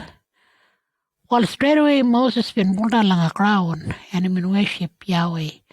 And him in talk, if you could be lang me probably way, well you gotta come and gotta melabat. I sabi all that like Israel people, they probably hard pala people. But you let them go melabat free from melabat nugut pala way and from all a nugut pala thing where melabat been dumbat. And you make melabat your own one people. Strong one promise. While Yahweh been talk, I gotta make him strong one promise, got him that lot Israel people. They gotta look me doing but all kind clever bala thing or nobody lang any country will look anybody do. Everybody gotta look that lot probably clever bala thing where I gotta do lang him up. Him up gotta listen lang me and ballroom that lot law where I gotta give it you today. And when you up go along that country where I gotta give it him up, I gotta handle me all that lot tribe where they get on but ya column Amorite, Canaanite, Hittite, Perizzite, Hivite, and Jebusite. When you up go ya, I gotta bring him up all that lot tribe, and you up can talk Kurwe lang alabat and lari malabat keep on jiran but ya lang him up country. To me, you Bombay, they gotta trap him up and digger him up from me. Him up gotta break him down, all about secret one table and knock him down all a secret one stone and all about ceremony place. And him up gotta cut him down all a shape, blanga that dreaming, blanga all about column Asherah. Him up can bull down and worship any dreaming. To me, you mean na Yahweh, and I no more let him any dreaming dig him one place. You can talk Kurwe lang that lot people and lari malabat keep on jiran but yalanga you country. To me you and they gotta worship alabat dreaming and alabat sacrifice ceremony, they gotta ask him you mob lang join in lang alabat. And they gotta tempt him but you mob lang daga where they would give it lang offering lang alabat dreaming. And Bamba you mob son alabat gotta married lang that lot girl from their country. And that lot girl gotta digger alabat from me. And they gotta pull room that lot dreaming lang alabat. Imam can make many can shape and worship him. Imam can all day that ceremony kolom tempa numagaram rising. Imam been away from Egypt lang that month kolom Abib. And abendalim imam pastam lang that month na imam karabum that ceremony where imam can daga any daga karam rising lang 7 day. Imam gotta give it back lang me all of first one son, wa imam album and all of first one boy one animal to me yalabat lang me. But imam gotta buy him back that first one boy one donkey from me karam little one sheep. If you want him that donkey, well imam gotta break him neck. But imam love to buy him back all of first one son lang imam. Nobody can come and worship lang me numugaram offering lang give it lang me. I will give it him of 6 day lang do him of work. And lang that number 7 day him of can do many work. No matter him time lang grow up him of garden or kajim bar cook daga, but still him of can do that work lang that number 7 day. When him time lang kajim bar all seed daga, to me that daga him cook one. Him of all day album that ceremony kolum cook one daga. When him time lang kajim bar all fruit one daga, lang a tree to me that daga him cook one. Him of all day album that ceremony kolum ampi. Every year all a man got a call lang that lot tribal ceremony and worship lang a me. Me na Yahweh that probably trouble a God lang all Israel people. And when I underway that lot tribe from all our country, where I gotta give it him up, that lot tribe can go back lang that lot country when you move album that lot tribal ceremony. When you move album that sacrifice ceremony and you move give it that blood, lang that animal lang offering lang me, you move can double them up that offering got him that damper, got him rising, and that animal where you move kill him lang that Passover ceremony, you move got a finish him up him albeit before sun get up. Every year you move gotta bring him up that first one cook one daga from you move garden lang that ceremony place lang me. You move boil him little one sheep or little one nanagot got him mommy milk. All Yahweh even keep on talk la Moses. You gotta write him down all that lot wait na. To me you got him that lot wait na, gotta make him one strong one promise. Got him you and all of Israel people. All Moses been giran but ya got him Yahweh 40 day and 40 night. And him no been dagaragat and drinking but anything. I mean, write him down all that lot weight, lang that strong one promise, lang that double flat one stone, and they call him that lot weight 10 bala law.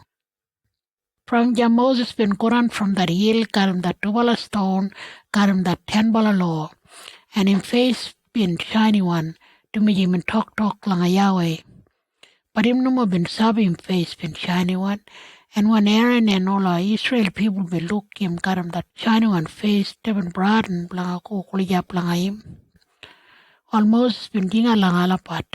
And Aaron and that lot lead him up and kulang him, and him in talk lang alapat.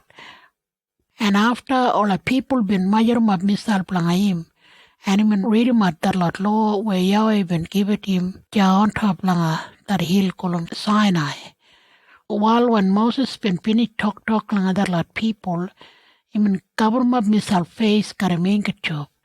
And Bombay every time when him in all day going inside lang that secret one tent where Yahweh been all day kiran. Before him in going blang a talk lang him in all day dig him out that handkerchief. And when him in all day come out from Jah, I mean, all day dalim that lot Israel people everything. When him Yahweh been all day dalim him blang a talk. And they been all day look him face, been all day shiny one. And him been all day cover him up him face, got him that angry chup, igen right up him and go back langa that tent, blang a talk, langa Yahweh.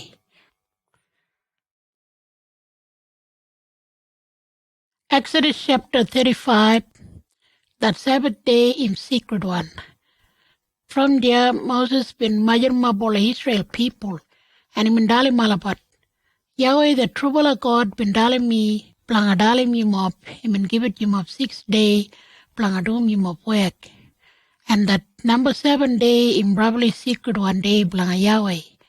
And nobody can do him any work, langa that day. And if anybody do him work, langa that day, him gotta die. No matter you want to fire langa your camp, but still you can make him fire langa that number 7 day, where they call him Sabbath day. That lot offering langa that secret one tent. While Moses been keep on talk langa all that lot Israel people. Yahweh been telling me langa dalim him up langa give it offering langa him. Him up gotta pick him up anything where him up want to give it langa Yahweh.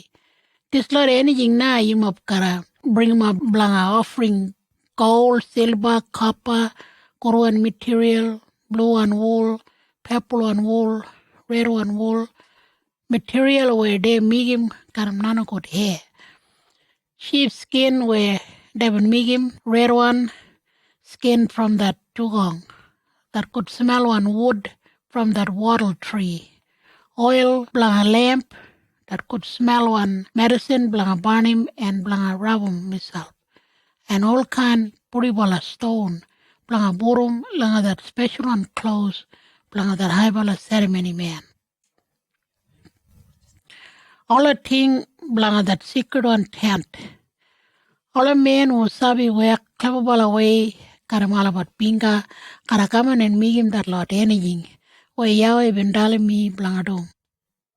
They gotta migim that secret one tent, karam kalako inside and outside. And all a hook and all a pole and frame part and plate and everything bring him up that tent. And they gotta make him that secret one box, got him lid and double a pole and curtain, shut him up that box. And they gotta make him table, offering, got him double a pole and all a special one, damper and all a najalot, anything that table. And they gotta make him 7 lamp and all a oil. And anything that lot lamp. And 1 pole, hold him up that lot lamp. And they gotta make him could smell on medicine and table, got him double a pole where they gotta burn him that medicine. And they gotta make him curtain, that door, that tent. And they gotta make him another one table, got him copper one plate, burn him all animal, offering, and they gotta make him double a pole and all another lot anything, that table. And they gotta make him copper one dish, got him copper one bottom part, make him jand up. And they gotta make him calico and all a pole and plate, make him paddock, that tent. And they gotta make him curtain, that gate, that paddock. And they gotta make him all a peg and rope, that tent and that paddock. And they gotta make him probably put on clothes, that lot man who gotta work, that secret one place. They gotta make him that lot secret one clothes, that highball ceremony man named Aaron. And they gotta make him another lot clothes, him pobala son, widow man, when they gotta work, that secret one place. All the people bring him up that lot offering. Well, after when Moses been finished talk, that lot Israel people, they were all go away. And that lot people who been want to give it offering, God, been bring him up that lot offering, Moses, make him that tent where Yahweh gotta get on. They been bring him up everything where they been want him, make him and look after him, but that tent and make him that lot special one clothes, that lot ceremony man.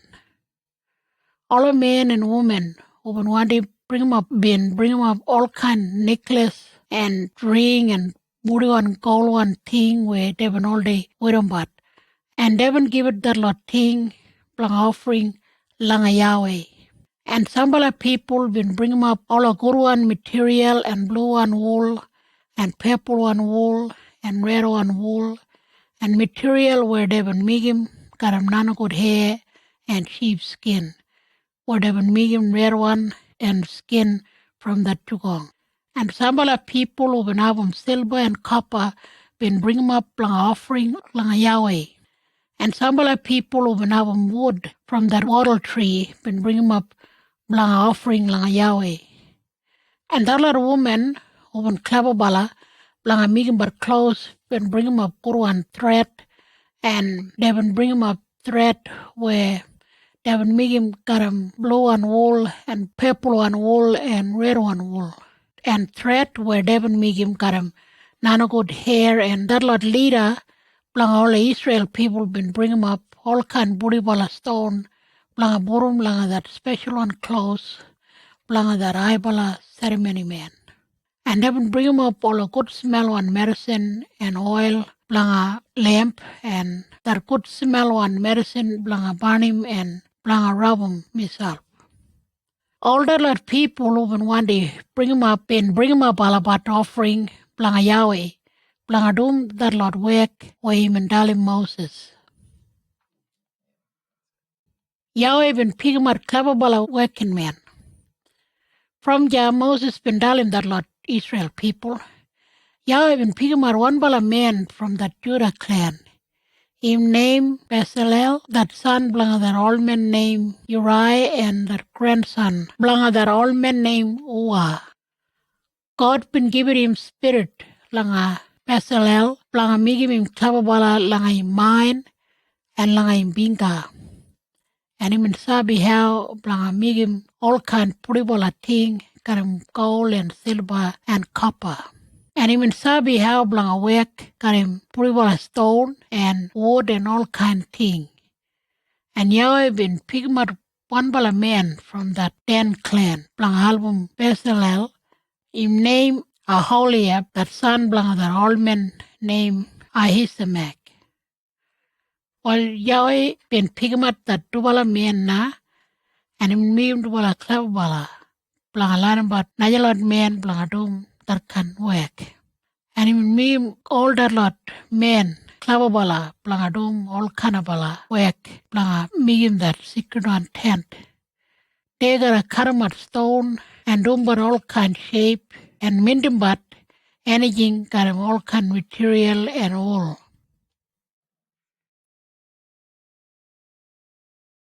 Exodus chapter 36. They serve doom all that can clever bala work. To me Yahweh been making Bezalel and Aholiab and all that lot najalot man clever bala. Laga jadna blanga make him that secret one tent blanga him. And when they gotta make him that tent, they got a ballroom that plan where Yahweh been give it langa me. Laga jadna Moses been talk. From Jah Moses been jingat langa that tubala man, Bezalel and Aholiab, and langa that lot najalot man who been one day dumbat that work where God been making malabat clever bala blanga doom. And Moses been dali malabat blanga start making but that secret one tent and everything blanga that tent. While every alipala, all the Israel people been all day bring him up offering langa Moses.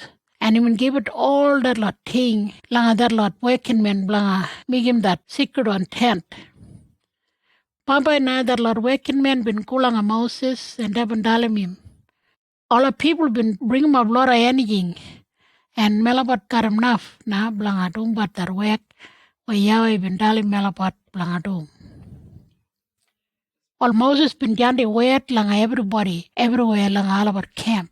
Him talk, nobody no more allow, give him more offering blanga that secret one tent. And him no more been let him anybody, give it anything more. To me, they been have enough now blanga finish him that work. They been make him that secret one tent. While all that lot probably clever bala working men been make him that secret one tent na, karam that kuruan material where Devon migim karam blue one, purple one, and red one wool. And Devon burum lot shape karam wing lang that material. Devon migim 10 bala material and that lot material bin jiran 12 meter long way and 2 meter crossway.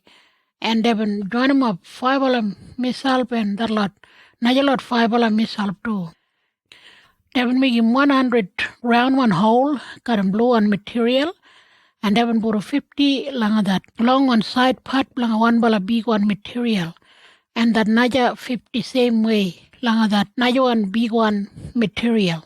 And after Devon join them up, that two bala side part karam 50 double one hook karam gold.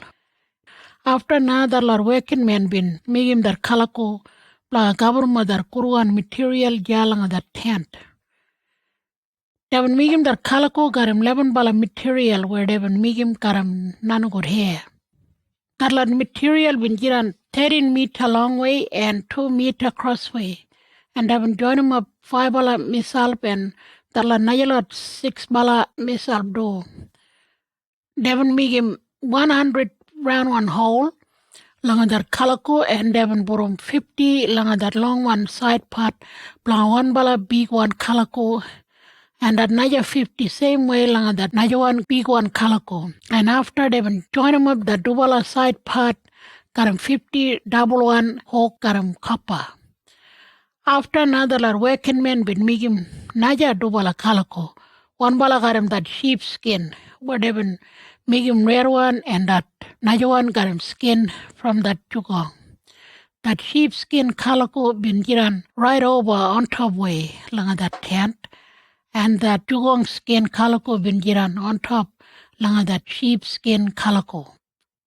After another lot working men bin migim 48 frame part karam duala pole from that wattle tree blanga migim 3 bala wall blanga holduma bola kalako.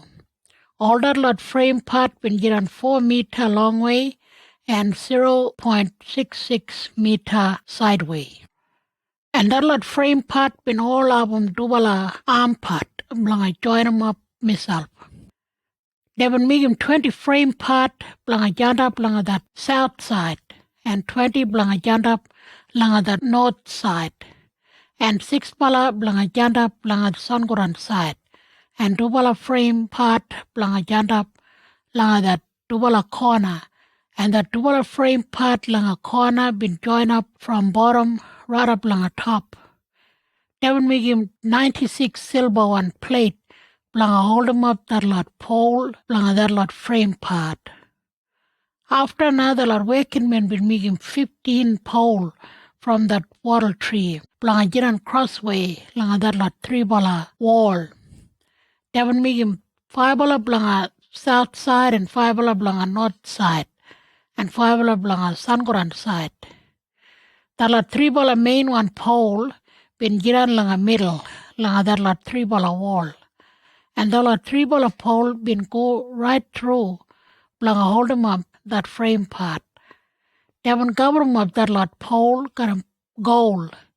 And Devon cover them up that lot frame part karam gold do. And Devon put them gold one ring langa that lot frame part blanga hold them up that lot pole. After na that lot working men bin migim 1 bala curtain karam that kuruan material where Devon migim. Karam blue one, purple one, and red one wool. And Devon burum lot of shape karam wing langa that curtain. Devon migim 4 bala pole from that wattle tree. And Devon cover of that lot pole karam gold. And Devon puru sambala hook langa that lot pole. And Devon migim 4 bala silver one plate blanga hold him up that lot pole. That lot working men bin migim that door part blanga that tent karam kuruan material where Devon migim karam blue one, purple one, and red one wool. And Devon burum lot of shape blanga that material do blanga migim body one. Devon migim 5 bala pole from that wattle tree. And Devon migim mola cap blanga that lot pole karam gold. And that lot rail do. And Devon purum sambala gold one hook langa that lot rail blanga hang him up that curtain. And they will make him 5 cup on plate. Blanga hold him up that lot pole.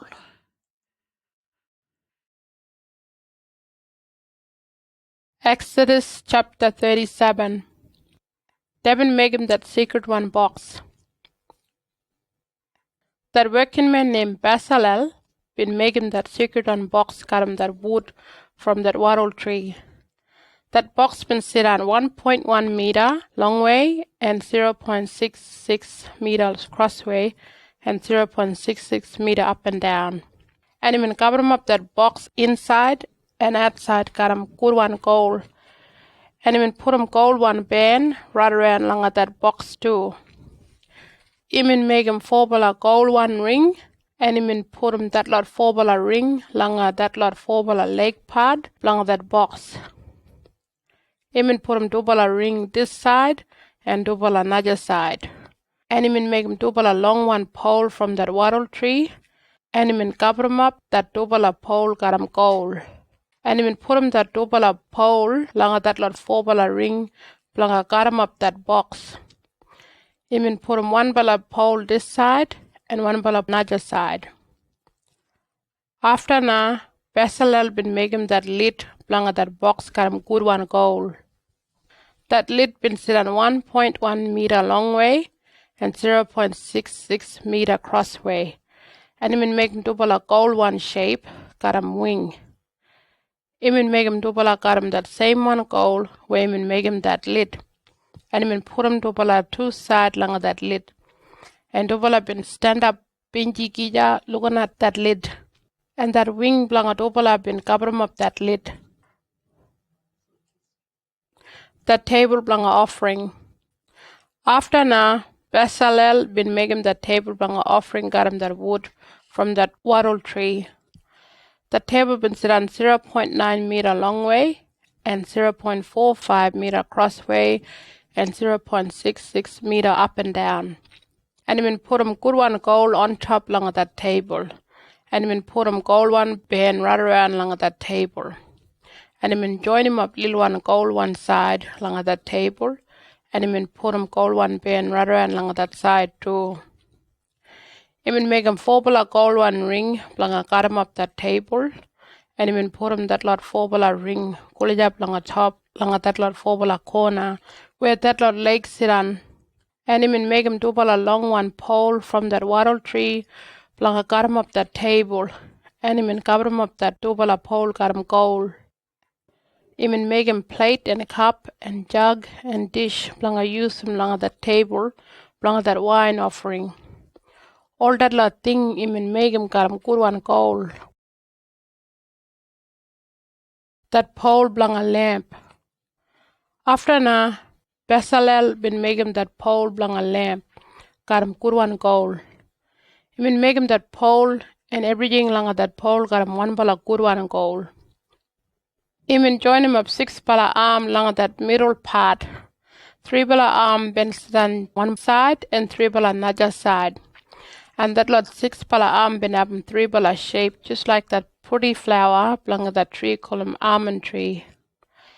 That middle part belong that pole been up $4 shape, just like that pretty flower belong that almond tree. And $1 pretty flower shape been sit on underneath where that lot $6 arm been come at. He been make him that lot pretty flower and that pole got him $1 good one gold. And he been make him $7 lamp belong that pole. And got him good one gold, he been make him all a thing belong look after him that lot lamp. He been use a lot of gold, 35 kilogram belong make him that pole and all a lamp and everything. That table belong another one offering. After now, Bezalel been make him that another one table belong offering, got him that wood from that wattle tree, belong burn him that lot good smell medicine. He been make him that table square one, and that table been sit on 0.45 meter long way and 0.45 meter crossway and 0.9 meter up and down. He been make him $4 arm part on top long all a corner long at that table. And he been cover him up that top and all a arm part and that lot $4 side belong at that table got him good one gold. And him put gold one ben right around langa that table. Him make tupala gold one ring, langa got up that table, and him put that tupala ring two side langa that table, underneath langa that ben part. And him make tupala long one pole from that wattle tree, langa got up that table, and him got up that tupala pole, got gold. Make him that secret one good smell one oil and good smell one medicine. After na, Bezalel been make him that secret one good smell one oil, and he been mix him up that secret one good smell one medicine too.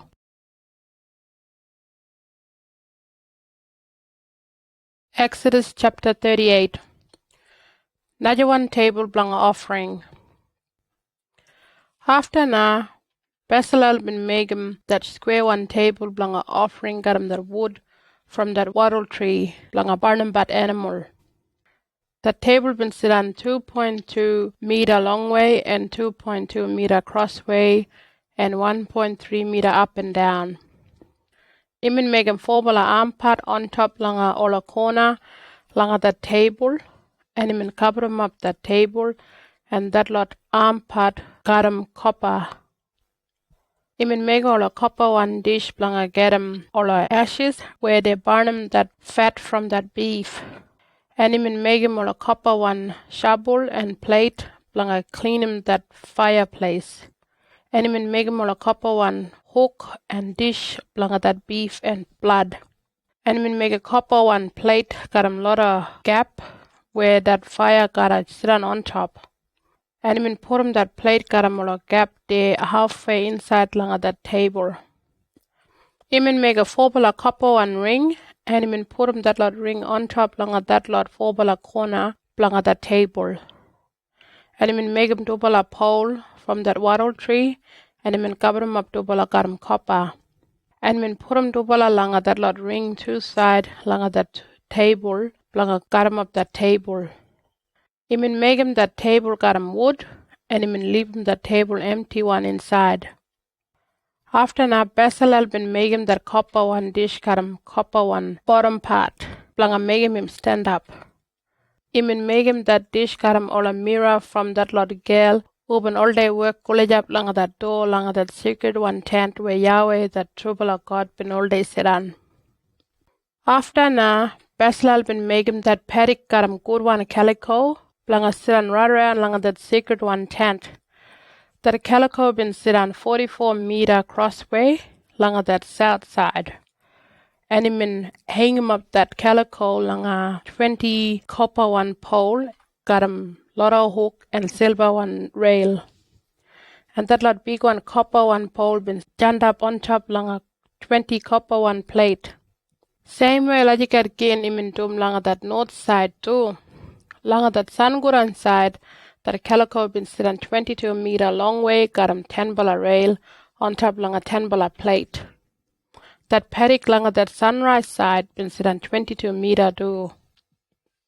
But that gate been sit on right langa middle langa that sunrise side.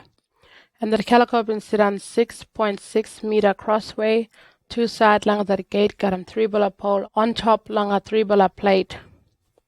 Him in make him that calico got him that good one material. And him in make him all a plate, got him copper, and him in make him all a hook and rail and all a cup, blanga all a pole, blanga that paddock, got him silver. Him in make him that gate, got him that good one material, where they been make him got him blue one, purple one, and red one wool.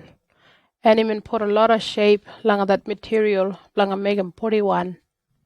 That gate been sit on 9 meter crossway and 2.2 meter high bala. And been sit on level langa that calico langa that paddock. And 4 bala copper one plate been hold them up that gate. All a hook and rail and all a cup blanga all a pole blanga that gate been silver one. And all a peg blanga ring him up that secret one tent, and that paddock been copper one. All our workingmen been use a lot of gold and silver and copper blanga make him that secret one tent where Yahweh and that tubula flat one stone got all a law got him sit on. Moses bin dalam alabat blanga write down how much gold and silver and copper they been using. And that lot working men from that Levi clan been write down. That boss blanga that lot working men been named Ithamar. Im daddy been Aaron, that high bala ceremony man. While Bezalel from that Judah clan been make him everything where God been dalam Moses. Im in son blanga Uri. And him and grandson blanga Hua. And Aholiab from that Dan clan bin album Bezalel. Him and son blanga Ahisamach.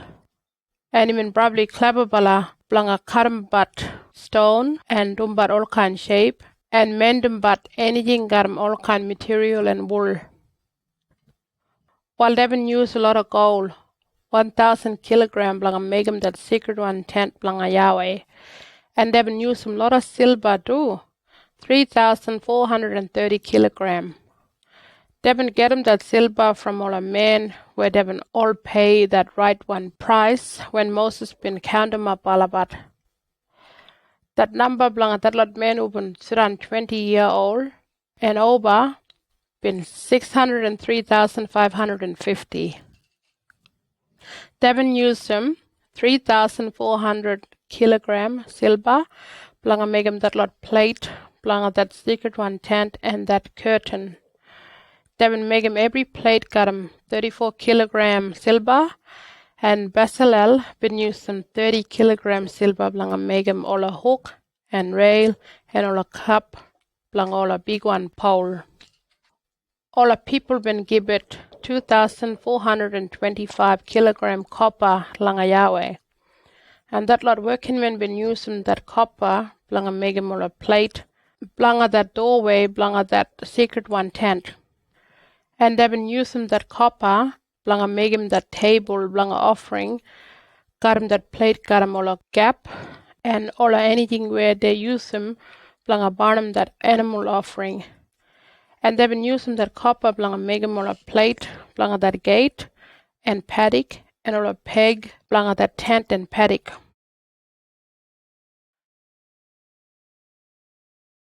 Exodus chapter 39. They will make him special and clothes, blanga that Ibala ceremony man.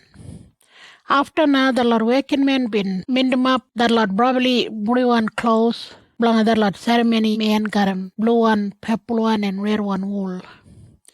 They will make him that Lord clothes, blanga alabat, blanga wirman, where they got a work, blanga that secret one place. And they will make him special and clothes, blanga Aaron, the Ibala ceremony man, just like where Yahweh, the true God, been telling Moses, blanga doom. The Lord working men been make him that special one shirt, column ephod, got him good one material, and got him blue one, purple one, and red one wool, and got him gold one thread. And they been flatten him up, sambala gold, probably flat one, and they been cut him up that gold, and they been mend him up that gold, langa that shirt. They been make him double a strap, langa widoman, langa shoulder, and they been tie him up that double a strap, two sides, langa that shirt. They been make him probably guru and belt, got him that same one material, and they been join him up that belt, langa that special one shirt, golum ephod, just like where Yahweh been telling Moses, blanga doom. They been got him double a body one green one stone, and they been put him all a name, blanga that Lord son, blanga Jacob, langa that double a stone. And they been put him that double a stone, langa double a gold one thing, blanga hold him that double a stone. And they been put him that double a stone, langa that double a strap, blanga that special one shirt, column ephod, just like where Yahweh been telling Moses, blanga doom.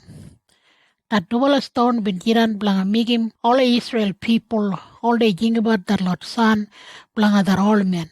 To me all a clan, blanga Israel been come out from Alapatna.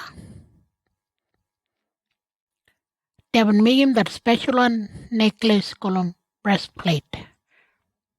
After now that Lord working man been make him that special one necklace column breastplate.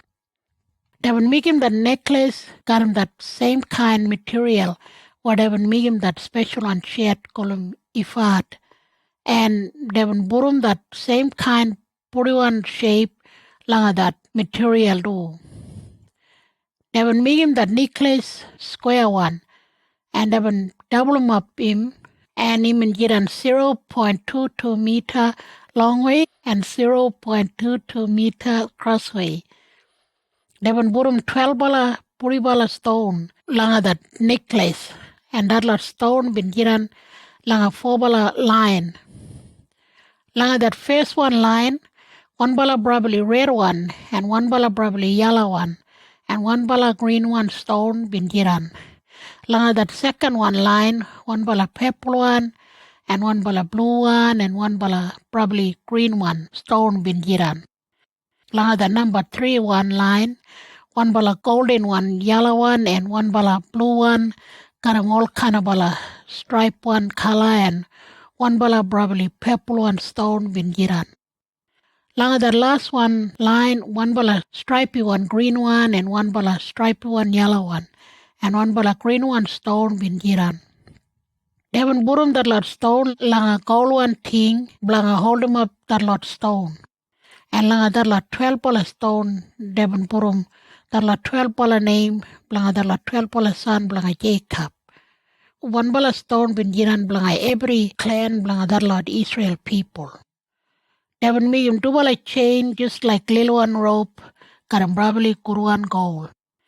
And Devon make him 2 bala gold one ring, and Devon burum that 2 bala ring langa that 2 bala top one corner blanga that necklace.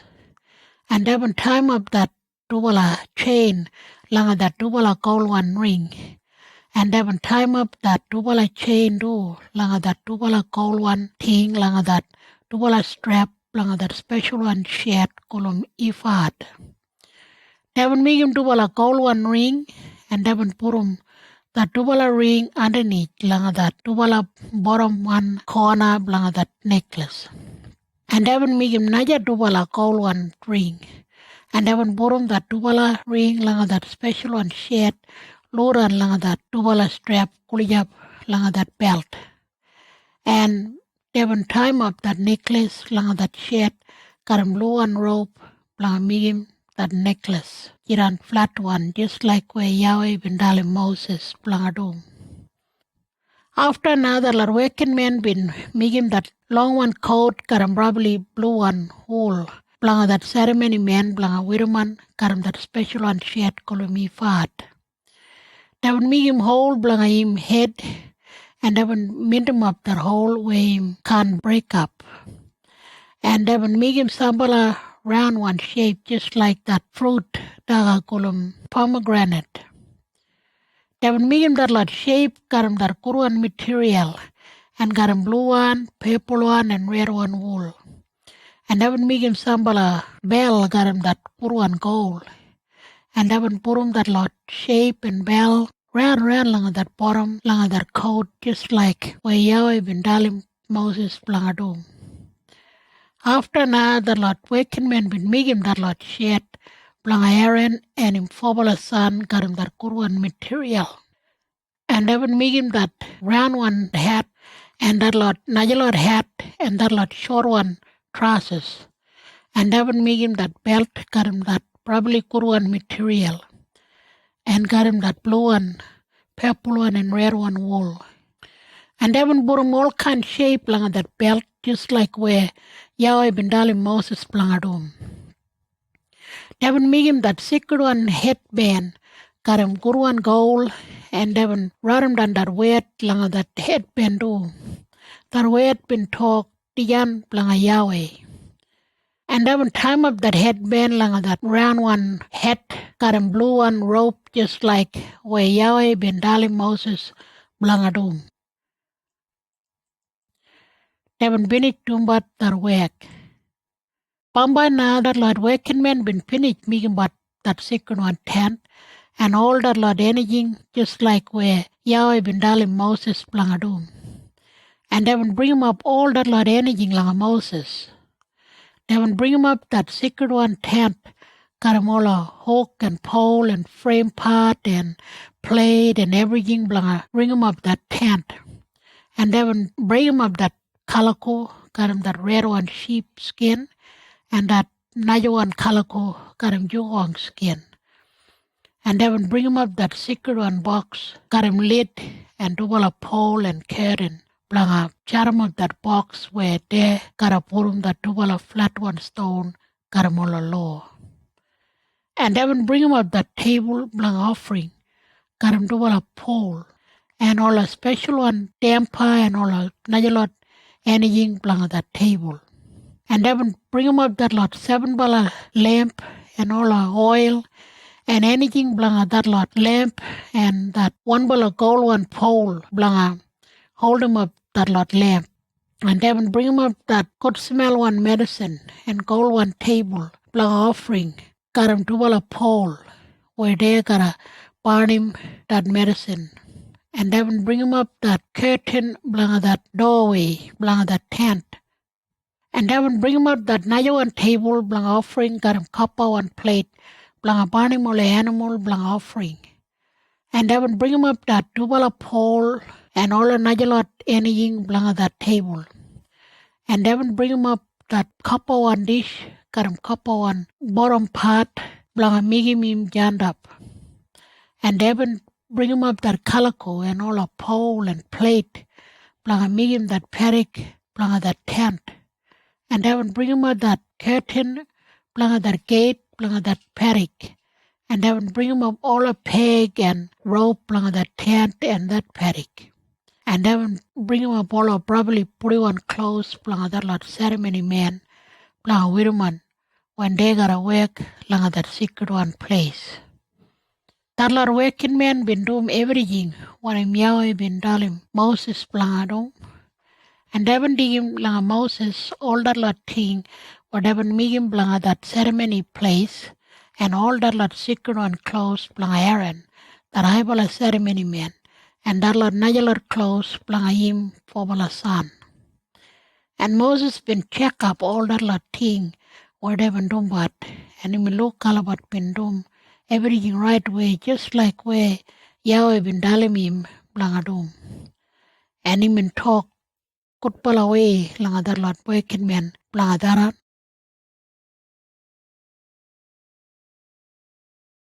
Exodus chapter 40. They will bring him up that secret one tent. From Yahweh, the trouble of God, been telling Moses, blanga that first one day, blanga that first one month. You gotta bring him up that secret one tent where I gotta jiran. You gotta put him that secret one box, got him that $10 law inside blanga that tent. And you gotta put him that curtain leader blanga that box. You gotta put him that table blanga offering, blanga that secret one daga inside blanga that tent. And you gotta put him all anything blanga that table on top blanga that table. And you gotta put him that pole got him that lot lamp inside blanga that tent door. You gotta put him that another one gold one table blanga offering blanga burn him all a good smell one medicine leader blanga that secret one box. And you gotta hang him up that curtain blanga that doorway blanga that secret one tent. You gotta put him that big one table blanga offering blanga burn him animal offering leader blanga that tent. And you gotta put him that copper one dish blanga middle blanga that big one table and that tent. And you gotta build him up water blanga that dish. You gotta bring him up that paddock and you gotta put him that curtain blanga that gate. After now you gotta rub him that tent and only anything inside blanga that tent got him that secret one oil blanga hand him up all about blanga me and make him all about secret one. And after you gotta rub him that big one table and only anything blanga that table blanga hand him up all about blanga me and make him all about secret one. Same way like a jatkin you gotta hand him over that copper one dish blanga me. After now you gotta bring him up Aaron and him $4 son blanga that doorway blanga that secret one tent. And you gotta make him all about boogie. And you gotta make him Aaron with him on that lot special on clothes. And you gotta rub him got him that oil. And you gotta hand him over him blanga me blanga jiran ceremony man blanga me. After now, you gotta bring him up that lot son, blang Aaron, and you gotta make him all about with him and that lot special one shed.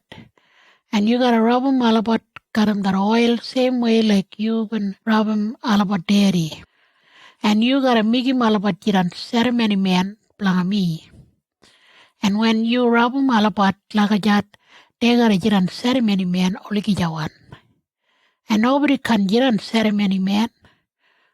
Only all the son blang alabat family na. Lagajat na Yahweh been talk langa Moses. From Jah Moses been doing everything when him Yahweh been dalim him blang adom. Langa that first one day, blang that first 1 month, blang that second 1 year. After when all the Israel people been away from their country, Egypt, they been bring him up that secret one tent where Yahweh got a jiran. Moses been put all a plate langa ground, and he been make him all a frame part joined up on top langa that lot plate. And he been join him up about got him all a pole. And he been put him that double a calico on top langa that tent, just like where Yahweh been dalim him langa dom. After he been got him that double a flat one stone, got him all a law, and he been put him double inside langa that secret one box. And he been put him that double a pole langa that lot ring langa that box. And he been put him that lid on top langa that box. And he been put him that secret one box inside langa that tent. And he been put him that curtain lid langa that box.